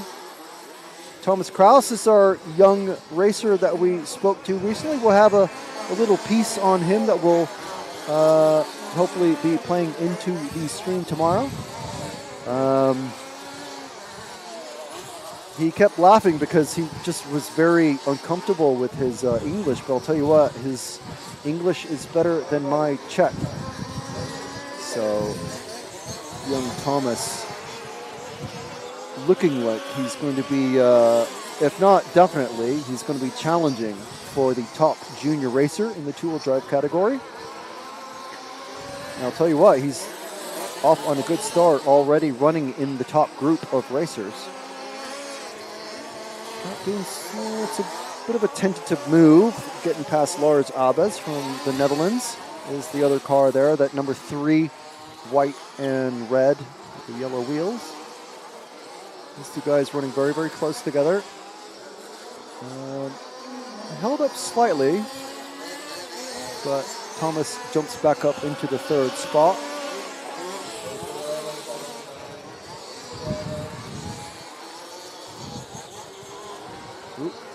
Nearly casing that one, but doing okay out of it. Dual drive, just a lot trickier to drive. Obviously, only the rear tires are pushing the car forwards, and just a lot trickier. Four-wheel drive is just easier, but a lot heavier, and a lot more maintenance to do. A lot more moving parts for one. So Thomas Kraus doing quite well. That number 4 car running in 2nd at the moment now. And we've already followed the number 1, I believe, of Schmidt. He's moved up into a solid 3rd position, it looks like. Number 5 running in 4th place. That's Cyril Cador. We showed him very briefly as he was getting passed by someone. Look at that sunlight now blazing down on the track. And you can see, you see the shadows. We'll show this in between the track, between the runs. We can see the shadows really throwing into sharp relief. As the sun gets lower, you can see more shadows and the dips and the ruts just starting to really make a difference, I think, on this track. It's mostly clay, maybe a bit of sand. There's some sawdust mixed in there now too. I'm sorry, have we been on the 5, I think? No, this is the 4. We have 5. The first of the, just ahead of Alex Schmidt, going into the L. 5 of Cyril Cador.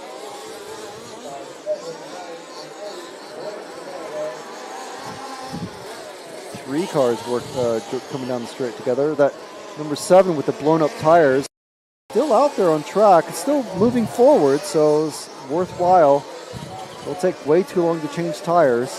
So you may as well, I guess, keep going. Of course, it does depend what your first round qualifying time was. Remember, only 2 rounds of qualifying. This is the second round of 2 to be run today.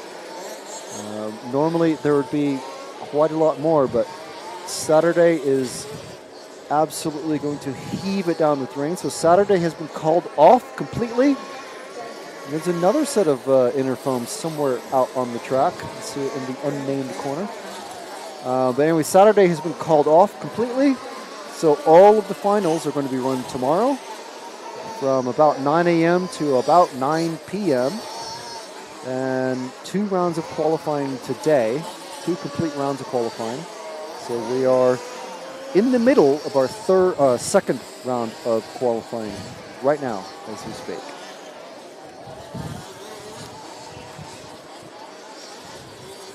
So I think that is it for everybody, because the leading cars are starting to cut the track to get across into the pit lane. We've got at least 1 full inner foam from a tire has been completely shredded out and left up and down the main straight. I believe I see bits of another inner foam.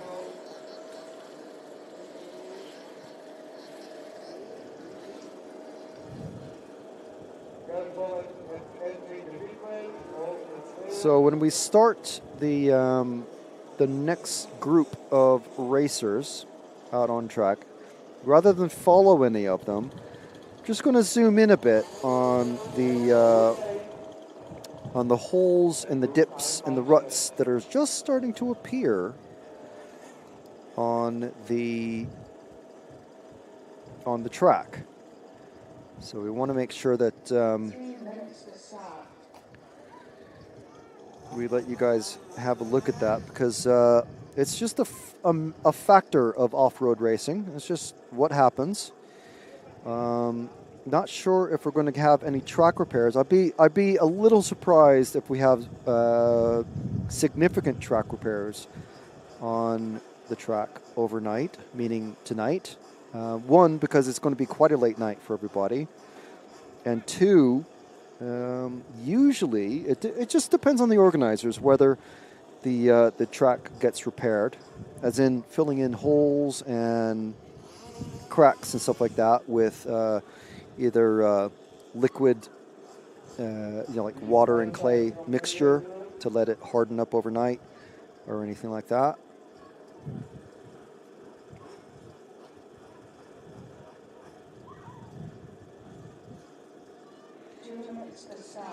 So 2 minutes to go, and the track has been opened. Cars are out.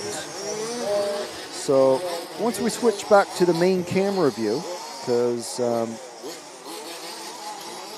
we'll just do a little zoom in on the track and show you guys what I am talking about with these dips and holes and things. Because as the sun's getting lower, the shadows get longer, and we see what is happening out there. And the chap below us on his watching the YouTube feed has let his phone blank out, so I'm not sure what we're actually exactly seeing at the moment.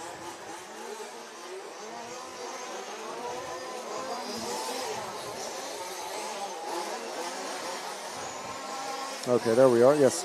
So yes, we are showing the actual feed now. Sorry, the main camera.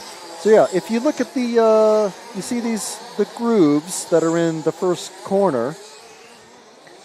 Those are really going to start affecting the racers as they're coming through here full speed. So these are see these, and the edges of these ruts and holes are starting to get black marks, which is the rubber from the tires. So they're basically just going to be even more likely to catch tires, because those are high traction grip areas. And if we go to the landing zone where the cars are coming off of the big jump, you see how damaged that is getting. And where else is a good spot? That in coming out of the L, right where that yellow car is there, you see that there's a big hole there, and then just on the other side of the Marshall, there's a lot of holes appearing there. It's not a very high traction or high speed area there, but you can really start to see. And obviously, coming off of the launch ramp of the first tabletop, you can start to see the black marks of that's rubber that's being laid down by the tires. So that's how the track is evolving and changing. It's part of off-road. It's part of the racing, and it's all part of the setup and getting used to the track and learning the track and learning how it changes and evolves over the course of the day. You got a rainbow appearing. You got cars on track. Got sun shining. Got engines racing past us. Life is good. So let's see where we're at. We're 9.5 minutes remaining in this run. And very quickly, we're going to run through the drivers who are racing in this one. So again, we're going backwards. So this is the second fastest group of racers. So we've got Ronnie Loon Borchert, Radek Bambula, Daniel Hoffman, Danius Mikalanis, Sjord Lubelinkov, Mikhail, or is that Mikhail? Mikhail Zabludil, Ethan Leruzik, Kevin Van Medevort, Peter Korsic, Asa Letamaki, and Wesley Van Helmen. So some significant names in this one, once again. And they've been driving for just about 2.5 minutes now. So we actually have a follow request. So for car number 3, so if you can find them, Jim, that would be Ace. We'll see if we can see any others. Of course, we're happy to follow drivers. Of course, if you are an RCTV hero, you'll have a bit more preference on how you how often we pay attention to your follow requests, basically.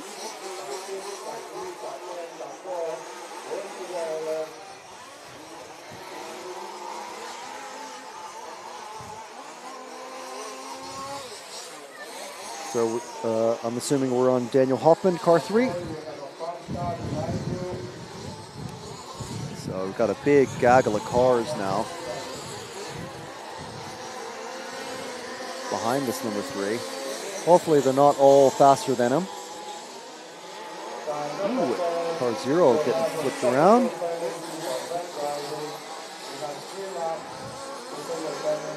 And we have a stop-go penalty for somebody. I missed out who. So those of you who are watching, make sure and tell your friends the fast guys for four-wheel drive. They will be out at 7:45 Central European Time. That's four-wheel drive out at 7:45 Central European Time. And we've got a couple of requests to follow Wesley Van Helmen. We're definitely going to follow him. If any of you are aware, he had kind of a rough time last night. Still recovering from that, but he was out and he did fairly well in his first round. We'll definitely follow him. It's car number 11. So that'll be the next one that we follow, please, Jim. You're welcome very much, Vojta. I believe that's how you pronounce that name. I thought it was Vojta because the race director here has the same exact name. It's actually Vojta, I think. So let me see if I can. I'm sure Jim's already on him. I can't see the feed as it's going out, but oh yes, he's the mostly yellow car. Just coming down the straight now, and look at coming through those. See, I don't think the drivers can see those dips and bumps very well from the direction that they are at. We're at a completely different angle that they don't have. But they might be able to because of the shadows. We might see the shadows a little bit less or a little bit more. I'm not really sure.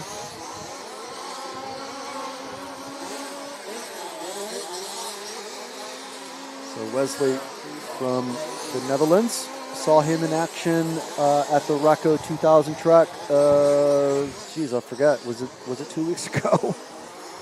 Yes, 2 weeks ago at the Electric Buggy Euros. First time we came across Wesley was in Valladolid in Spain at the Electric Buggy Euros, and that was many years ago. Running Losi way back then. Obviously not running Losi now, although there are some Losi racers here running the 5T. But Wesley running, let me see what, I'm going to guess that's a, is that a Horman? I'm not sure. I can't really tell. The more sleek-bodied cars look very similar. I think it's a Horman.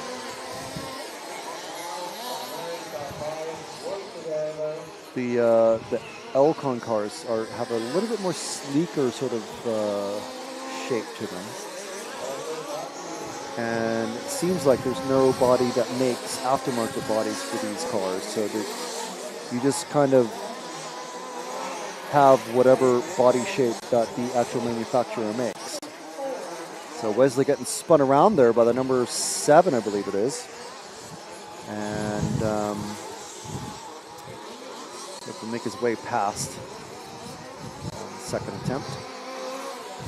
So yeah, Wesley doing really well, leading away with this one.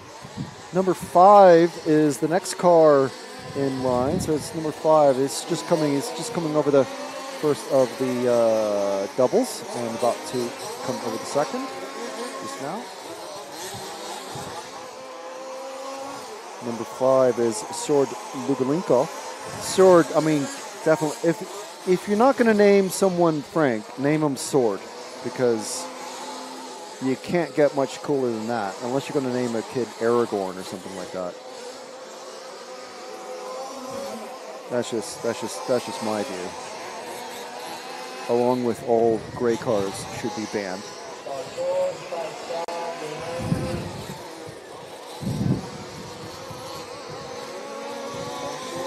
Car 5, Sword, doing pretty well in this one. I think he did pretty well in his last one as well. We'll have after this run, we'll have a look at the top 10 or so of two-wheel drive and see where the qualification order sits, because it's pretty much going to set the semifinals.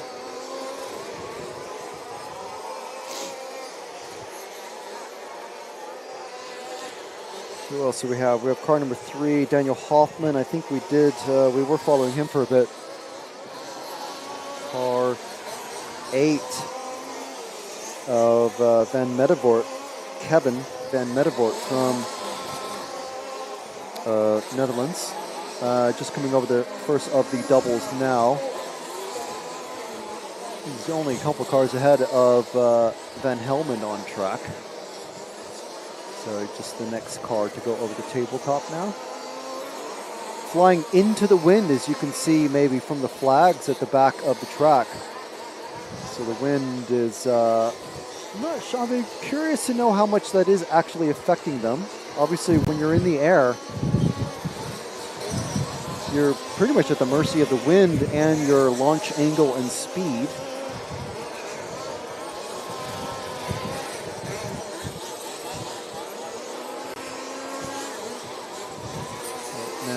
Van Medevort coming up on the number 6 car of Zabludo. Just a minute left in this one.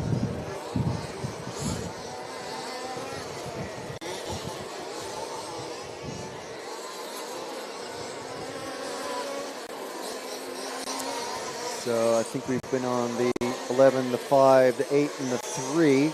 So the number 9 and 5th, that's Petr Korčik. There's the number 9 at. I don't think we followed him at all, so it'd be nice to give someone new a bit of love and attention. Probably one of these two coming down the straight. No, he's the next one coming down the straight.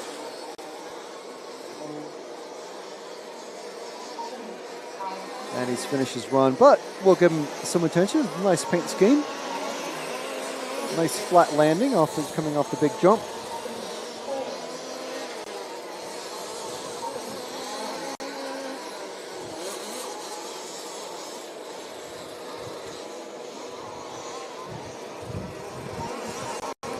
Pretty good landings overall. I mean, he's finished 5th, so he's not tearing up the charts, but he's not at the back end either.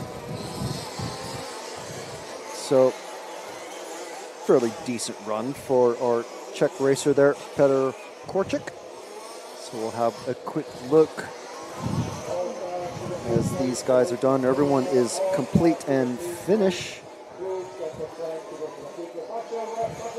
So, come on, bro, saying Wes Easy TQ. I gotta be honest, I'm not sure about that one. Mekop saying, man, these guys got coverage everywhere. LOL. Yes, indeed we do. We were in Portugal last week. We were in Holland twice the week before, and Germany for ETS, and large-scale touring car. How many finals will be per heat tomorrow? One final. You get one final. Well, unless you do well, and then you get multiple finals. You might bump up. That is the two-wheel drive Qualy, ranking lists, qualifying. And I'm just looking on myrcm.ch. You can look for yourself as well. Wesley Van Helmond. Oh, yeah, okay. I stand corrected. Apologies. Wow. So, looks like his second run threw him right up in there. WVH TQ. Excellent work. So 3 points in the first run with a 16 in 10:28, and then this time 16 in a 10:15. Alex Schmidt was our first round TQ, and he had with a 16 in 10:19. Wesley beating that by 4 seconds. Great job. Excellent work, Wesley. So we'll have to hunt him down for photos. Overnight TQ, overnight TQ, overall TQ, Wesley Van Helmond sitting next to Ian Audie for the short course category TQ. So overall, let's see, we've got, I don't want to name drivers in this next group, so I just have to keep track of that. So Wesley Van Helmond, top spot, Alex Schmidt. Then we have Thomas Kraus, the local racer, young lad, Thomas. Luke Vandenberg. Then we have Theo Plant, Sjord Lubelinkov, Philip Gillick. And then we've got Kevin Van Medevort, Cyril Cador, Lars Abes, Daniel Hoffman, Sandro Erlenhofer. I think, no, he's run. Yes, he just ran. Let's see, Ronnie Lund Borchert, Petr Korčik just ran, and 15th overall, Dalibor Rohak. And then Lucas Borchert, Marek Helbich. And then we're starting to get close to position number 20, where this group out right now may affect things. So, excellent work from Van Helmond there. Great job. So, as we're counting down I'm just crossing off the qualifiers that are complete and done. Group 6 out on track right now. And that is going to be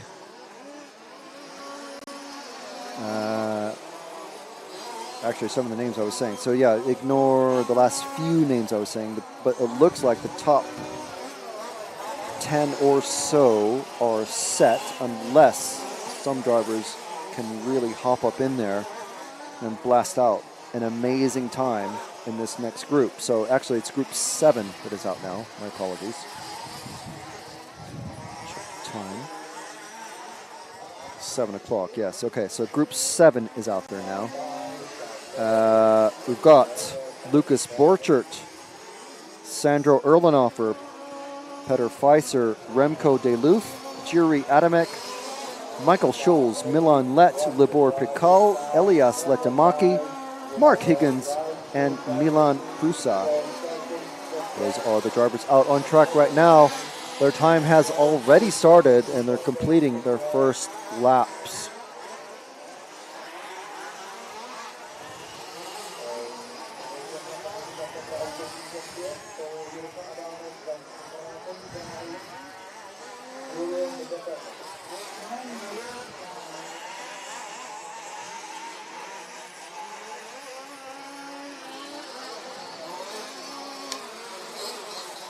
Yes, KJZ saying congrats, Wesley. Yes, indeed, congrats, and I'm sorry for doubting you. My apologies. As a very well-deserved TQ, taking it in the second run when the track is, I would say, possibly, potentially, maybe at its highest traction, but actually the most torn up it has been. Apart from when it was super, super muddy. But in dry conditions, this is the most torn up that we've seen in qualifying anyway. So let's look at the live timing and let's see where we're at. So we've got car number 1 of Lucas Borchert out in the lead. Sandro Erlenhofer in car 2. Michael Scholes, car 6. And we've got Peter Feiser, car 3, Remco Deloof, number 4, Prusa in car 11, Pikal in car 8, Higgins in car 10, Let in car 7, Letamaki car 9, and in 11, we have Adamek in car 5. So what car are we on, Jim? Car number 1, this is our current leader on qualifying pace. A now familiar paint scheme after seeing it run already for 10 minutes earlier in the day. 2 rounds of qualifying, only 1 to count.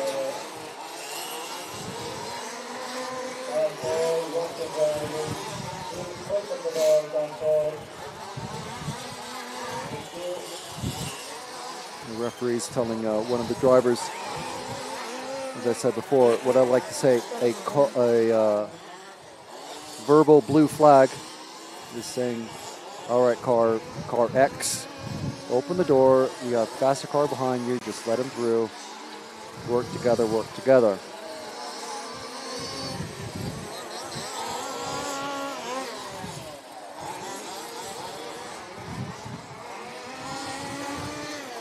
Car 1 working his way around. That's Lucas Borchert.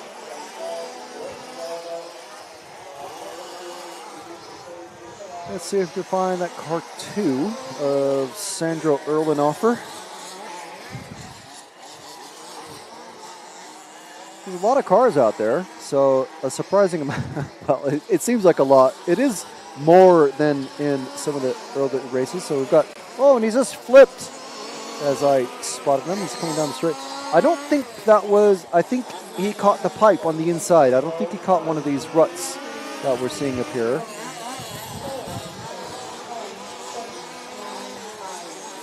Oh, and not getting a good landing there. So he's actually inadvertently affected 2 cars. So it's going to be a very slow lap for Sandro.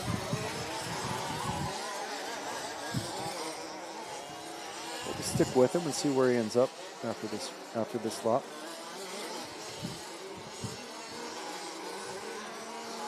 That big clot of mud or whatever it is on his right rear tire just makes it look like the car is just not performing very well. He's dropped down to 6th place after running 2nd for several laps. So all of this getting hung up on a pipe and going about a bit wide and getting caught up with other lap traffic, and so just having, basically just a bad lap. And now he's got some, now a bad bounce. And now again, he's affecting the cars that he's trying to put a lap down. So it's, yeah, not great. And so that's going to put him, he was running down in 9th, and that only popped him back up to 6th position again. So he's dropped down the order. Car 3, Peter Pfizer. Where's he at? Is he one of these? No, he's not one of the cars that was getting all mixed up with Sandro. Hopefully he's not the dead car. It's in the middle of the track.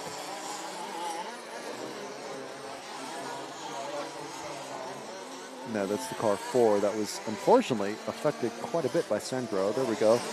It's the Bumblebee car, I guess. The hexagon pattern car on the side. So 4 minutes left in this one. I wonder if there's, who haven't we followed? So the car 5 is out. Car 7 is Milan Let. I'll look for these. You stick with the 3, Jim, and unless you... There's a 7 just coming over the big jump. I don't think we followed him at all. Try to give everybody just a bit of love. We love all the drivers here on Nefra and RCTV.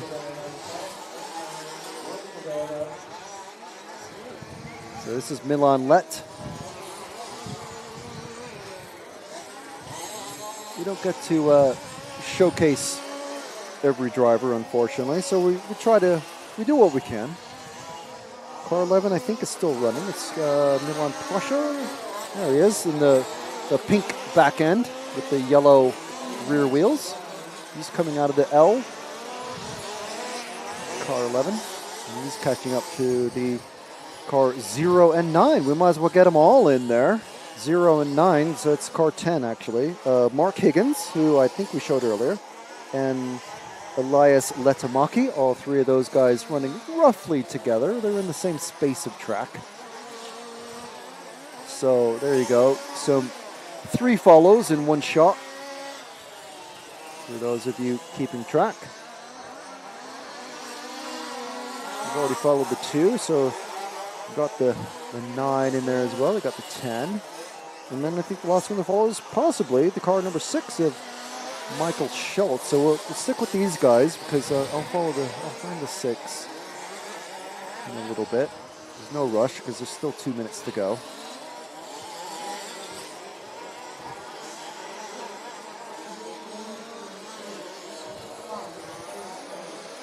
Sandro he's worked his way back up a little bit. He's back up into 4th, 5th. Not having a great time though.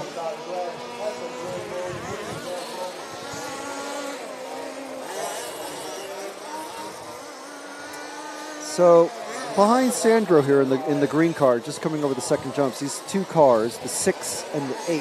I don't think we followed either of them at all. Obviously, we've only been here for today so far. But Michael Schultz in the leading of those 2 cars, and then Libor Pikal is the next car behind him. Sandro getting a bit squirrely and wild there. So let's follow that car 6 for a little bit, and then as we get to the end of the lap, we'll drop back to the white car of Pikal.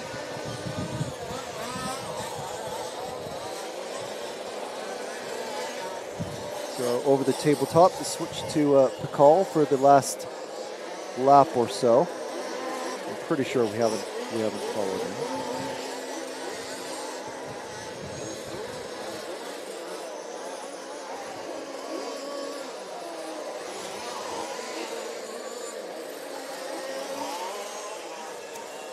So I think that's everybody, including all the leaders and everybody. Lucas Borchert still in the lead with this one in car 1. Libor Pikol, actually, the car 8 is actually running second. Car 3, Peter Pfizer, and then we've got Michael Schultz, Erlenhofer, working his way back. Letamaki, Prusa, Adamek, Higgins, Lett, and DeLoof not finishing this one.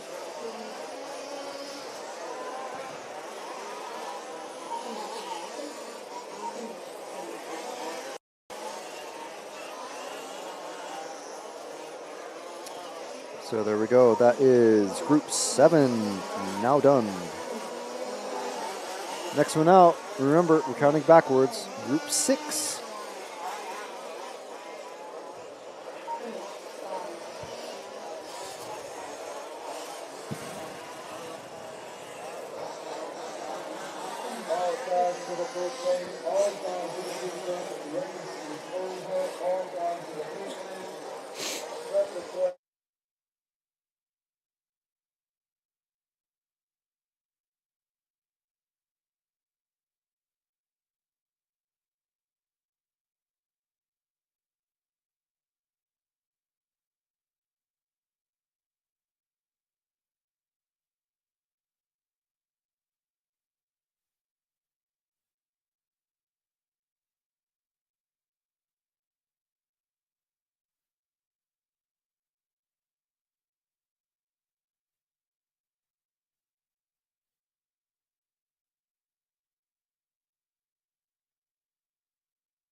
Right, okay, so Group 6 getting ready and in the pit lane as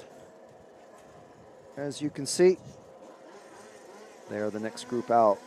We've got Petra Jilkova in car 1, Maris Kazaks in car 2, Philip Dokladal in car 3, Demontas Celsiulis in car 4, Kalinauskas Mendaugas in car 5, Janice Zarens in car 6, Maris Garklovs in car 7, Kurt Hafliger in car 8, Fabian Ritter in car 9, Lucas Horman in car 10, and Merrick Kovar in car 11.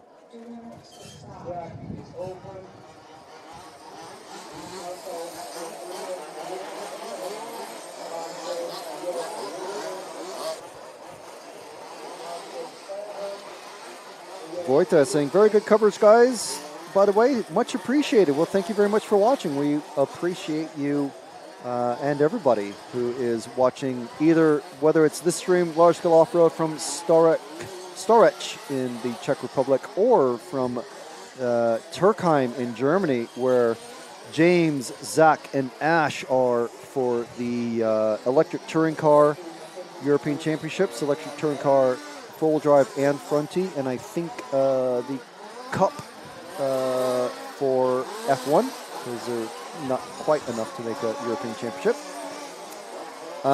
Yeah, so busy weekend again for us. Another double ender. We had a triple banger a couple of weeks ago. So yeah, quite busy for us. So we do appreciate it. And once again, we appreciate everyone watching any of the broadcasts. So it's really good stuff. We do appreciate it. If you want to help us out, help out RC Racing TV, and keep great RC TV coverage coming straight into your eyeballs, you can do one of two things. Well, one of three things. You can tell all your friends about it, share the streams everywhere, share and embed the links everywhere that you're discussing and talking about RC.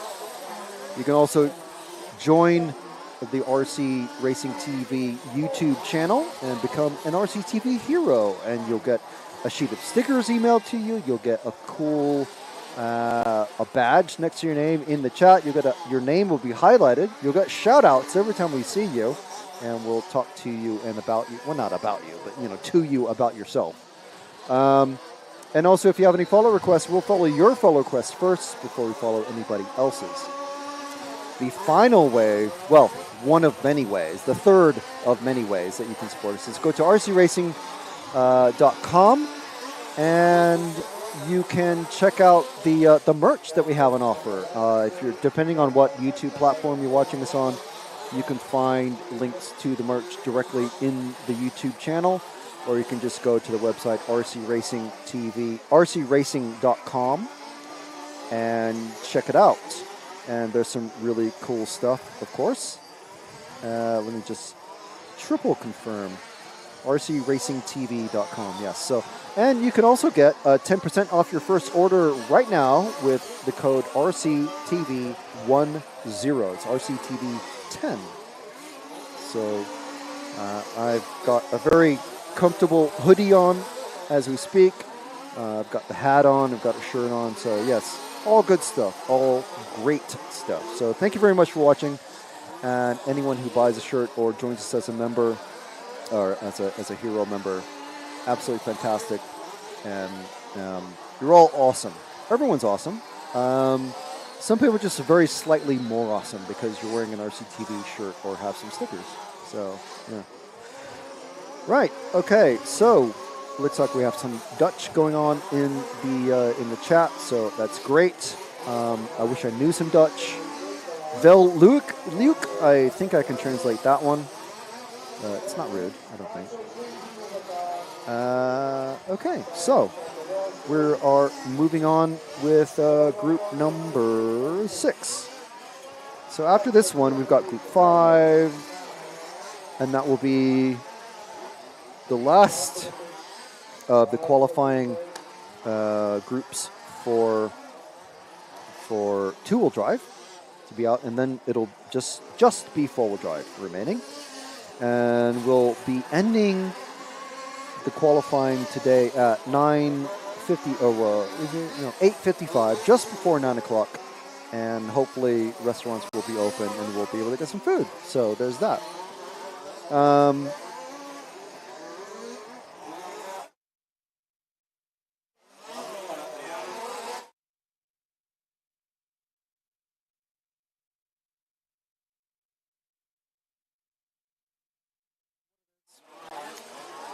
Right, so in case we need to be catching you all up, we do have 2 TQs set in stone now. The first TQ is last year's defending short course champion, Ian Audie. Ian Audie running his own engines, running, I believe, still the TLR chassis. Ian taking the first round TQ, not doing so hot in the second round, but no one else was able to beat his first round TQ. So he's got the overall TQ. Congrats to Ian Audie. Second TQ is Wesley Van Helmen, who had a great run in his second qualifying run, which we just saw several minutes ago. And he beat Alex Schmidt's first round TQ and did it in very convincing fashion. So excellent for him. And actually, I can have...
Sorry, just sorting out some some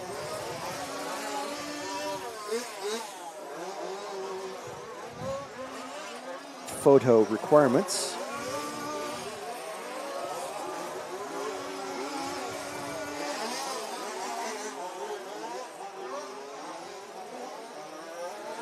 So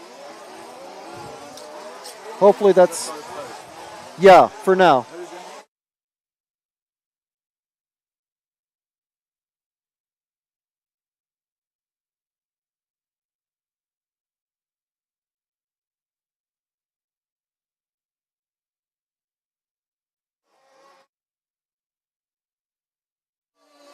Okay, sorry. Some shouting over some of the engine noise. Just trying to get some photo requirements sorted out for us. Okay, so let's see what we can see. We've got Celsiulus, Damantas Celsiulus in the car. 4 is out in the lead, just pipped just now by Lucas Horman in the car 10. And then pipped again by Petra Jilkova in the car number 1. So what car are we on? Like I can't hear anything that you say. So 4 is dead. Okay, that's unfortunate, but yeah. That was Celsiulus dropping very rapidly down the order. And another car has come in. It's the car 7 of Garklavis, who is also well down the order.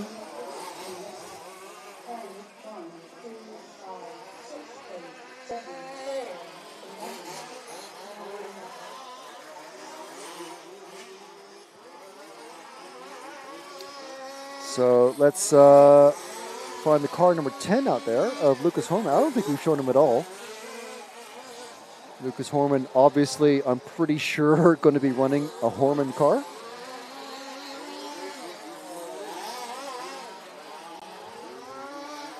One of those funky-shaped, futuristic-looking buggy machines. I think this is him coming down the straight. Yes, there we go. There's Lucas himself.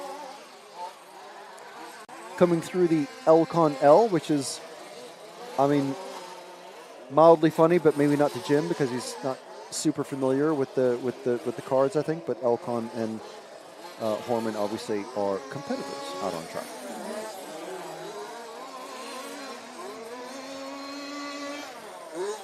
So Lucas coming over the tabletop, round the bowl hairpin, through the flat hairpin.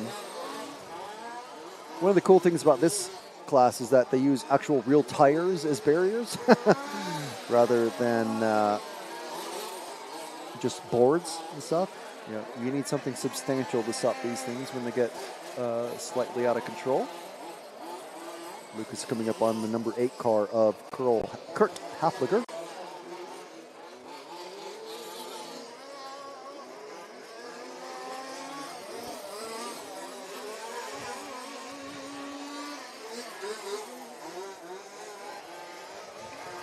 Petra Jolkova still running in second with car number 2 of Maris Kazaks in car position 3. So let's see if we can find one of them. We've had a very high attrition rate in this one. We've had Garklavis, Celsiulus, Kovar, and Ritter stop running, and Dokladal not actually even getting started. So only 6 cars of the 11 running in this.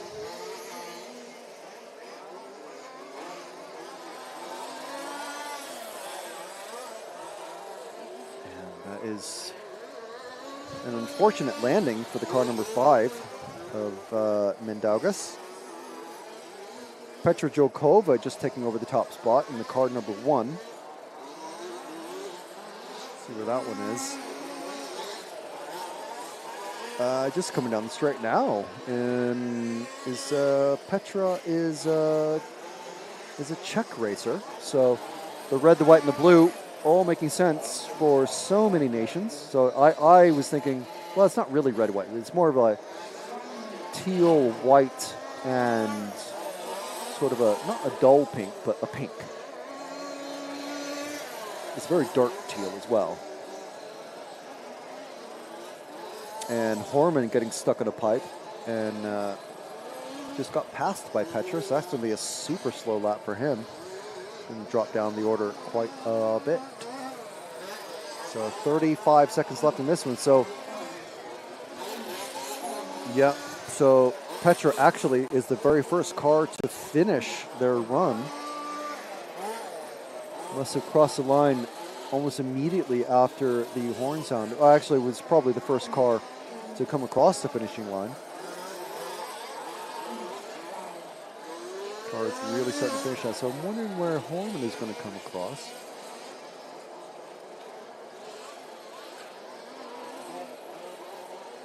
Horman may have finished, but I'm not sure. I think 15 laps might be it.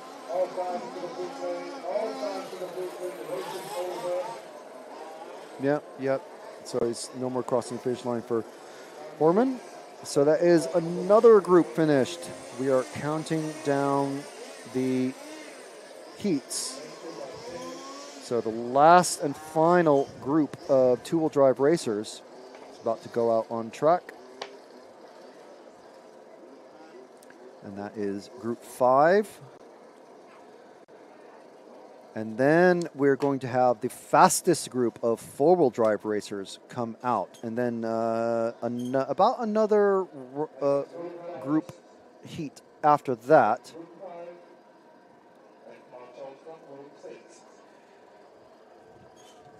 So I'll just come off the comms just very quickly.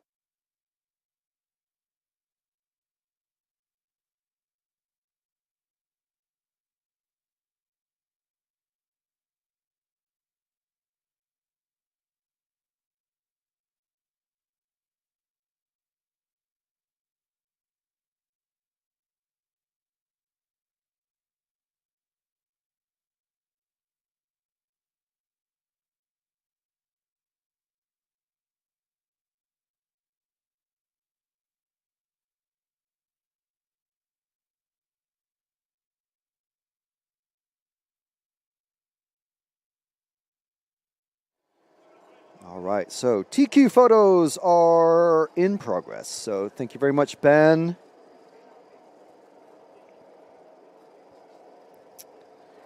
And the next group about to go out on track.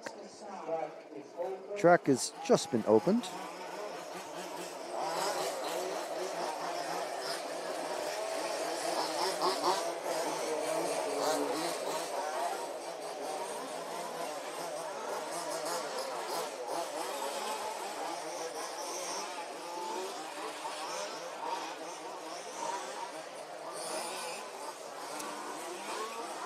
So once again, we'd like to thank everybody for taking part and being a part of our live coverage for you all here at the 2023 EFRA Large-Scale Off-Road European Championships, brought to you live from Stařeč in the Czech Republic. We're in the south of the Czech Republic, about 3 hours south of Prague and a couple hours north of Vienna. So if you look on a map or check your Google Maps or whatever, you can see roughly where we're at.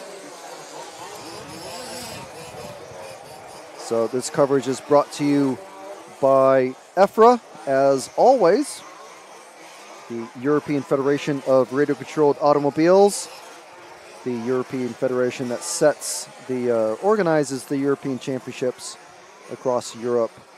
And we are RC Racing TV, bringing you this great coverage that we hope you're enjoying.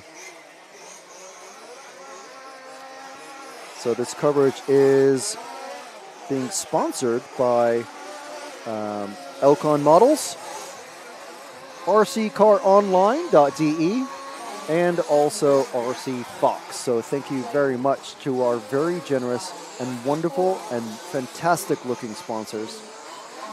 We really do appreciate all of the support that you give us, and to RC Racing in general. Not just RC Racing TV, but RC and RC Racing. So thank you very much. We do love you and appreciate you. So this here is the last and final group of qualifying for large-scale off-road two-wheel drive. You can see these look quite a bit different than the short course trucks and even the four-wheel drive cars.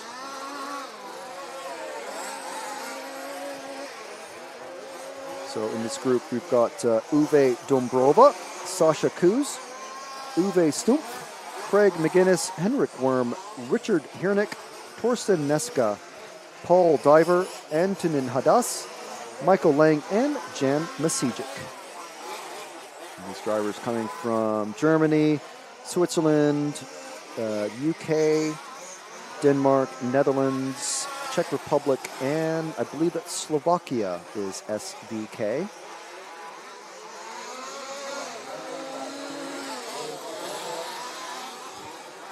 So the time has really started counting down. Drivers are starting to complete their first laps now.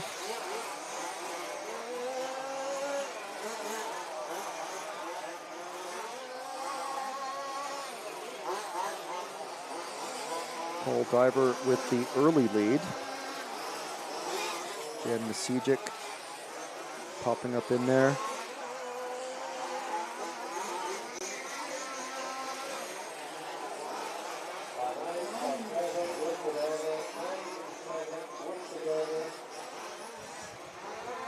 And see a lot of chat in the chat. It's all in Dutch, and so I can only hope that everyone is keeping it civil and friendly, because we all love RC racing. That's why we're watching. That's why we're here.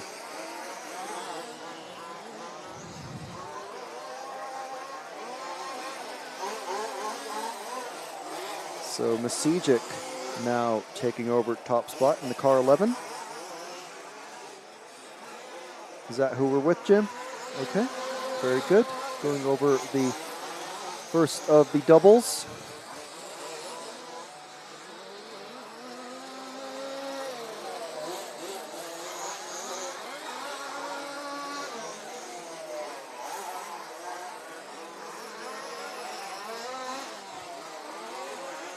There's Phil, but I can't really shout at him while I'm on the mic.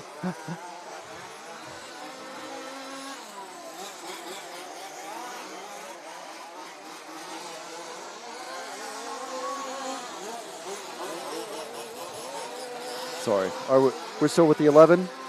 Okay, very good. So I was just off in space doing some thinking there. Some heavy thinking. And it looks like the sun has gone in behind the clouds again, so we've kind of lost that sharp definition of the ruts and such. But Masijic about to go over the triples now.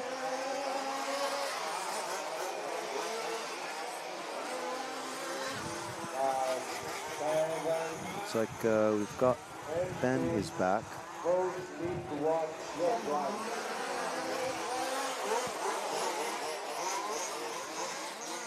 Let's see if we can find the car 3 out there. Is currently our second place driver.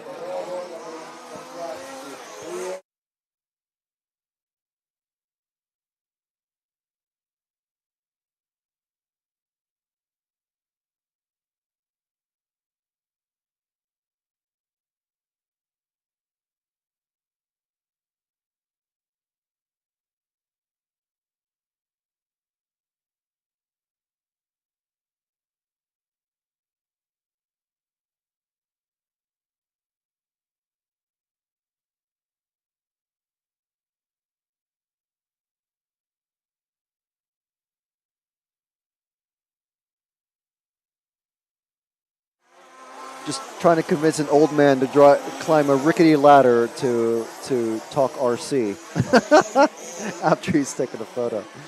All right, so sorry for the blankness there. Just trying to sort out a couple things. Anyway, we've got Diver, Masijic, Stump, Koos, Dombrova, McGuinness has just popped up, Lang, Worm, Hirnick, and Neska. And look at that, Hadas, we have 11 cars are supposed to be out there, and we have 11 cars out there, actually all running. That's fabulous.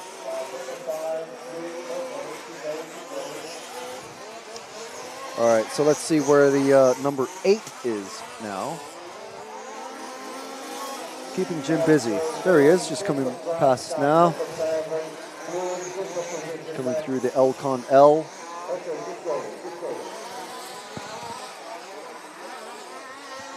One.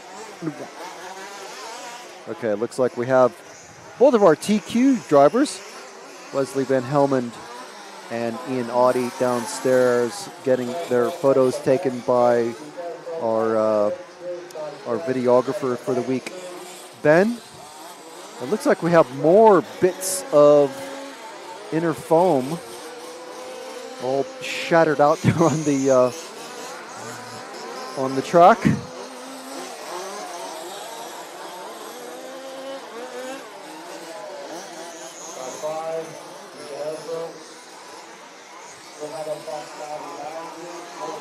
See Pekka Ivanen walking around. And I see Petter Hartman. He's ready for his run in the next group of qualifiers.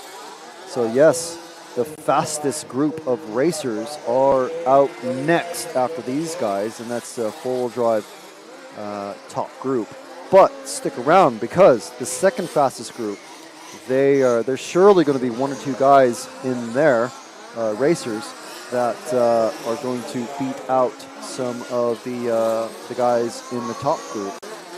So it's all to play for in the second group of second qualifying round.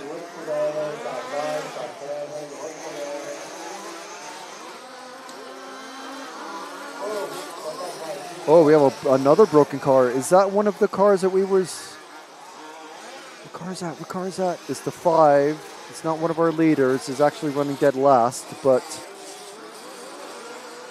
that's not great. Not great at all to finish your day like that. Ah, we've got Ian. Okay, so let's get things set up for our honored guest. What better way to make an entrance? They seem the safest way. Okay, so headphones. I'm not sure how you're able to hear me. Maybe. Let's see if this works. I don't know if this is going to work. On my phones. See if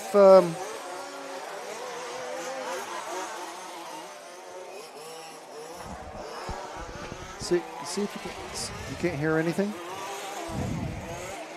Louder. I can hear you. I can just about hear you. Sorry. Okay, what? So we're, let's see, who are we on? We followed the 11, followed the 8.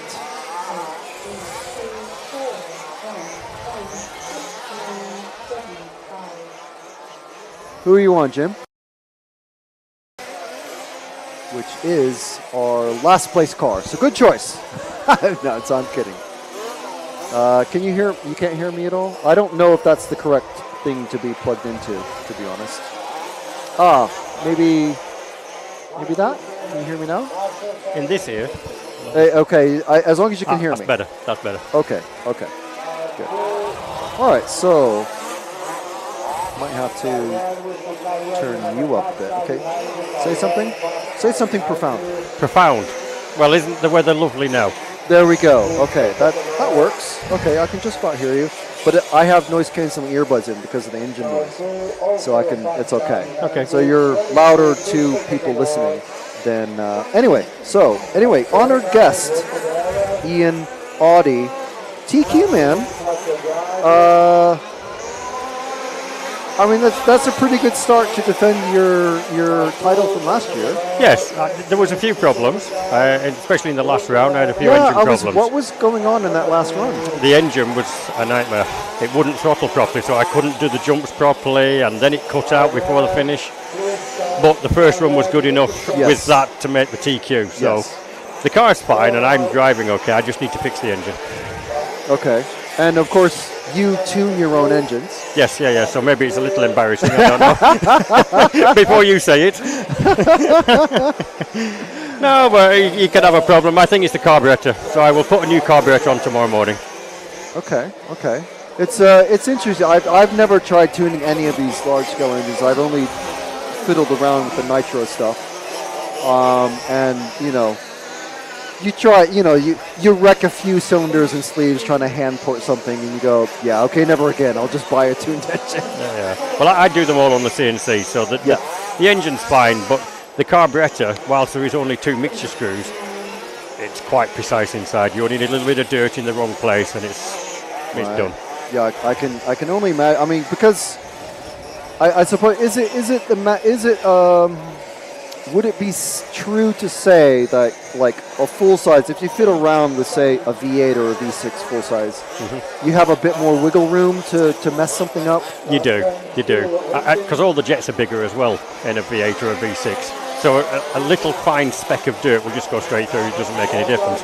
The size of the jets in our engines, in these 2-stroke engines, are so small that any dirt anywhere in the system, and it just stops it running properly. It's and I suppose with nitro engines it's even just more fine. Nitro actually use more fuel than we do. Right. They actually have bigger jets and things than we do. Okay. They're a little bit more tolerant. These are very precise on petrol. I can only imagine the amount of work and time and hours, and like you said, I didn't realize that you use a CNC. I suppose it makes sense. Now It's the only way to be consistent, making cylinders the same. Yeah. Okay, so now we've got the track. Have you seen the track from this angle? I think it looks fantastic now. The bumpier, the better for me. Yeah, so I was going to ask, how has it changed? From obviously it's changed over the week because it's been very muddy and and today it's it started off quite wet and damp and standing water and everything. So are you able to see these striations and all this up there? Yeah, very easily, and you can feel them when you're driving. Yeah. Okay. So where is? I mean, obviously, we can't see too much over there. We see the landing zone here. Yeah. The landing zone off the big jump is now completely in shadow. But where's the track breaking up the most? Probably over where the triple is. Okay. The sharp left-hander where you go up the hill to the triple, accelerating out of there, then the right-hander to get the run at the triple where you're accelerating is quite rough, and that makes the triple much harder. Right, okay. Because the rest of it's quite easy. Yeah, you need to carry the speed in a line. So if your car starts kicking around, you can't do the triple. Yeah. So you have to recognize that and maybe do it as a single-double or a double-single. Or run maybe a little wider to carry more speed down to it. Right. Okay. So the lines are changing as the track develops. Okay. To me that's what makes off-road like truly interesting. It's not. There's the setup and having the right tires and the driving skill and stuff like that. That's all part and parcel of just racing in general. But the changing of the track is really a big thing. Yeah. One of the big things when the track develops like this, you can see all the holes. Often the racing line is not the quickest now. Yeah. Because the holes are where everybody runs. Yeah. So sometimes you've got to switch lines from one side to another, which looks like a rubbish line, but it's actually quicker. And what about the wind? We're look at the flags. They're just absolutely cracking. Yep. And you come off the tabletop, you're going straight into the wind. Yeah. Well, that is a problem on the triple down there, because a lot of short courses have got a big body and it actually gets underneath them. That is becoming a problem. I've noticed that very few of the cars also have the vents cut out, the rear-facing vents, the louvers. So but it's like the short course is like a big sail when the wind gets underneath, and that can be a problem down there. So are we going to see maybe more holes cut out, or? I think for the final you'll see more people do a double and a single than do the triple in one go, because it will be safer. Right, okay. It's very interesting. So now we've got this is actually the fastest group of racers. So are there any sort of tips or anything that you maybe we'll look out for watching these guys run? There's a few very, very quick cars in this race. The new French car is really, really good. Is that the Ultron? No, the Ultron is the Dutch car from the Netherlands, obviously. I think, no, that's an Ultron. Sorry, I'm just looking at the cars going around to find the right car. Is it that blue and white one with the thing sticking out the side? The No, number that's 11? an Ultron as well. Is that one of them? I think it is number 2, heading to the triple now.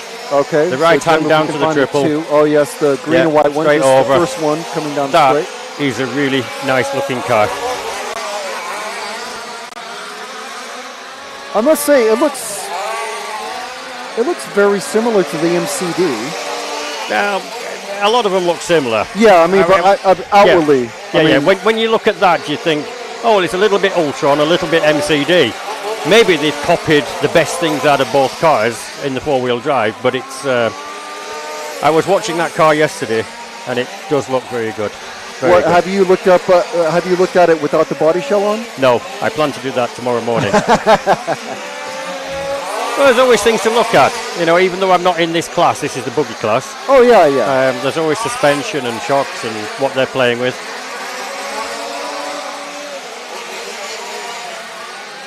It's a very nice car. And which one do you know if any of these are the Ultron? Yes. The number 1 is, the number 3 is. There's actually quite a large amount of Ultrons in the top 10 in this heat. Okay.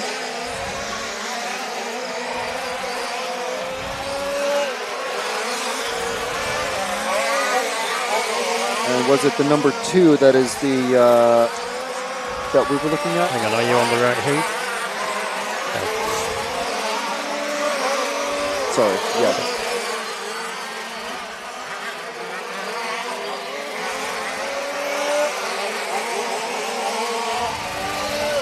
Oh yes, Roman. Yeah, that's the French car.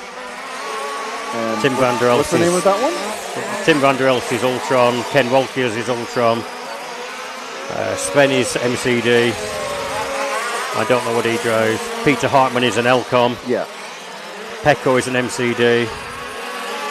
I'm not sure on that one. Schweizer is an Elcom. Yeah. And Esser is an Ultron. And what's the name of the French car? APF, I think.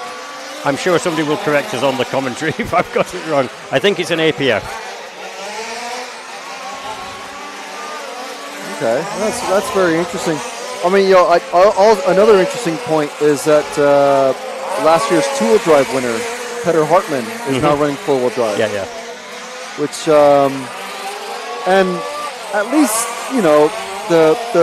the drivers, I talked to them separately, and they both said, it's really good to be swapping setups, and he tries one thing, I try another thing, and we compare notes, and which is obviously the team way to do it. But Patrick just a little bit faster than Petter at the moment, at least in the last round. We'll see where he's at. It's the 7 and the 10. They're actually together again. It is the APF. Okay. APF. So if you're out there and wondering what brands are out there, we've got Ultron APF is a new one. More Ultrons. MCD is a very popular one, and Elcon, of course, our event sponsor, is a very popular one as well.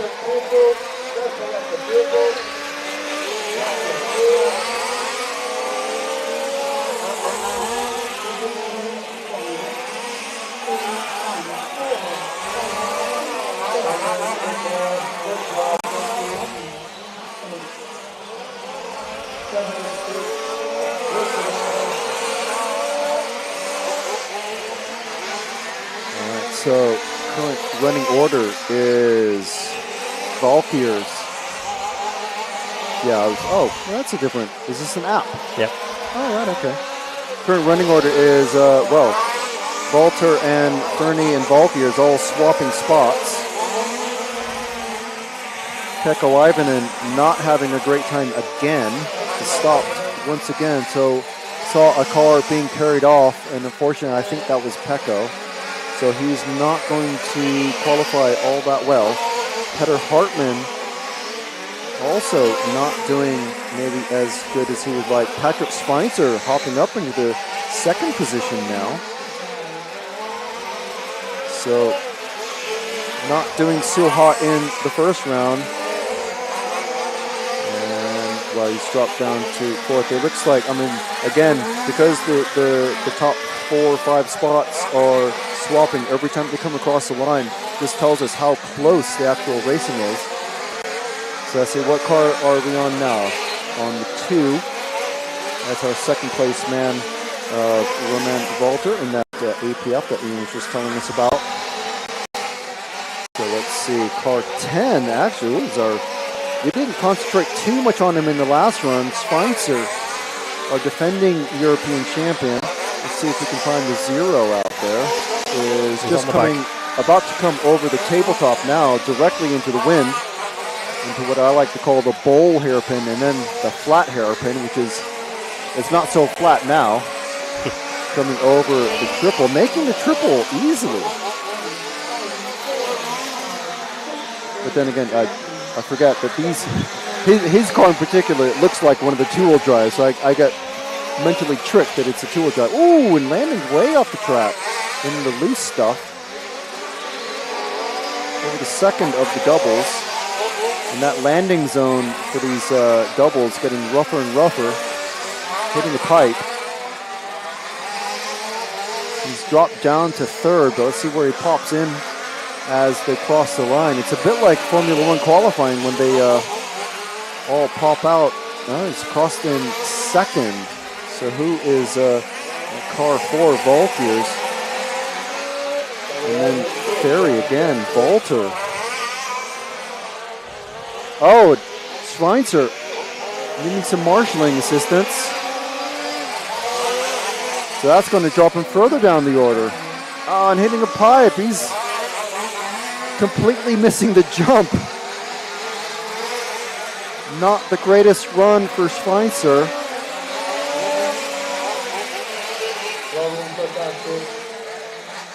Car 2 is past him on track and also on the qualifying order into second lead, top spot. Let's follow that green car of the number 2 with the white wheels. Just ahead of Schweitzer, chasing the car 1, who is in second spot. So top 2 guys, I would say top 3, but Schweitzer's dropped way down the order after a hectic couple of laps.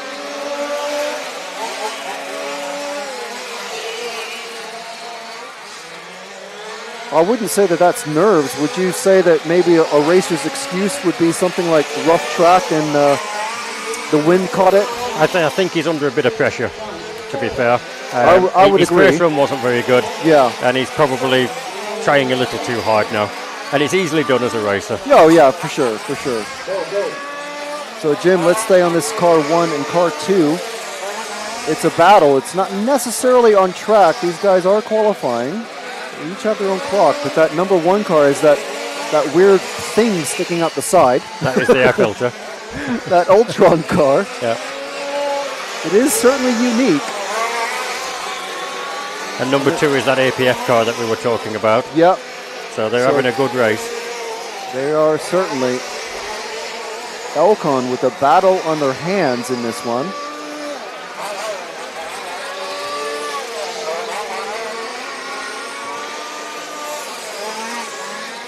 Hartman and Schweitzer, the Elcon stars in this race. Oh, and Schweitzer again with the Marshall completely missing him. We didn't catch that, but on the tabletop, Schweitzer again went off the track and had to be rescued by a member of the public who had to lean. Well, I would think it was a fellow racer. But had to lean over the track and rescue him. It was a bit like WRC fans pushing a car out of the woods so it can carry on. So it was our number 1 and 2. They're still leading away. Number 1 of Ferry Fernie, a name I'm not all that familiar with, I must be honest. Was Fernie in Austria last year? Yes, I think so. I just don't remember that name at all. No, I'm not sure if he was running an Ultron last year. But those two do seem to be the class of the field at the moment, don't they? Yeah, for sure. And we've got a dead car. I can't see the number on it. It's got a completely collapsed rear suspension and the wing is broken off it. Just in front of us. I want to say it's the number 11, but I can't be sure. So that's the number 1 and 2 finishing. So who's our TQ? I think it's going to be Ferry Fernie.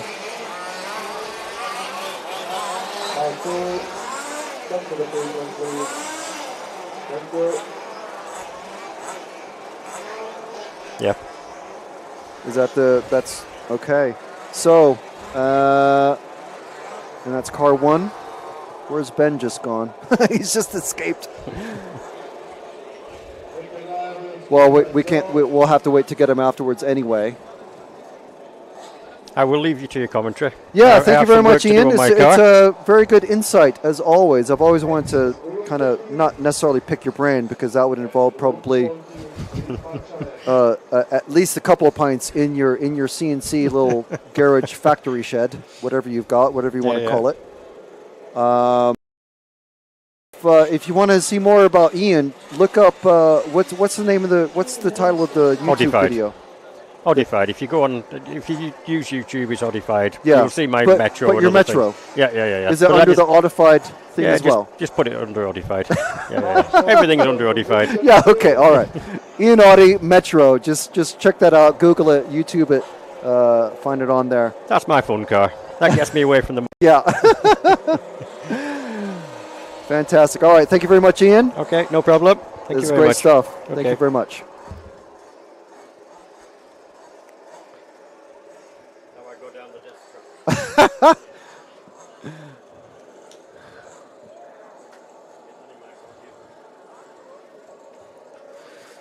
Right, okay, so Ferry Fernie taking it in that funky Ultron car, taking the, well, not just the overnight TQ, once again, that's the overall TQ. And we were just chatting with Ian Oddified Audi, or short course TQ man,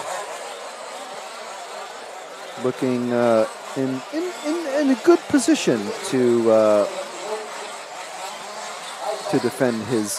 It's a very good starting point, I should say, to defend his title from last year in Fairing when he won it, short course European Championship.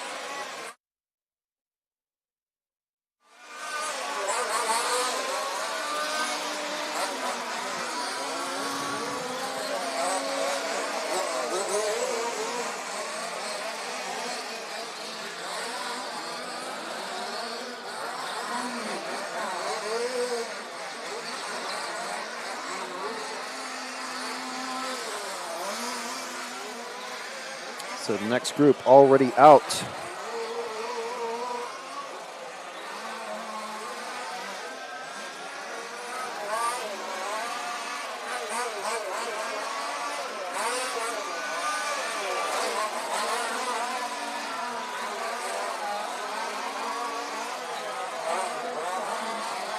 So just very quickly run through the names. We have our Australian-Swedish racer, Callan Gunn.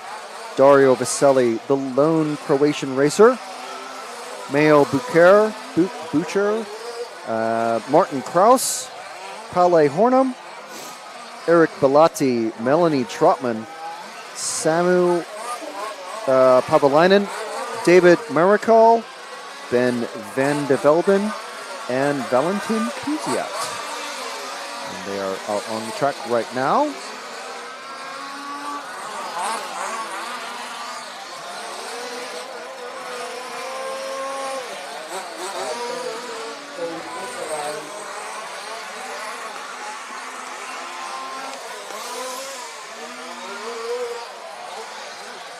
So the time has started for them. But first laps haven't really started coming through yet. So some interesting insights there from Ian. Obviously the track is evolving and changing with every round that goes past. We have some high traction areas, we have some smooth areas, we have some very heavily pitted areas. And obviously the drivers are well aware that the track will be changing and evolving. They'll, like he said, they'll be trying different lines to avoid the holes and maintain speed and keep the power down, because obviously you can't do that very easily over gigantic potholes that are the size of your car, your model car. These holes that are in front of us are big. They are very, very large, and they're not going to be getting any smaller, basically. I did mean to ask him whether we're going to see any track maintenance get done. I doubt it. Track maintenance as in, by that I mean actual track repairs to fill in these holes. I don't think we're going to see any of that.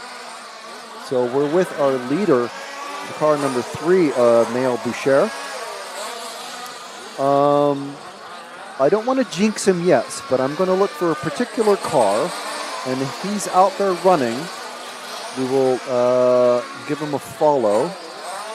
I hope he is out there running, because it's a very, very long trip to make and not be completing your racing. There he is. Just coming out of the L is our Australian-Swedish racer, Callan Gunn.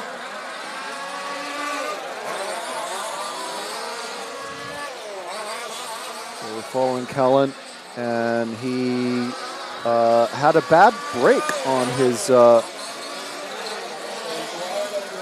front left, coming off of, I'm pretty sure that was a result of just landing straight onto just the front left of the car, coming off the big jump at the end of the straight, which is coming up right now, this jump right here.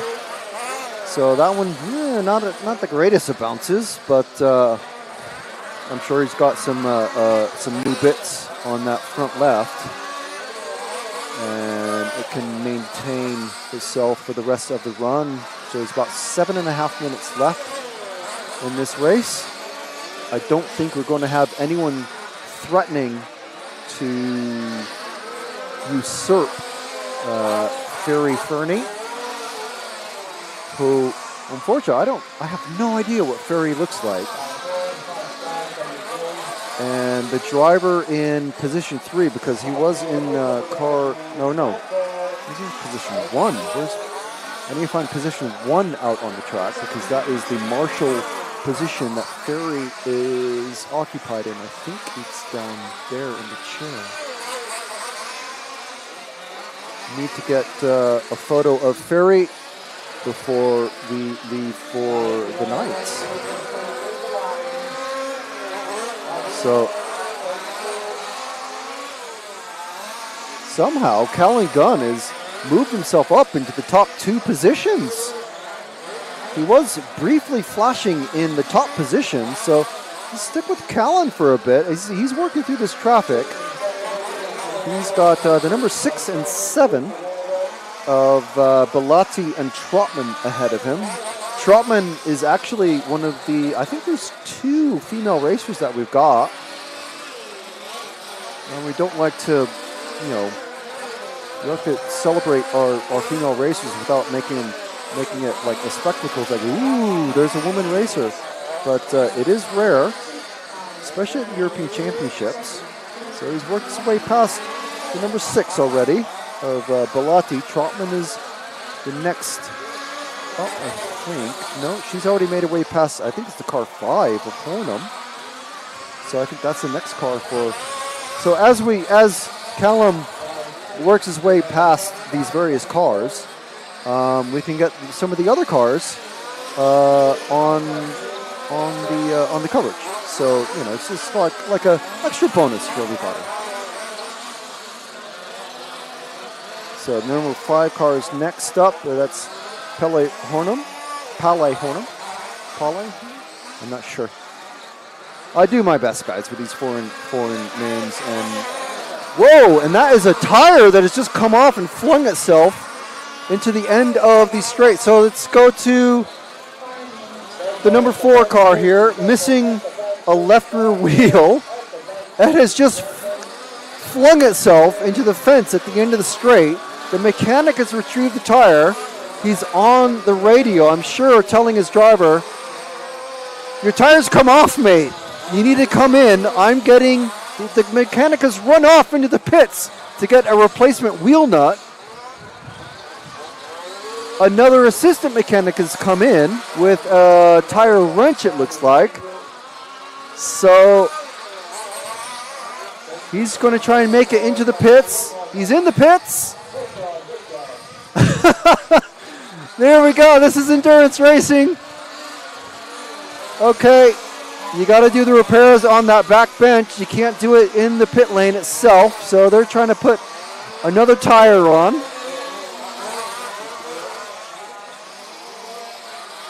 It looks like things are going okay. Just a loose wheel nut, basically, is all that is. Luckily, the marshal at the end of the straight was well out of the line of fire, but is protected by a very large metal fence. It's about waist high, and there we go. There's the car number 4. Back out, Martin Kraus in Czech Republic. Great job from his pit mechanics. He did lose a lap or two there, but that's a bit of extra added excitement for everybody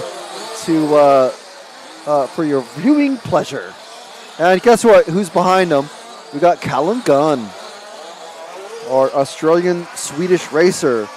So meanwhile, let's catch up with our racing. So Callan running 3rd at the moment, doing really, really well after having to pull off in the first run. So he's doing great. We don't want to curse him, so let's find car number 3 out there. Well, we've already followed car number 3. So car number 2 of Dario Pacelli, who is a very familiar paint scheme. And he's just coming out of the L now and about to go over the first of the doubles. Back into the sunlight very briefly. And over the second double now.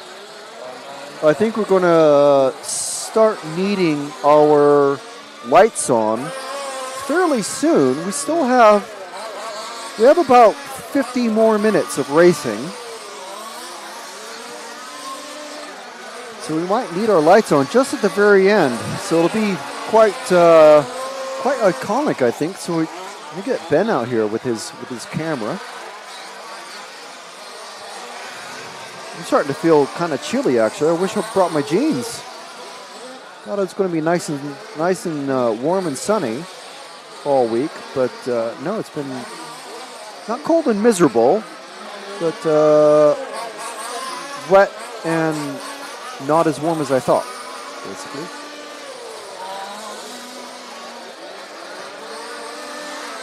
Dario coming down straight once again.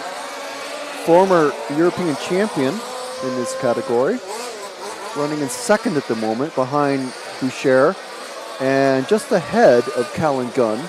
Car number 11, Valentin Puziat, running in 4th. It's fine. 11. I don't think we followed... Oh, we have followed Puziat, I think.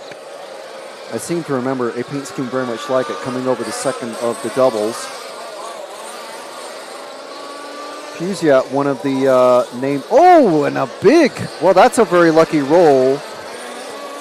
Very lucky roll. Or a spin, I should say. Almost a pirouette. Not quite in midair, but certainly try to style it out. Good looking paint scheme, I must say.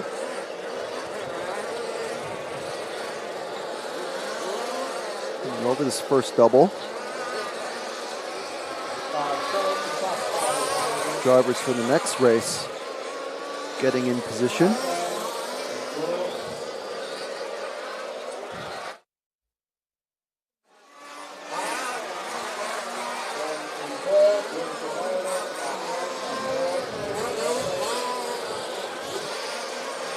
Puziat still popping back up into the fourth position.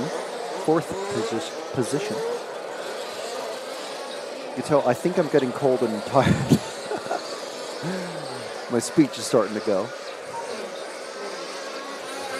I don't know how these guys with the cold drinks down below us are managing it.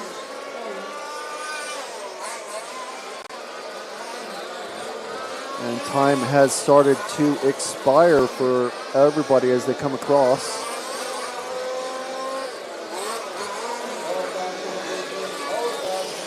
And everybody has finished. So, Callan Gunn finishing, well, with a 5th overall. Well, 5th in this run. Let's see where that puts him.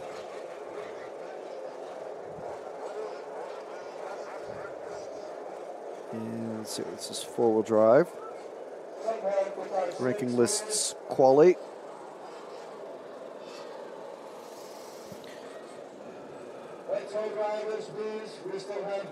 So Ferry Fernie, as we said, confirmed as the TQ driver. Roman Voltaire, Don Krebaum, Ken Volkiers, Tim van der El, Sven Rodewald, Mael Butcher, Patrick Sveinser, 8th overall, Dario Verselli, 9th overall, Petter Hartman, 10th overall, Callan Gunn, 11th overall. Excellent run, Callan. Valentin Puziat, 12th overall. I think we're unlikely to see any major changes in the top 10.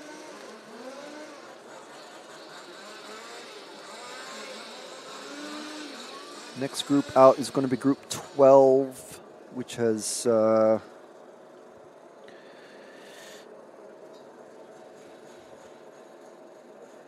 a few names further down, but yeah, I think top 12, maybe the top 15, unlikely to really shift a major amount.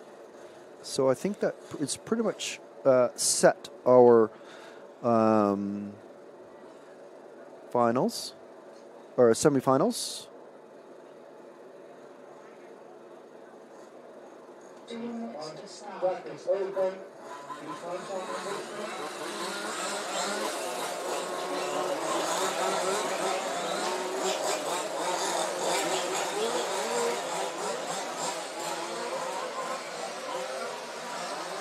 Next group of racers already out on the track.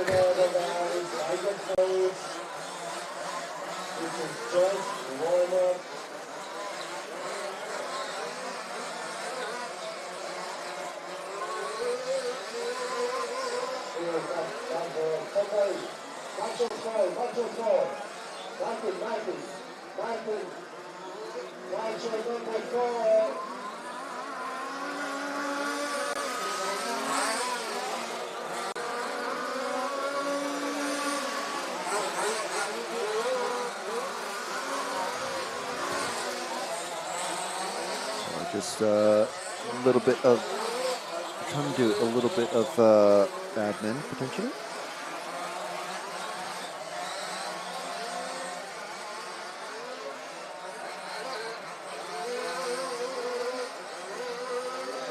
I'm going to find our French racer of Ferry Fernie, our overall TQ in four-wheel drive. Oh, sorry, Dutch racer.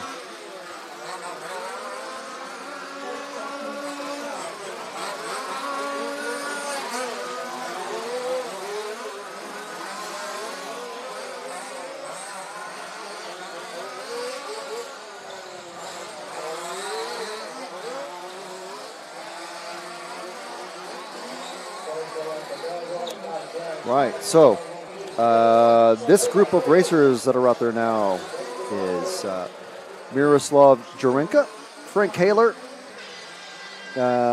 Peter Saul, Leon Satchel, Christoph Sibilut.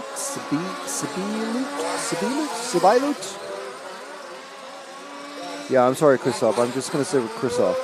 That's a difficult surname there. Sasha Punt in the car 6, Visa Sarja in the car 7, Marko Lehtinen in car 8, Milan Rubinek, and Tobias Westhoff, and Michael Thompson in the car 11. And that is our group 12. After this, going to be group 11, and then group 10, which is going to be our final group of racers for, well, not just the evening, the night.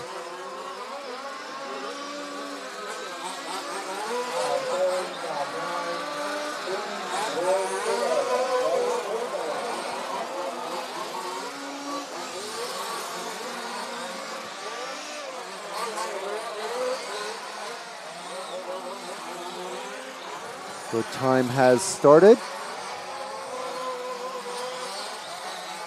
Gonna give it a couple of laps for things to settle down and drivers to start making their steady laps. The track is now completely enveloped in shadow. So anyone with slightly dodgy eyesight, it's just gonna get worse and worse. We do have lights, but I don't think they're going to make very much of an effect at this point, because it's kind of in that, we're in that twilight sort of section, the shadows where the sunlight is still able to show. The shadows are very, very long.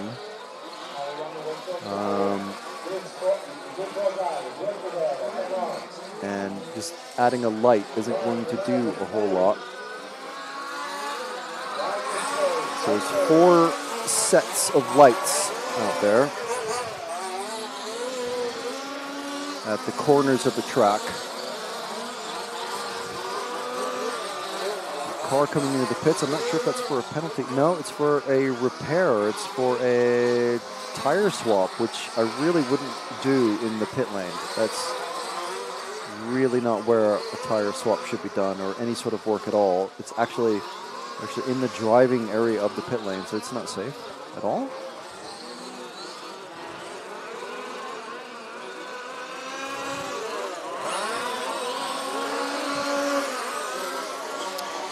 So we're on lap 4 now, these racers. We're going to be looking for either car 8, 7, or 6. One of those 3 cars. Because they're still swapping around a little bit. So whichever one we spot first, we're going to, there's 8 and 7 together actually, just about to come over the second of the doubles. I think the 8 has just passed the 7, so that will probably be wide. But they are together-ish on track, so if we can keep them both in shot. I imagine the picture's gotten fairly dark, so have you been swapping the ND?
So I think we've got our moving camera back.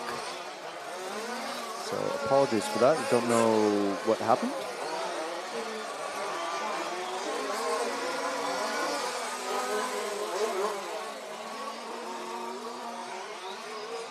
I apologize for that.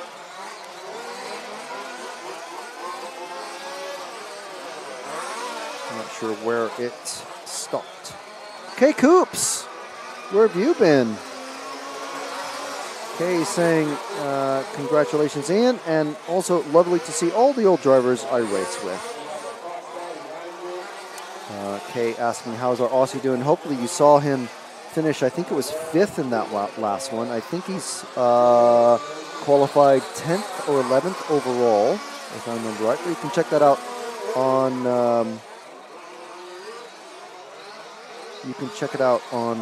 myrcm.ch and see where he finished, because I'm pretty sure that's going to be basically where it's not going to be affected.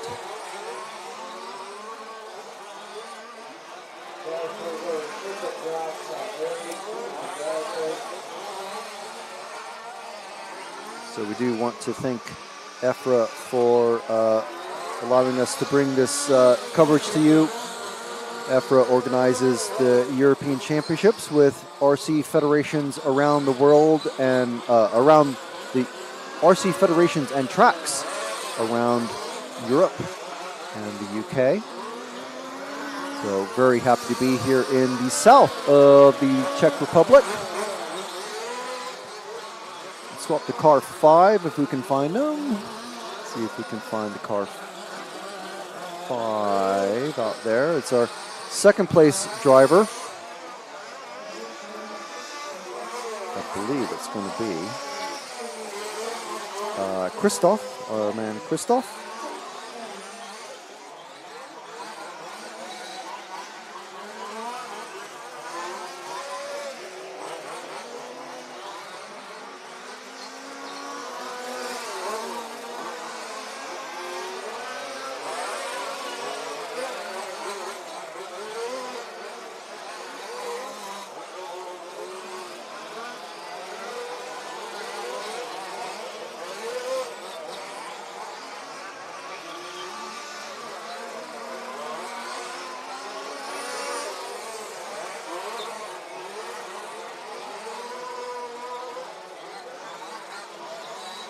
Sander Schulte saying, go, go, Gallen, not Swedish, but Australia. Yes, he's our Australian-Swedish racer.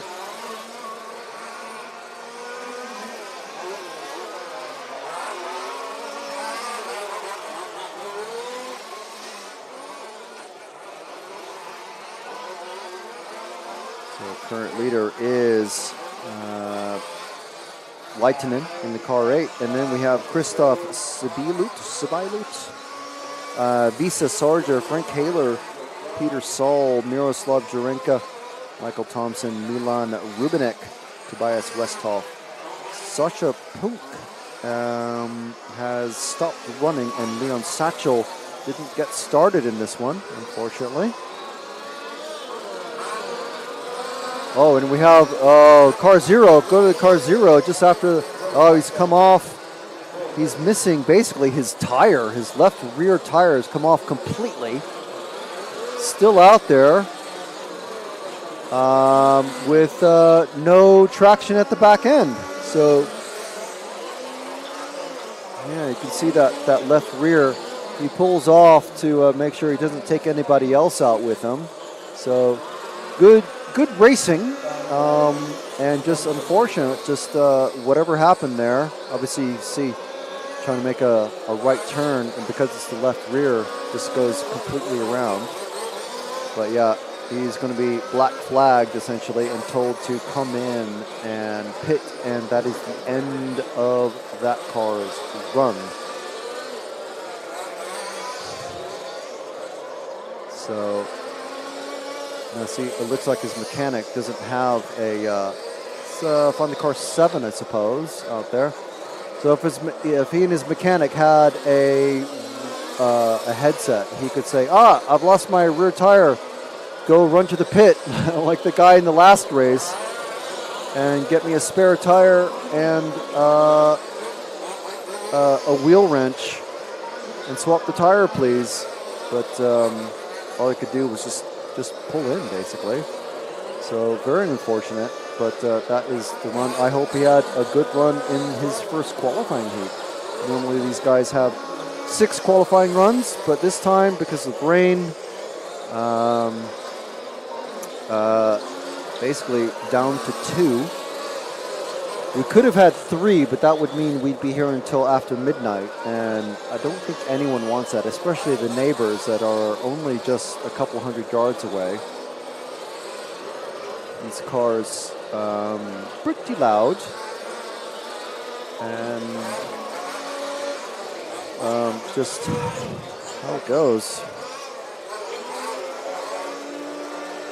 So everyone has finished. So finishing order: Latinen, Christoph, Sarja, Saul, Haler, Urenka, Thompson, and Rubinek. So that is Group 12 complete and done and dusted for the week.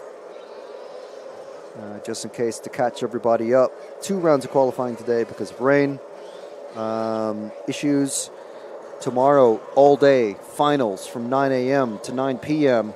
We are here for you, RC Racing TV, bringing you coverage of the EFRA large-scale off-road European Championships here from Stařeč in southern Czech Republic. We're also bringing you live coverage from Turkheim in Germany of the electric touring car European Championships, including Fronty and I believe F1 as a cup race, because there's not quite enough to be a European Championships. Rain is heavy rain is predicted for Saturday, so there will be no running on Saturday. So we will do all of the finals, low finals, sub-finals, and the main final, finishing at, approximately 9 p.m. We don't know an actual schedule yet. We will be here as early as we can tomorrow morning to bring you RC Racing TV's live coverage of the EFRA large-scale off-road European Championships from the Czech Republic. So, how would you like to be a hero? Everyone wants to be a hero. Everyone loves a hero, right? So you can be a hero by joining the RC Racing TV YouTube channel. Just click the join button on whatever tablet, phone, browser window, whatever you can find. Find the join button on RC Racing TV and click that join button. What do you get for it? Well, you get a sheet of RC Racing TV stickers sent to you. You can only get them by being physically present at an event that RC Racing TV is covering. Or you can join the YouTube channel. You will also get priority follow requests when you ask us to follow a particular car, no matter what it is, when it is, where it is, what class it is.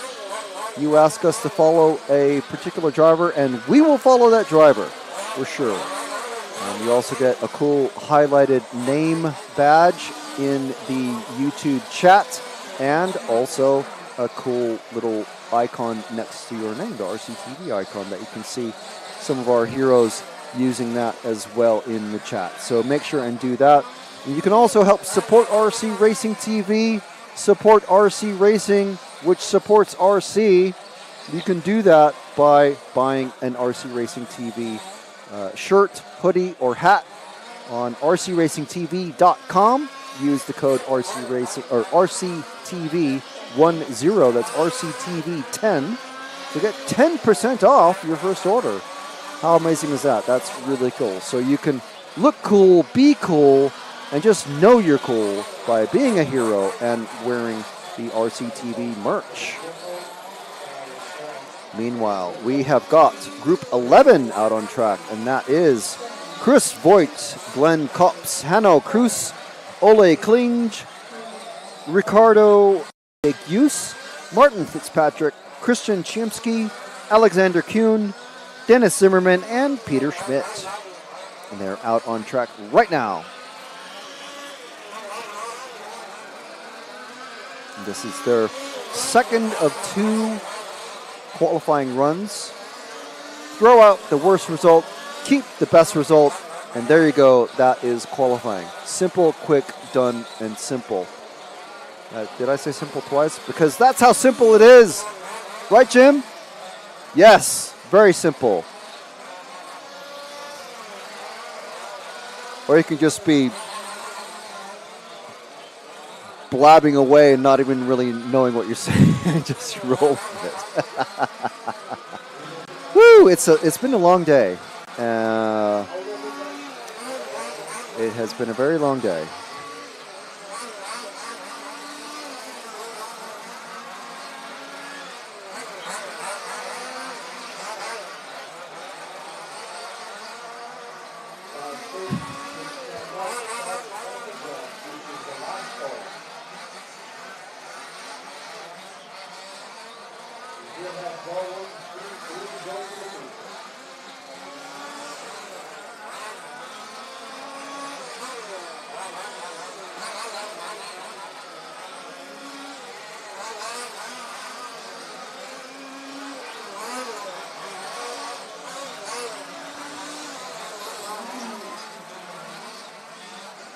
So 9 minutes remaining in this one. 9 minutes to go. So let's see who our leader is. It's car 0 after just a couple of laps. Are we on him? We're on the 0 car of Peter Schmidt, who I'm going to guess is potentially, possibly related to Alex Schmidt. But I think there's an extra D in there, so maybe it's not Alex Schmidt.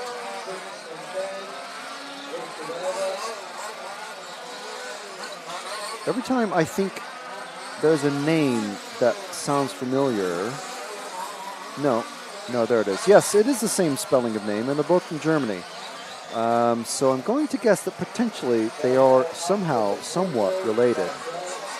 I don't like to make assumptions.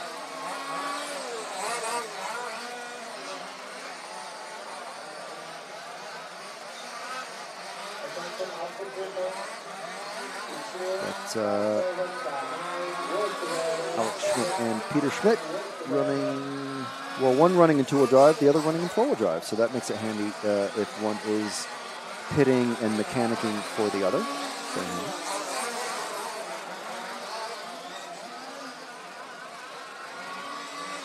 So I do hope that we have plenty of people watching still, because there's still plenty of action to come. There's this race and one more. This race and one more.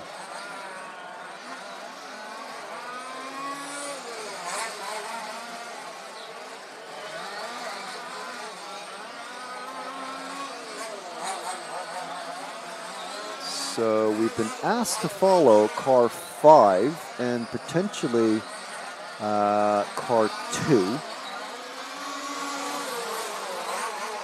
So the lights are on. I think it is making a mild bit of difference at the moment, but it's still fairly, I mean, not bright. It's definitely darker than it was at full sunlight. But car 5 is just coming out of the pit lane now, the blue car. So there's one of our requests, follow requests. And we do like to make sure our diehard fans who are still watching the second to last qualifying run that is out there. And he's actually with the car 2. Well, no, car 5 is stopped. He's come out of the pits, and he's stopped once again. That wasn't me. That's on you guys. For, who is that? Unfortunately, that's Ricardo de Gius. So let's see if we can find the car 2. There we go. That's our Belgian racer, I think, of going Cops. Very good. All right. Excellent. We've got Ferry Fernie, which is a very unique name. I don't remember. I mean, I would remember that name if I remember hearing it from last year, because I was saying everybody's name. So, you know what I'm looking for, though, forward to tomorrow, though, chaps? That waffle. That was a good waffle. Ben, you got to try the waffle tomorrow. Ben's not sure. Ben can't hear me. The waffle? Remember the waffle for breakfast? You can't hear me at all. Okay, it's all right. I'll eat the waffle. I'll have Ben's waffle then. So we're on the car 2 of, is it Kops or Coops? Kops. Glenn Kops from Belgium. So I think I know we were following another Belgian racer. I don't know if it was this one, but certainly the same paint scheme-ish. I just saw an amazing thing that we didn't capture on camera. I saw 2 cars go over the big jump side by side and not take each other out. And now, but then coming around just before the first of the doubles, they definitely did take each other. And we got a broken car. The big jump takes out another car. It's broken, mate. It's broken. It's broken. The number 1. Who is that? That's Christoph Voigt. Big somersaulty crash, and there goes a €50 suspension arm, probably. Those things, not cheap. Solid machine, aluminum. Certainly a drain on the pocketbook there. Who's this saying next year HBI Baja class? Where were you guys in 2008, 2009, 11, 10, 8 through 11, I think we had Baja races. We actually were at the Racco 2000 track was, I think, the final one that we did, or the second to last one, I'm not sure. I think it was the final one that we did. I think that was 2011. Still have the shirt. And I say we because I organized it. That was me. So,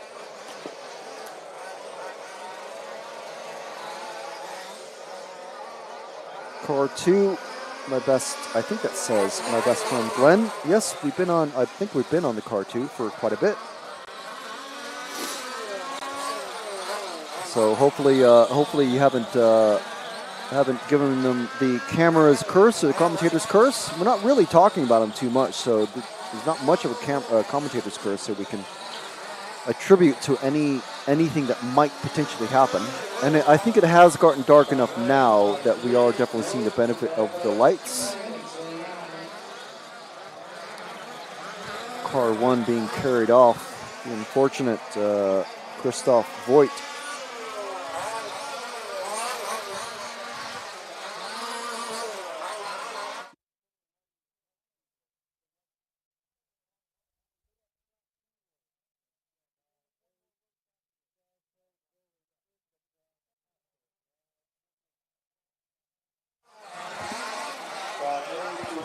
So one more run after this one. Group 10. We are watching Group 11 at the moment. Counting backwards through each of the categories. There's another car going somersaulting. Seems to be going straight. That's the car 7 of Christian Chinsky. Okay, so let's give Glenn Kops a hand and thank him for driving so well around this track, to be honest. I mean, as the light is going, the track has completely changed from the last time these guys were out. It's way more rutted. The holes are actually really hard to see for these guys. Just getting around the track is an achievement. So it's a very difficult prospect to get around now. No joke. So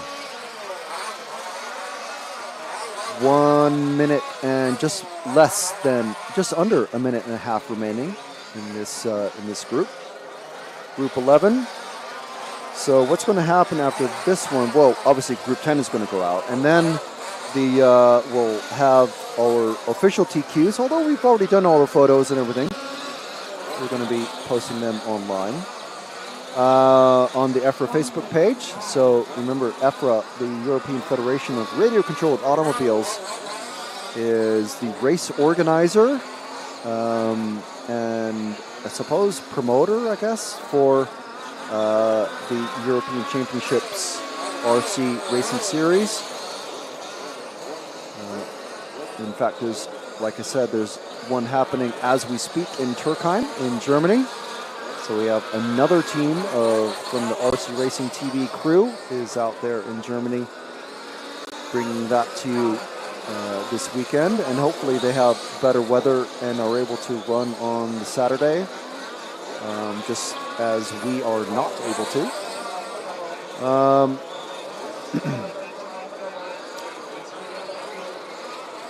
So we've been bringing you summer racing. This is actually the last weekend of racing for RC Racing TV until the Nitro Buggy Euros in Alicante, Redevan in Spain. So that is coming up at the end of this month, actually. It spills over a little bit into September. But basically, that will be the final event of the year for RC Racing TV and Offroad, bringing you live coverage. Time has just expired for these guys. Next group out is group number 10. And after them is the race directors and timekeepers will be... Can you, Laszlo, can you send that to me? Can you send me that picture? Yeah, some very pretty, apparently there's a beautiful sunset behind us that we absolutely cannot see. It is beautiful. 3 minutes to start.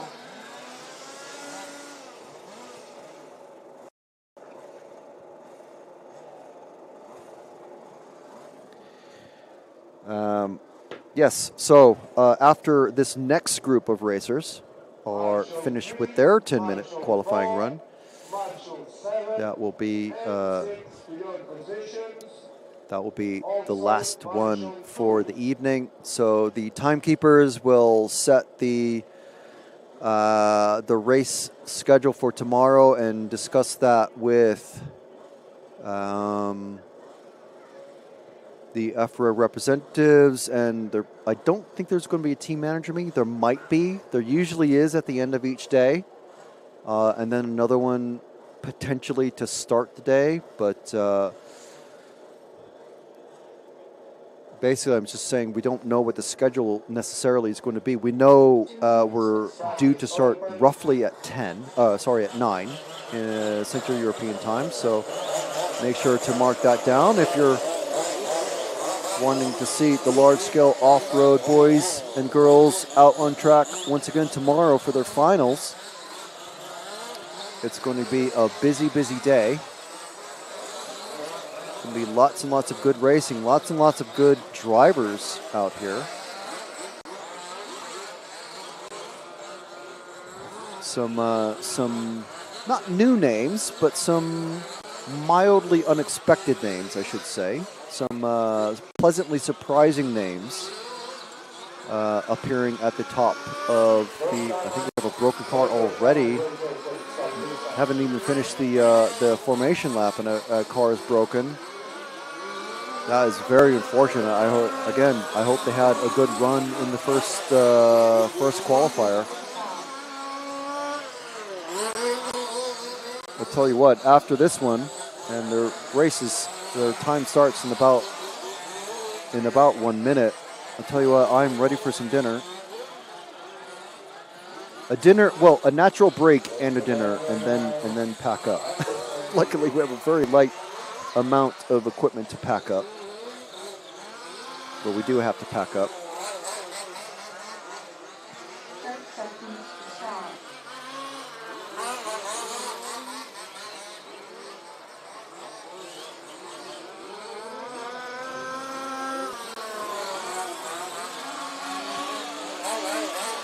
So 30 seconds to go before these drivers are out. So let's read you off who is in this one. I hear you asking. We've got Angelo Zuger, Richard Lufkin, Carol Masick, Thomas Ryan, David Lockhamper, Julide Yaman, Christian Williams, Bohumer Hula, Marcus Schmitz, and Neil Clark. I'm going to let you guys figure out who the British racer is.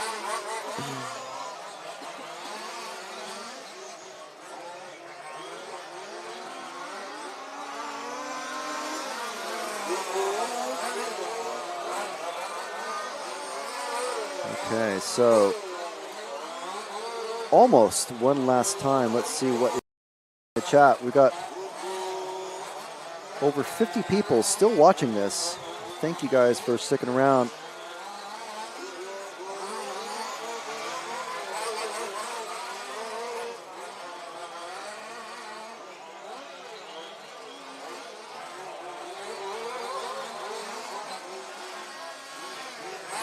So Sander Schulte saying the 24-hour Baja HBI Baja Challenge of Denmark was the last one. Okay.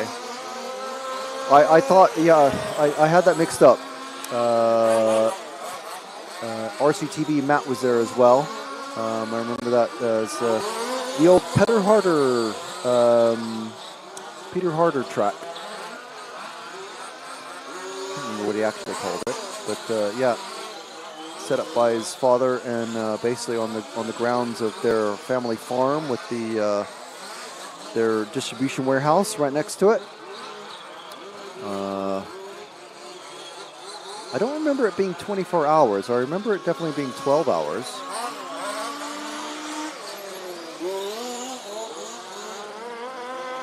First one was in Spain, then we did Germany at the Nürburgring. Holland at the Racco 2000 track.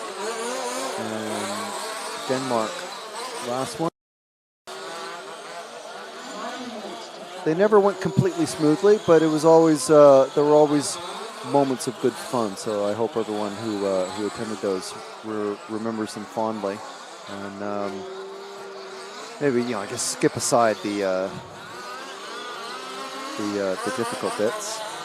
The lights definitely coming into their own now. We definitely have some good lighting on track. It's gotten definitely darker and darker in the skies.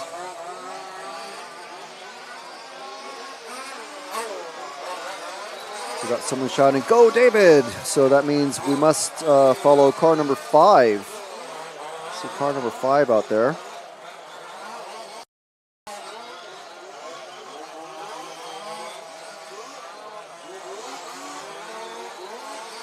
It's David Lockhemper. I don't see the timing going. Has the timing stopped?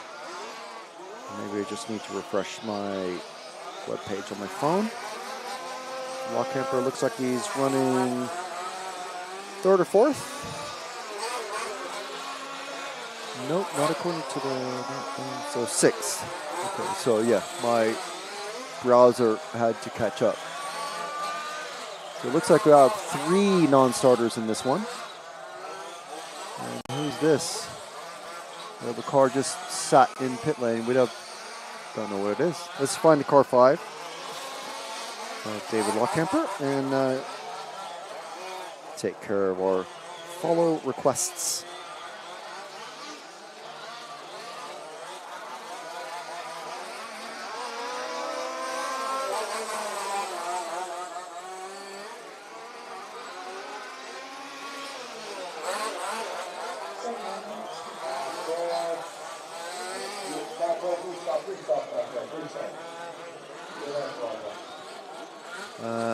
This is another very high attrition one. We've only got 5 cars running now. Well, 3 didn't start. 2 have stopped running. 1 stopped in the pits. Yeah, Marshall, the mechanic, needs to be a little bit more careful crossing. So this is the last run of the night. Looks like if you're wanting to see what the final tomorrow is going to end up like for this class, actually, pretty much like this, we think, under the lights, and yeah, this is what it's going to look like. So I hope these drivers with the dark paint schemes are going to be putting some extra number stickers on their car or something like that, because it's going to be a little bit difficult to see.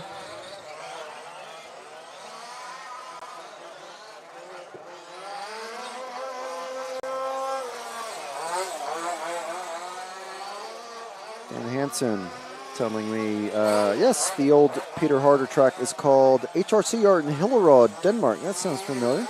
They do a large 1/8 event called NXC. You should come and broadcast that. Well, how about this? You tell them you want to see it broadcast live on YouTube, and anybody, the club Facebook page, whatever, and they can contact RC Racing TV, and let's make a deal, man. Let's get out to Denmark. I did enjoy my time there. Would love to go back once again. Actually saw Peter Harder out at in Alicante last year for the Worlds. So it was nice to. I didn't really get to catch up with him, but it was good to see him.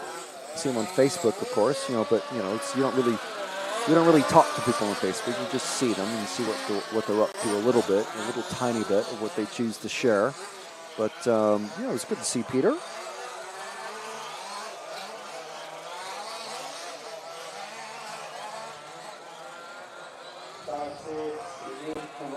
So 4 1/4 minutes remaining in this one. Last qualifying run of the day.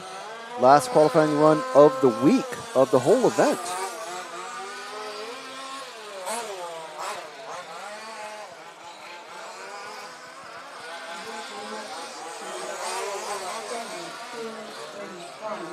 So, like I was saying, after this one, tomorrow is an all-day kaleidoscope of finals. I'm not sure what finals are going to be starting at. I don't know what time we're going to be starting at, but be ready. I would say from about at least 8:30, keep your eyes glued on the EFRA and RC Racing TV social media pages to find out what we're doing and when. It's going to be a very busy and a very long day for us.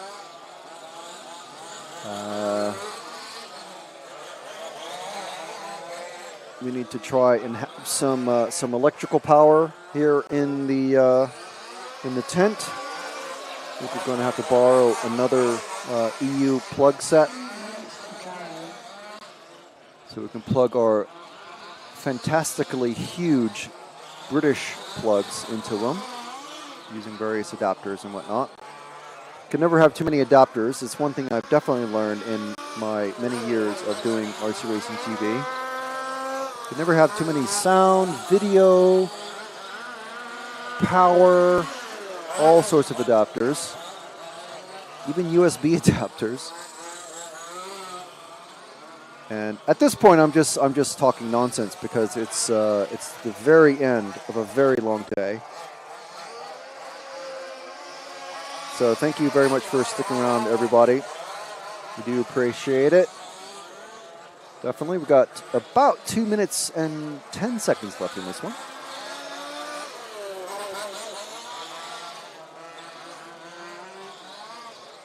Running order currently. Okay, so someone is telling us in chat. Thank you very much, Sander. No, sorry. It's Dan saying provisional timetable says 9 o'clock, so I don't know if that's updated for today.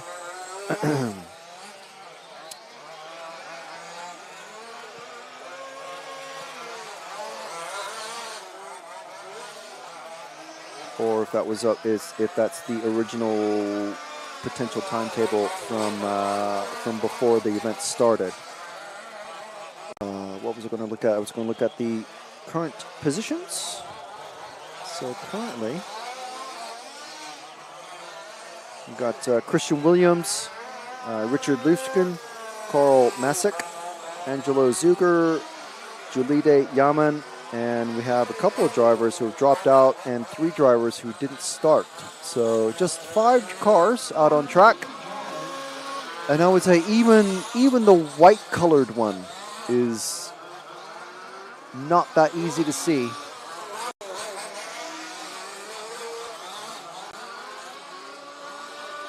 So I hope these guys are prepared.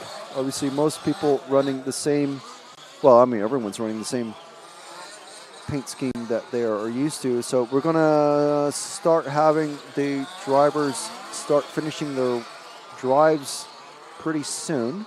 Got less than 30 seconds left. So there we go. First car is finished. Cars 1 and 3 are finished.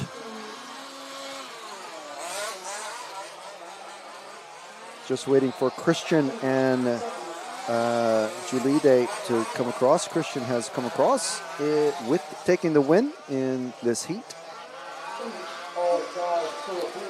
So there we go. That is it for the day of racing here. Thank you very much for watching.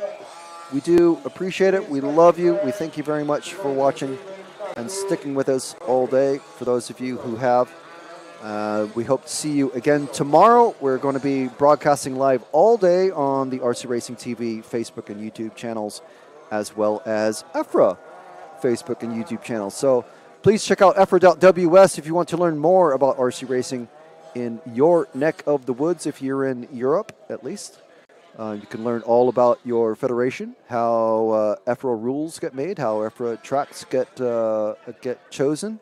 All of that good and tasty stuff that people always seem to complain about, but never really take the time to try to learn. They just kind of... Anyway, I'll leave that. That's a rant for another time. But so from me, Frank McKinney, and Jim Little on camera, and Ben Clark on the video duties. Thank you very much for watching this live coverage from Stařeč, Czech Republic, for the EFRA 2023 Large-Scale Off-Road European Championships, brought to you by Elcon Models, rccaronline.de, and RC Fox. Thank you so much to our sponsors, to everyone watching, to James and Matt at home producing all this coverage for you guys. Thank you so much for watching. And come back 9 a.m. tomorrow, Central European Time. We will be live here from Stařeč for you, and we'll see you then. Thank you very much. Goodbye.